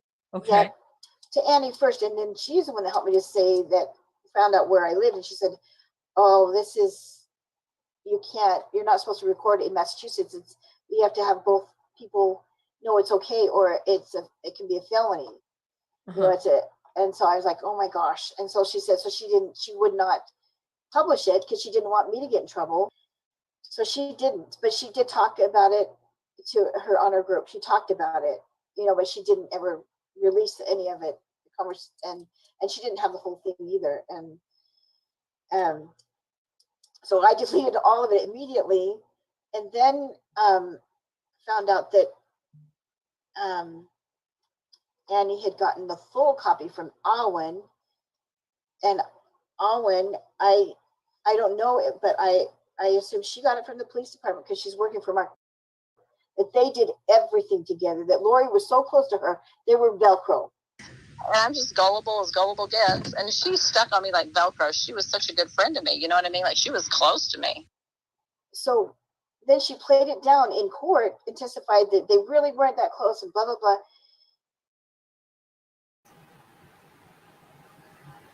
You hear that? How fucking okay. Such a good friend to me. She stuck to me like Velcro. Okay, well, first of all, that to me says that's not a good friend because you just fucking met me. I don't even allow people that I love with everything I have, that I would do anything for, to Velcro to me. I can't have it. I need space, 100%. But that's fucking weird. And exactly right. It's complete opposite of what she said to the police. That's the biggest part here. Biggest thing. Yep.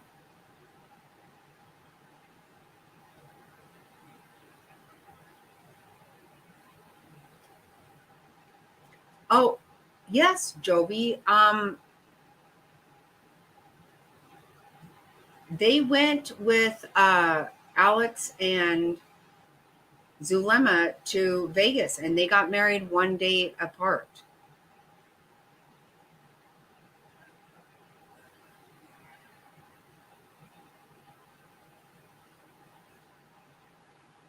They all went to Vegas together and got married.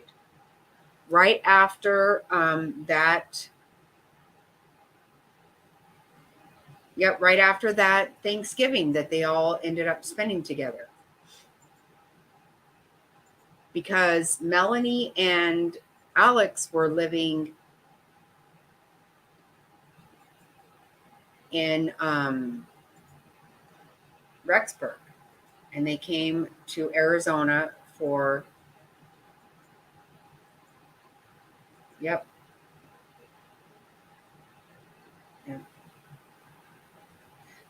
Both of them pretty much at the direction of, Chad, Mr. Soft Lips, soft speaking, fucking dildo.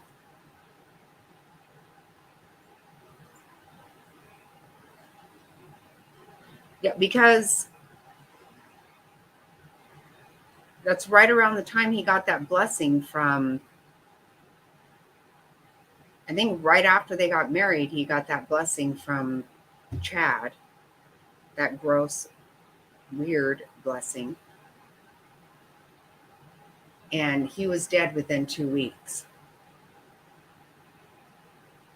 It's all fucking sicker than you could even make up.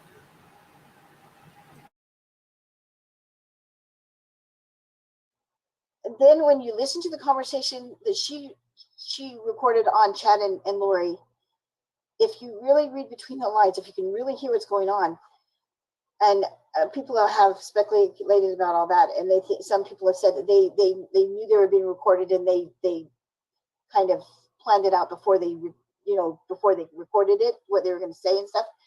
I don't believe that, because if she was so close to Lori, when I in my past I've had cult experiences, and the thing that the people with cults have to do is they have to always get You recorded Melanie Gibb. Melanie Gibb recorded Chad and Lori. So I decided to call Lori and Chad, and I recorded it.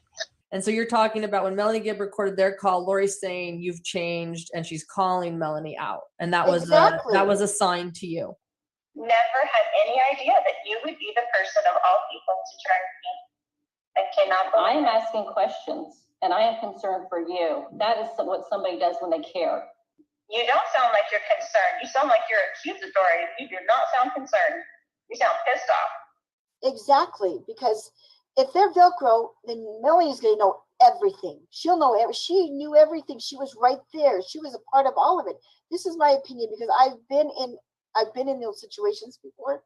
And so it really, really bothered me, because she told the other guy, I don't do names, guys, I'm sorry, but the one that was trying to get her to say how close she was to her. Oh no, we weren't that close. We weren't. And she says on my recording, we were Velcro. And then that other interview with I don't know. And I'm curious what might happen here in Arizona by that time. You know, when I think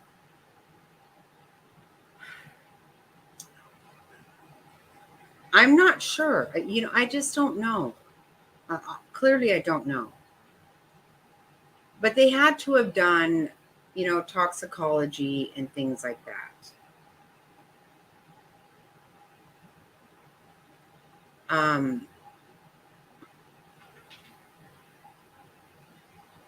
Right.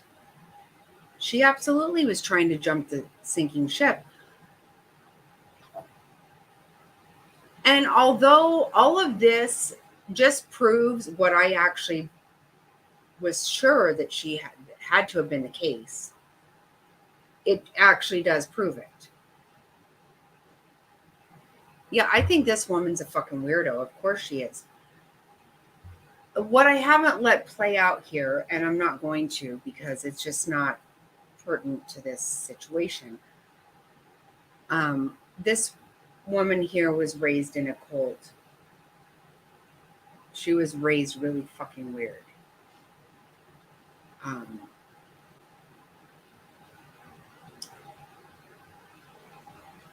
It doesn't excuse any of it. I mean, I can't imagine myself. I could never. I can tell you honestly, I could never be caught up in all this. I just couldn't, because the very first sign of it, it's like, yeah.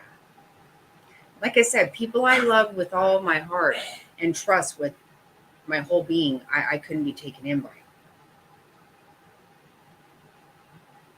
Because even when I know I should do something, I just don't want to, and I don't.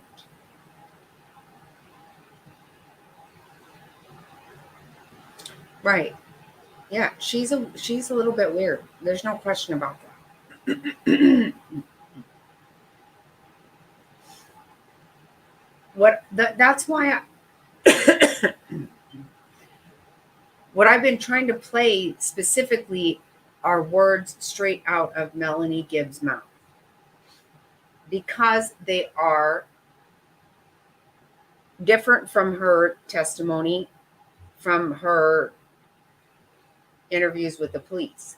They just are. But what they are is what you would expect to be, because how could she not? She was right in their fucking grill. I mean, they were Velcro, 100%. I don't want Velcro from anybody. I don't want it.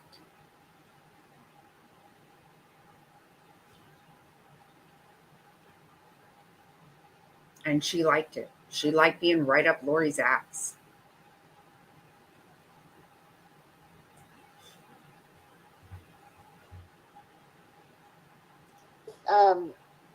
With Lori's nephew that used to live with them.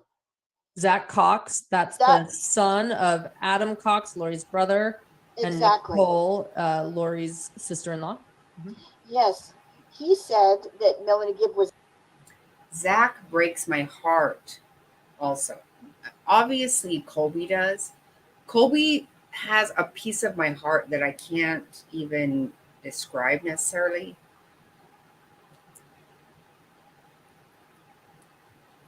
First of all, I will say immediately, Colby looks like my daughter's first husband. He just does. He looks a lot like him. He reminds me of him very much. And there, I just have an immediate thing in my heart. But when he says, my whole family's gone, Mom, everyone, my stepdad, my sibling, everybody's gone. You kill them. That's true. And it's heartbreaking. It is fucking heartbreaking for me.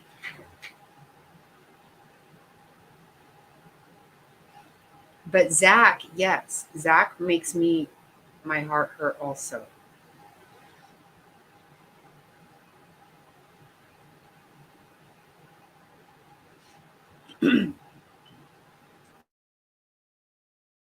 Was there. Because Melanie says here, oh, Lori did these. She said that Lori did all these things, stole the truck and packed his stuff and got rid of all of it. But he knew that Melanie was right there with her because she was living there at the time, and Melanie did all of that with her. But on the phone, she was saying to me, "Oh, Lori did all this stuff." And she said, "Are you sure you're supposed to be doing this?" "Oh, yeah, Melanie, God's telling me exactly what I'm supposed to be doing." Charles was upset because she just tried to destroy his life.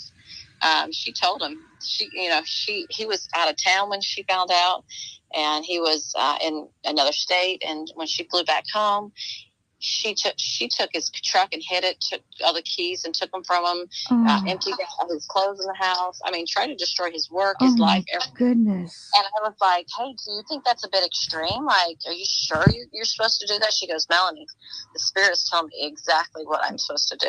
And I'm like, "Oh, okay. Well, I'd say, So she was trying to pretend like she wasn't a part of it. But then you know what I mean? So in other words, Zach Cox. Well, Barbie, the thing is, this woman right here, she was brought up in a cult, not the rest of them.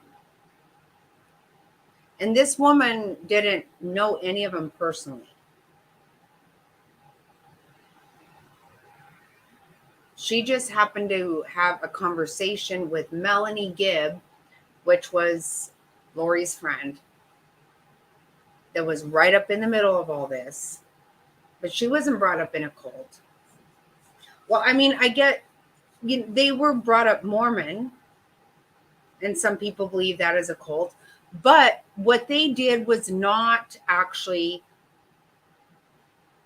the things that they did were not taught by the Mormon religion.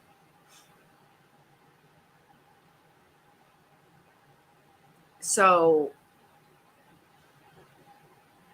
yeah, Melanie Gibb and Lori were not brought up in this way. They weren't brought up in a cult.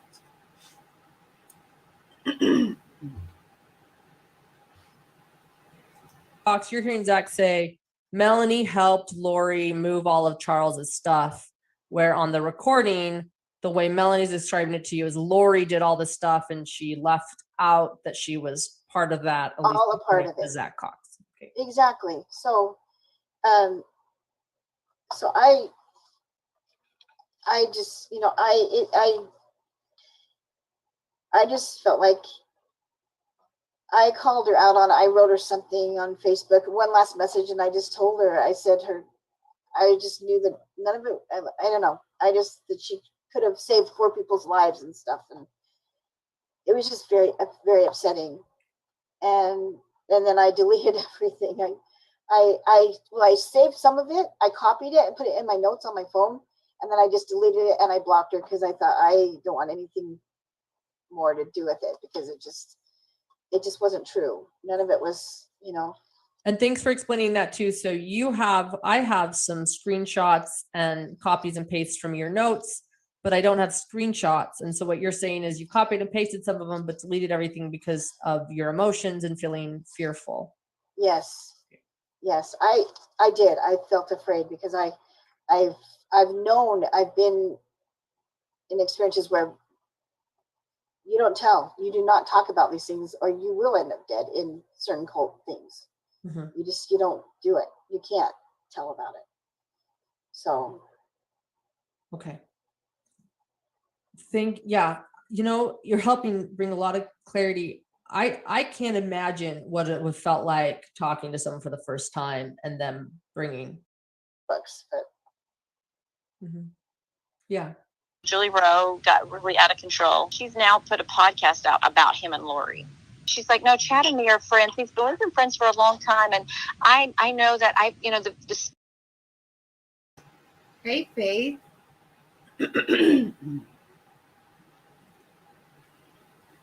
We're listening to a video busting Melanie Gibb. Bitch. We're almost done.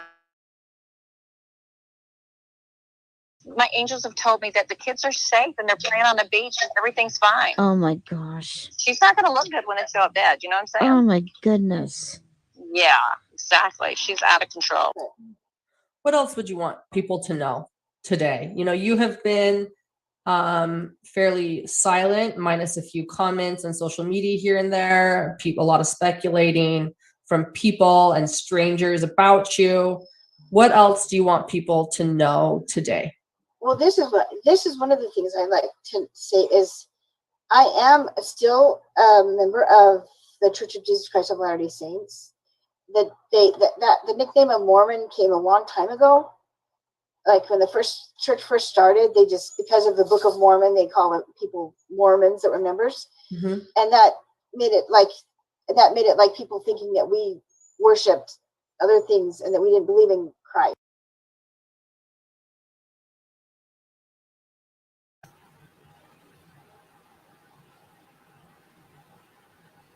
Okay, I think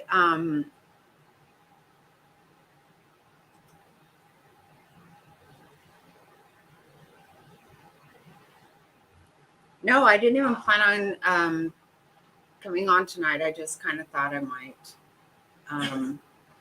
And so I did. But I just wanted you guys to hear what Melanie Gibb was saying to this woman without, this is not what she said to the court or what she said to the police. And she's a piece of shit. She could have saved lives. 100%.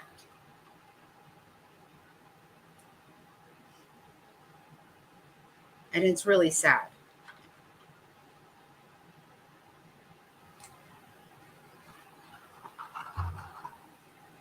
How are you, Faith? Right. Were you surprised? Are you glad that you heard that, Jovi? Because I was happy to hear it. Because I felt like I knew it too.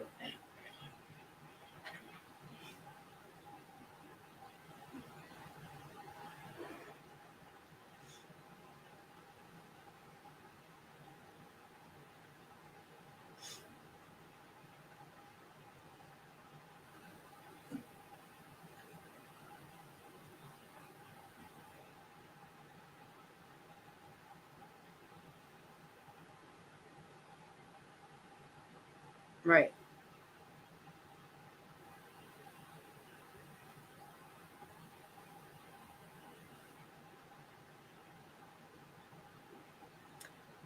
No, she knew, she admitted right in that phone call that they planned Charles' death. And even if that happened and she really didn't believe they would do it, but they did, that's when she really should have stood up, because that could have saved Tammy and Tylee and JJ. She could have at least saved Tammy.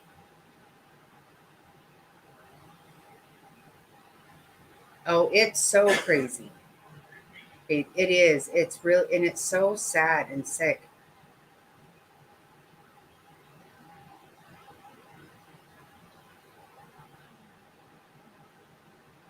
I would like to talk to her. I would like to confront her.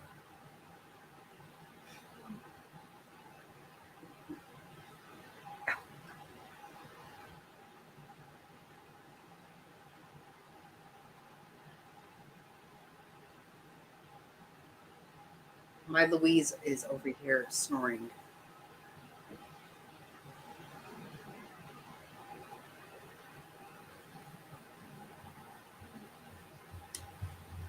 Look at her.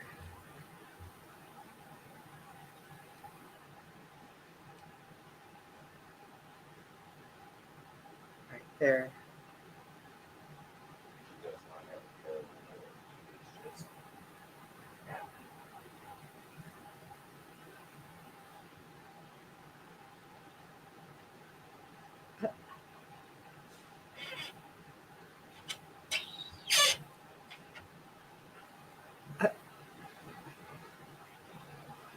They will stay right there until. So, okay, right down here by my foot. Okay. There's Libby. There's Libby right there.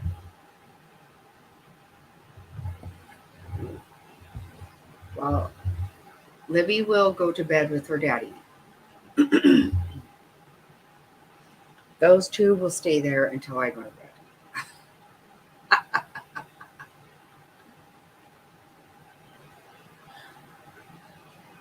You know what, Faith? They have a big doggy bed in the living room.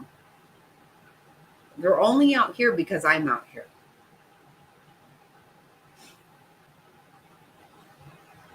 They won't stay out here if I'm not out here. Come here.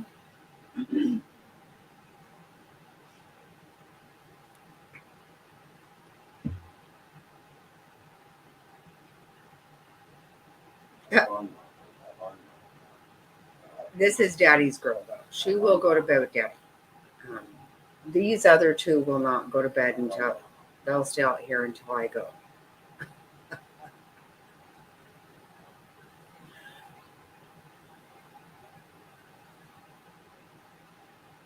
Yeah, but you bit my angel. Mm-hmm.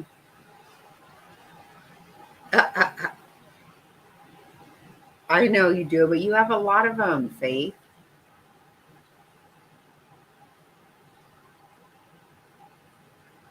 My granddaughter told me this one does her little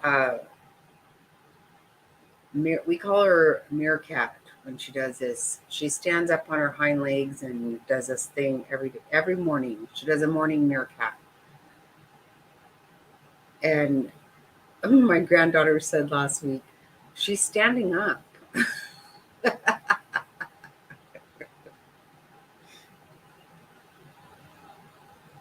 But she bit my baby, my angel, and I'm not okay with that. That's not good.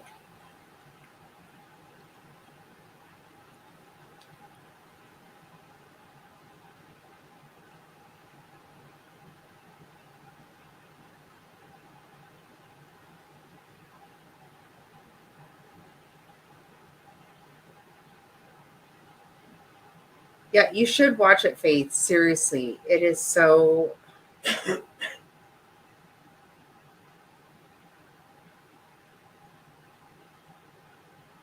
What did you think of that, Kimmy? Not being as invested as, Jerry and Faith or Jovi and I. What did you think of it? You want to hold her? She's a bitch. She literally is a bitch. Not gonna lie. When she wants to come in, she's not even kidding. She comes in.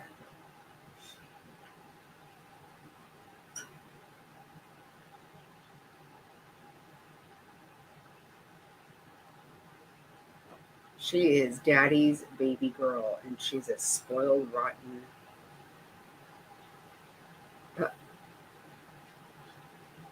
And I am the one who rescued her. But she loves her daddy.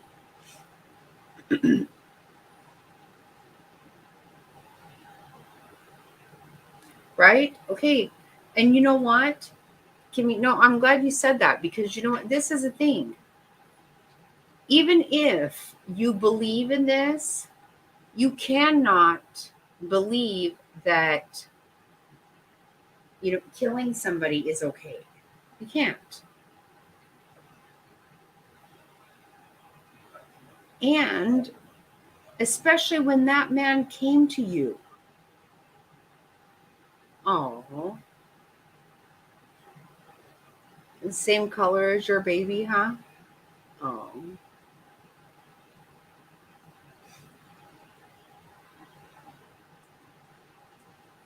Mama's the one that rescued you. Mama did that. Mama do it. Mama do it.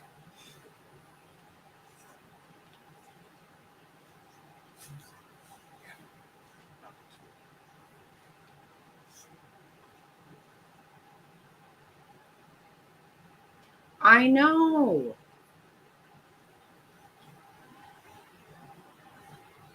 She could have. She could have prevented death. I believe that 100%. I do.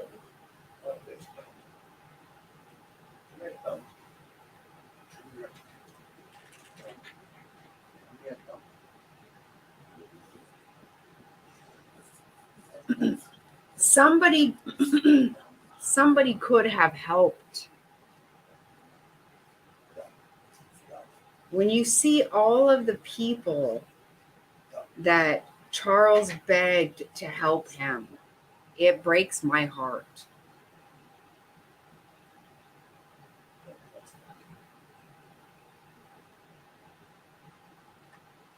Oh, what? Oh,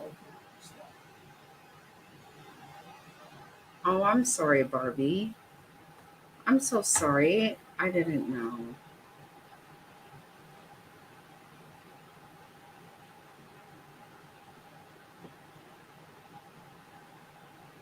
Yes, I'm very sorry.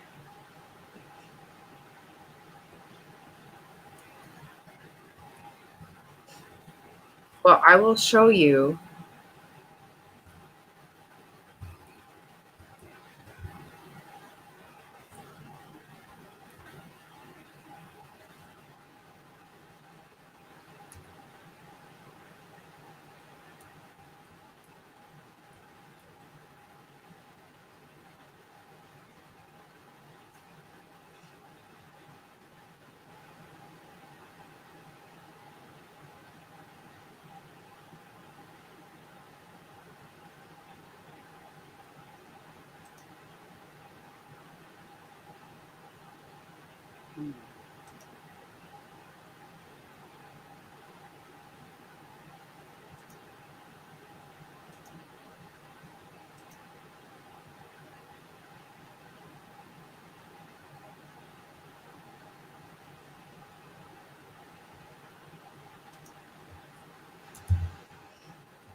I don't know why I can't seem to put it in the right thing.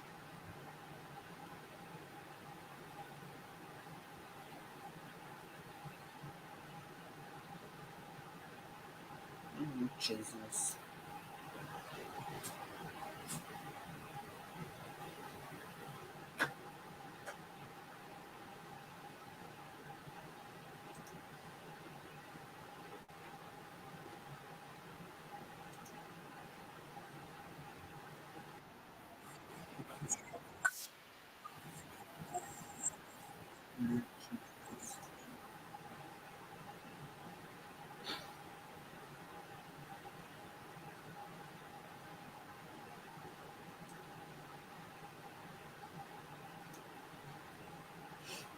I'm trying to find the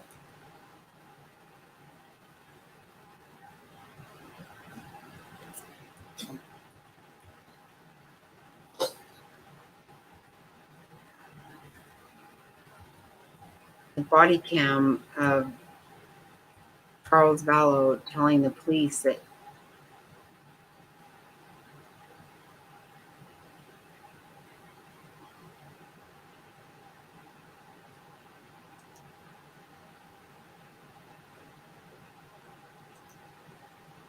she was going to kill him.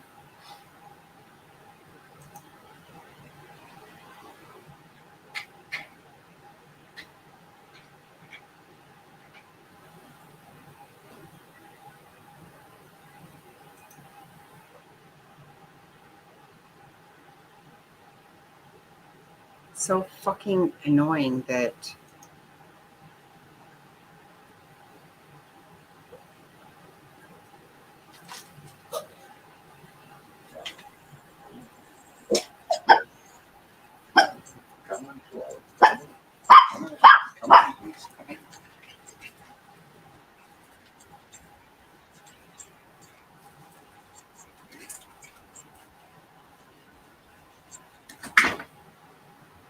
Oh my God.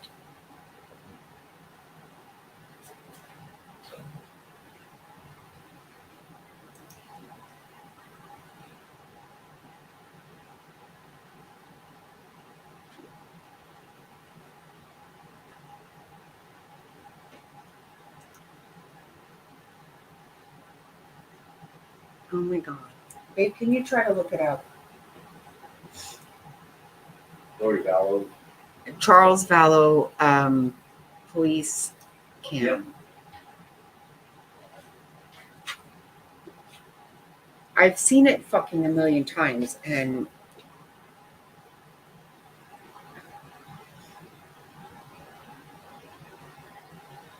yeah, it's just really sad. He literally is begging the police, she's going to kill me.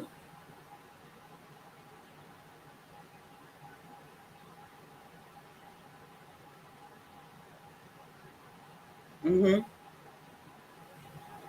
Oh no, I didn't. Hold on, no.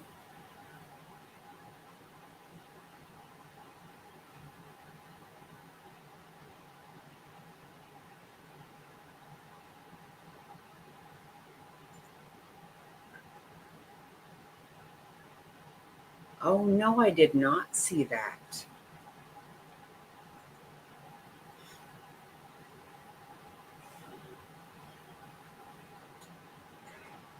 Kate, I don't know how to do that. You don't even understand. I don't.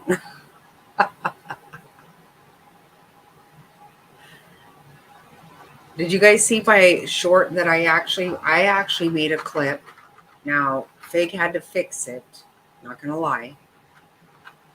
But I did make a short, I clipped a video, which I've never done before.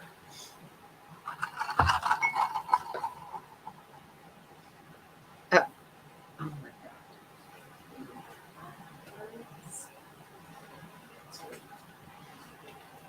God. Aren't Thelma and Louise out there also? No, I think I have the video you're looking for. I will send you a link. Yes. Wait, what if I just you just come on panel and then Okay. you share it?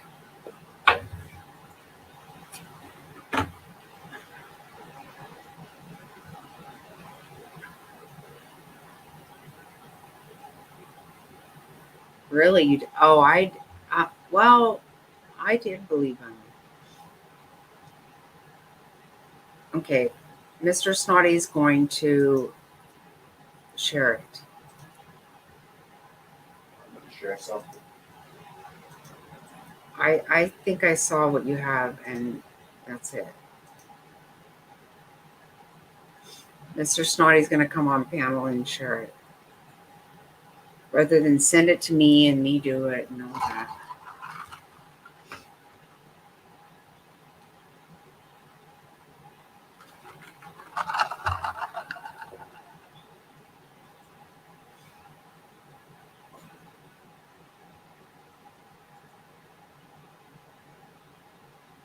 Oh, no.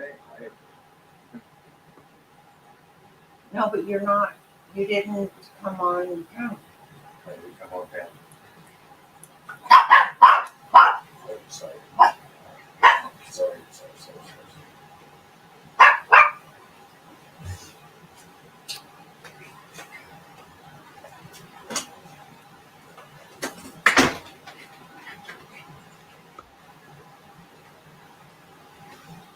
Oh, my bum.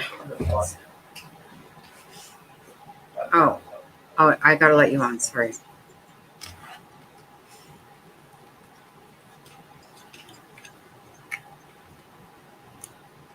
Right.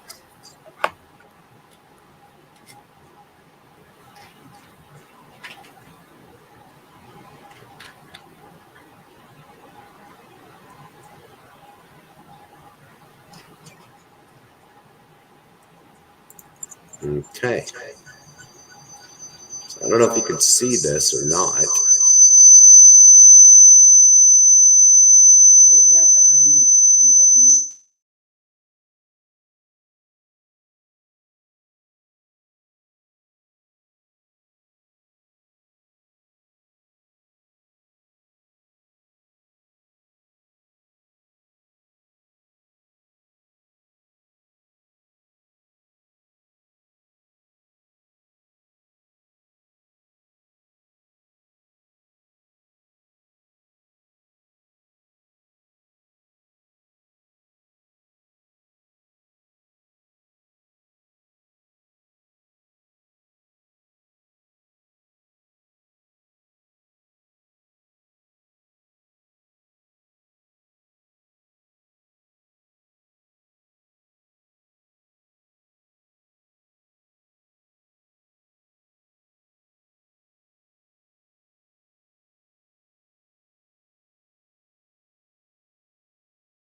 long story.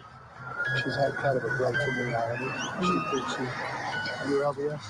Yes. She thinks she's married to Morona in the past. You think she's what? Married to Morona at the top of the company. I've tried to support her as much as I could, but it's gotten really, really bad lately. She's had a break. She says, I'm Nick Snyder. I've taken over Charles' body. And Charles will get killed. I'm going to kill you. You're going to be murdered today or tomorrow. I just went back to the living room. Like, what is your problem? With the gun? Yes. And I said, I want you to put that bat down. And he wouldn't do it. He's like, dude. And he came at me with the bat again after he'd already hit me in the head. So I shot him to stop him. Gotcha. How long have you guys lived there? Okay. How long have you lived there? Like 3 weeks. Oh, geez. Yeah. Okay. That's why the neighbor said no. Gotcha. Like, hi neighbor, sorry. Still can't get over that smile. That's Lori Vallow at the time smiling after her brother, just moments beforehand, had shot and killed her husband, Charles. Unbelievable stuff. Well, a detective from the Chandler, Arizona Police Department, because that's where that happened in Arizona, took the stand to testify. She didn't have much of a reaction. When she was informed that Charles was deceased, she had responded that she already knew. She appeared calm, very non-emotional, was kind of hanging out and seemed to be just having kind of some general conversation, not really upset, just kind of, at one point she was laughing, just kind of was standing around. Let's bring back in our guests, Caitlin Becker, Sky Borgman, Mike King. Caitlin, this whole thing has always struck me as very revealing. You know, in that moment, your husband's just been shot, and her reaction to the whole situation. A complete lack of reaction. If you didn't tell me why she was talking to the police, I would have thought at most fender bender. Not that her husband had just been shot and killed by her brother, and by his account, the commission of defending her from some sort of physical altercation. He is. Yeah, there is. There's another video, babe, at night when he's in. It's a lot sadder. You hear me?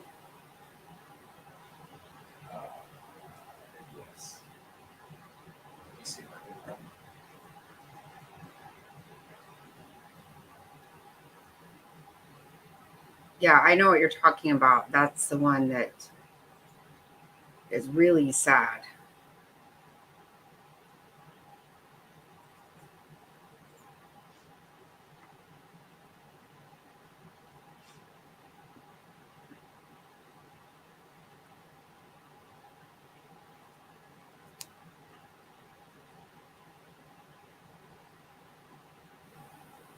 Yep.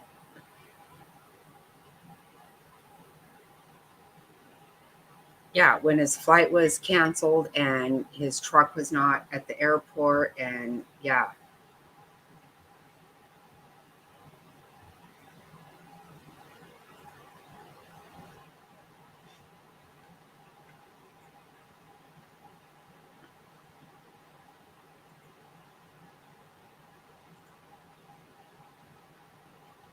Mr. Snotty's looking for it. Everything I pulled up was not.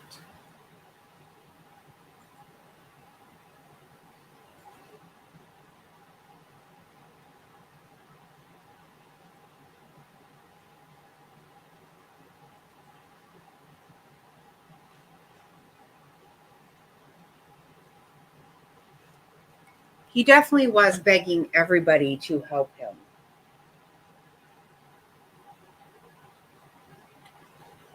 Come here, Thelma.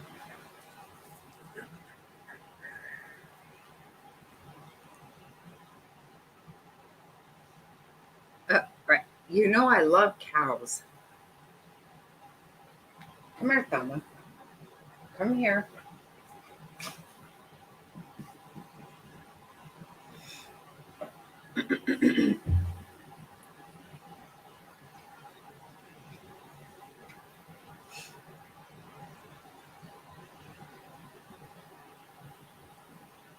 He just right over there.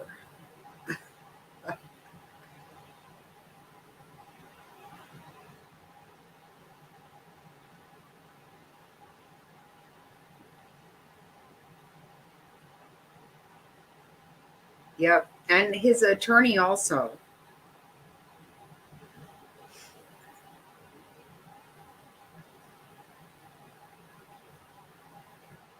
Oh, don't, Kimmy. Don't. We're about hog slappers.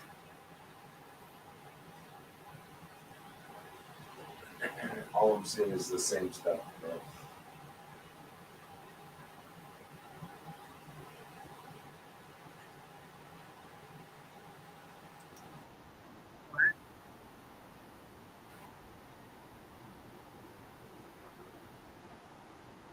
We're finding the same videos over and over again. Oh.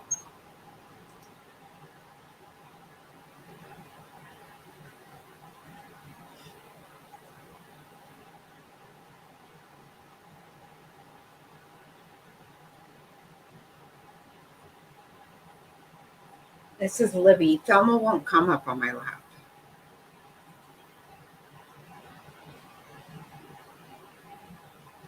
This is the real spoiled shit. Go to daddy. Go to daddy. Call her, babe. Come here, Libby. Come here, Thelma. Come here, Thelma. Come here, Thelma.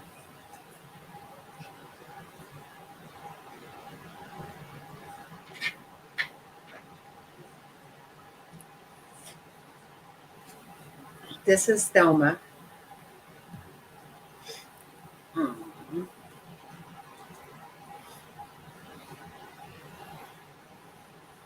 Libby's with daddy now.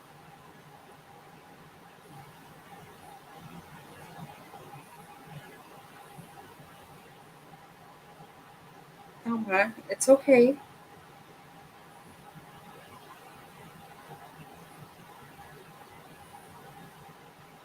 Say hi, Thelma. Say hi, Thelma Fufu. Thelma's not just camera shy, she's very shy. She's very shy. She gets very protective, though.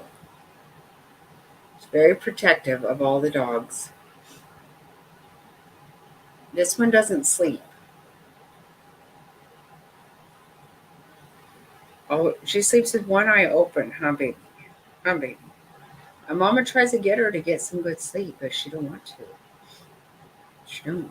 She has to be on guard. She doesn't sleep at all.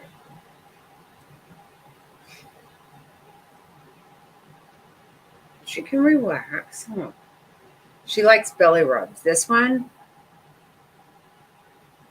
I think I told you guys when we first got her and Louise.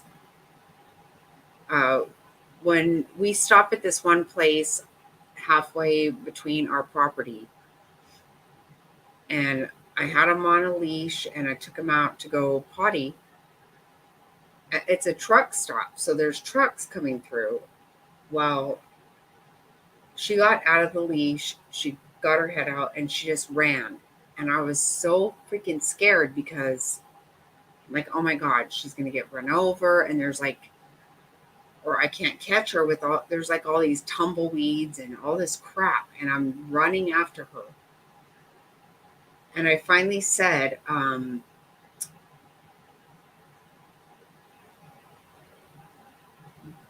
you want a belly rub? And she stopped in the middle of all these weeds and rolled over on her back so I could pick her up.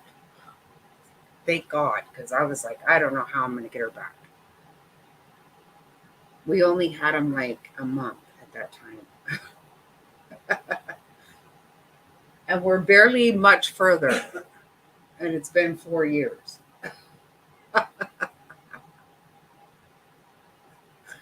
Oh my goodness. Oh yeah, we're still here. Right? Look at these babies.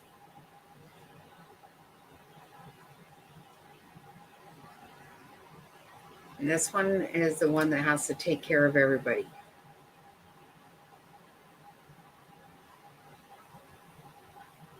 Come here, Weezy. Come here, Weezy. Come here. Come here, Weezy. Come on. Good luck with that. Louise. Come here, Louise.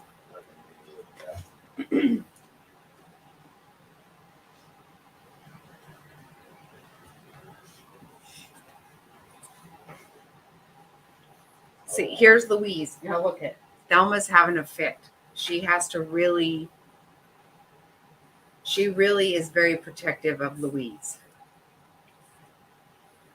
Well, we think that Thelma and Louise are the same. They were, when we adopted them, they were found together. And Thelma takes care of Louise. This is why I say Louise or Thelma doesn't sleep.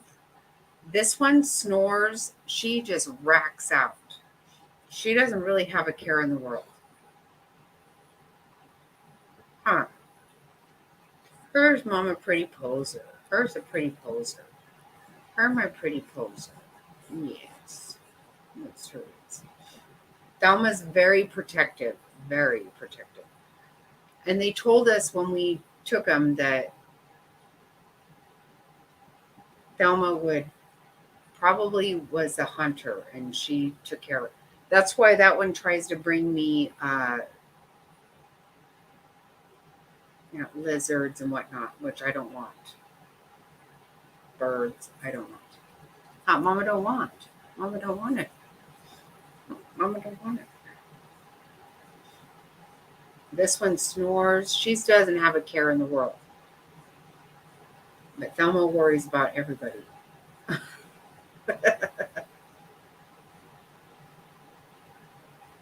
And Libby is shitting herself because these dogs are in my lap. She does not like it.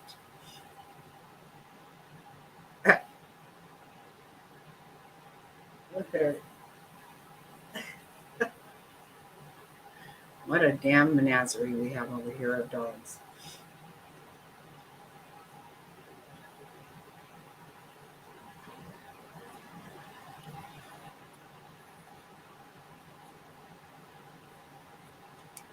Oh my God. Oh shit. Okay, relax. Relax. Oh, see? There's Libby. They're all right here now. Okay. It's all right. Mama can hold easy. Mama can hold easy. Mama can hold easy.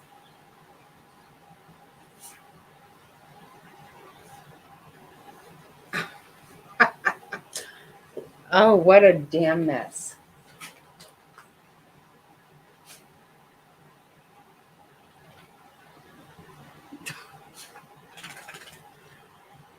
Oh, Lord.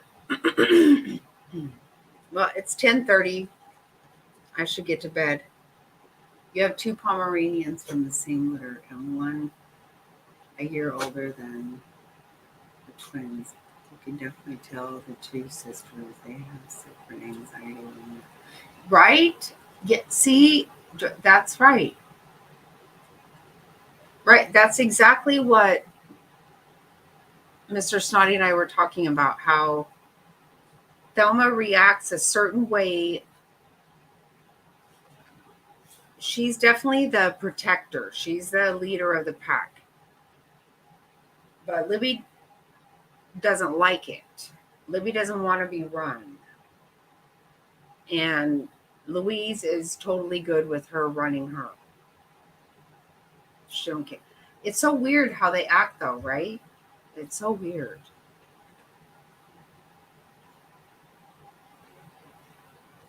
Libby doesn't like them. And they don't act normal. So it's all weird. It's all... What it is a fucking bark fest that I don't like.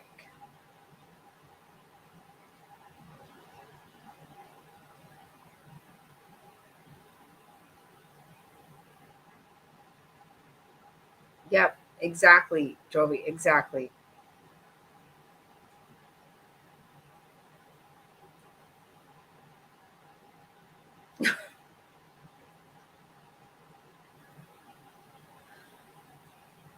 They're chihuahuas.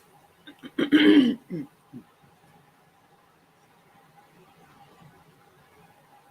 Libby bit my angel the other day. I am not okay. I'm still pissed off at her for that. I'm not really talking to her.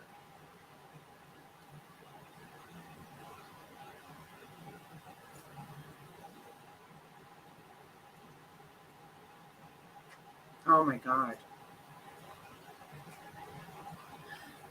It's going to be a real treat to see what happens while we have a contractor in here doing the kitchen. I don't know. Me and Jack can leave, but I don't know about I don't know what's going to happen. It's going to be a real shit. It's going to be a fucking shit show. 100%.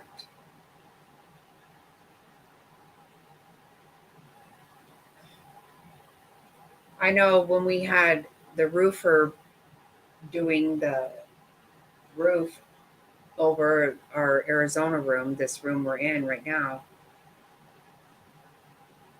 they were only here one day, right? And the barking was so fucking out of control. My God.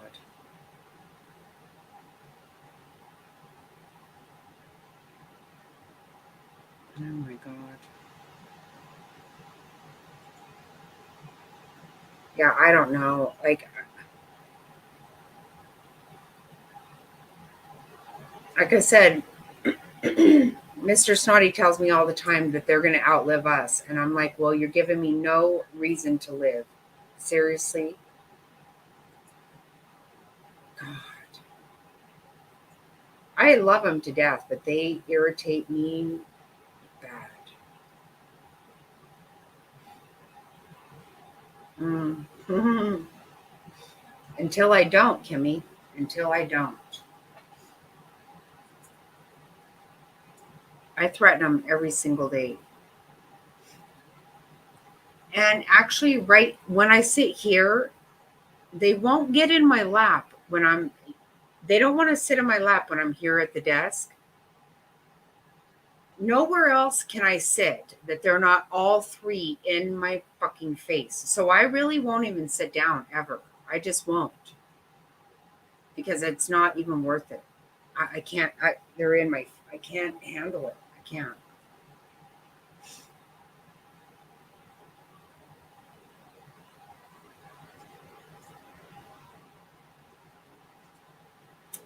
I know.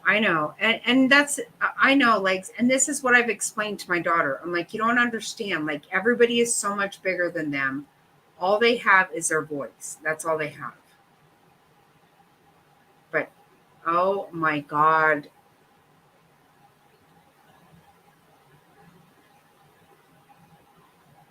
It really wears on me. It does. They wake up Jack.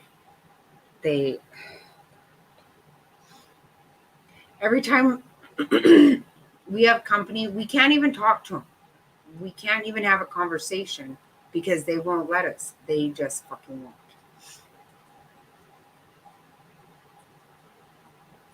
So it's really making life miserable, quite honestly.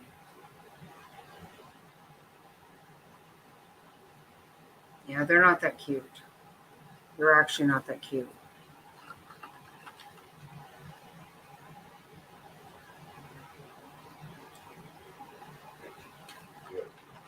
They're not.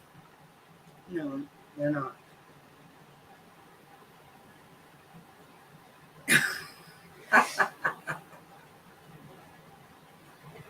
Oh my God, that's hilarious.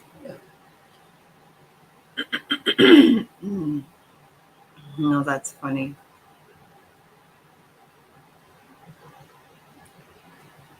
You're too funny, Legs.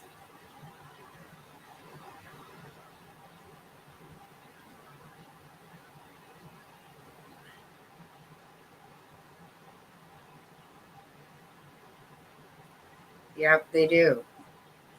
And it's annoying as hell. It's horrible.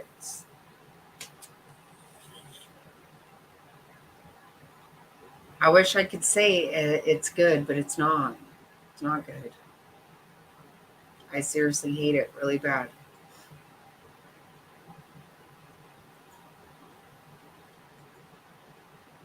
And I'm the one who did it. I am the one who did it. When my dog of 15 years passed, we decided we wanted no more of this. We wanted to have nothing to take care of. And I went and got Libby. I am the one who started it. 100%. It's all my fault.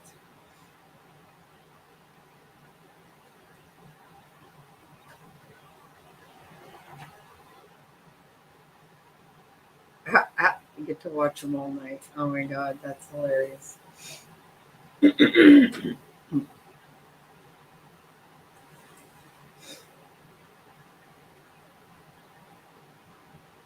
Yeah, I'm just trying to figure out how we can get their voice box taken out or something. There's got to be something can happen.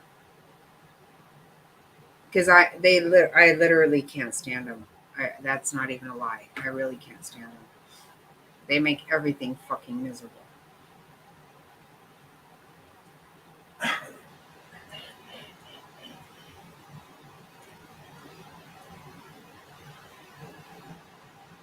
Yeah.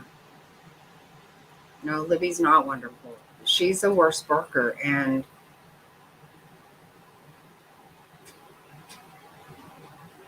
she just bit my angel Friday night. So yeah, I'm not. Mm-mm.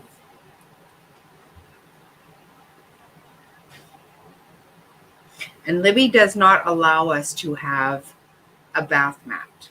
We're not allowed to have one. Any chance she gets, she will fucking piss on it. I can't. I cannot. She has to do it. She has to.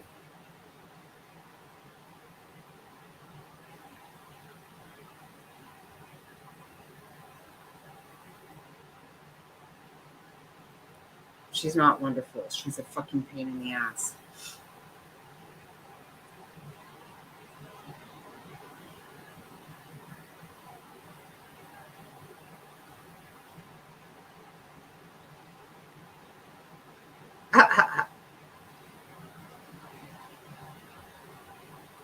No, she does everything out of defiance. Believe me, that dog does everything out of defiance.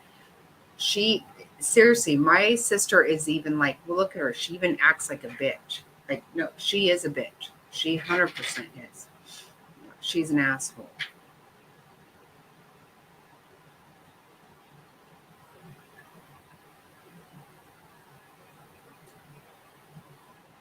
Right, and I have to just keep throwing them away. Ugh. That's why I say when he says they're going to outlive me, that's not okay.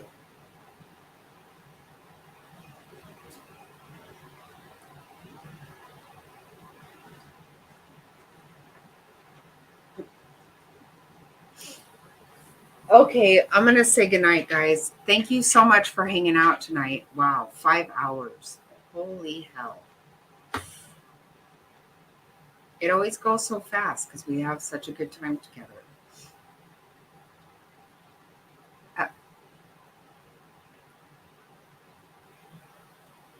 Thank you guys for hanging out. And if there's anything to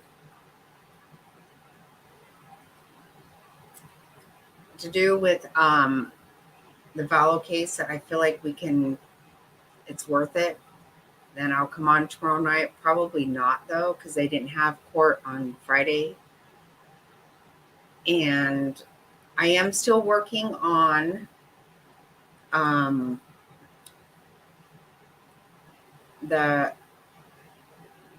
be on for sure Tuesday. And I'm still working on the Happiest Man on Death Row. It's a very sad story, but it's a good story. 6:30 for sure. 6:30 on Tuesday, I will be. If there's something in the Vallow case that is huge, I will come on tomorrow night. But I'm also, like I said, I'm working on the Happiest Man on Death Row. It's really sad, but it's just a good story. So I don't know what night I'll be doing that, but I really am excited to tell this story because it's a lot. Yes, Arizona time. Yes.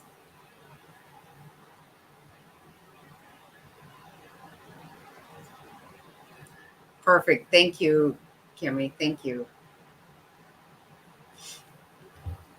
Good night, everyone. Thank you so much for everything. Love you guys.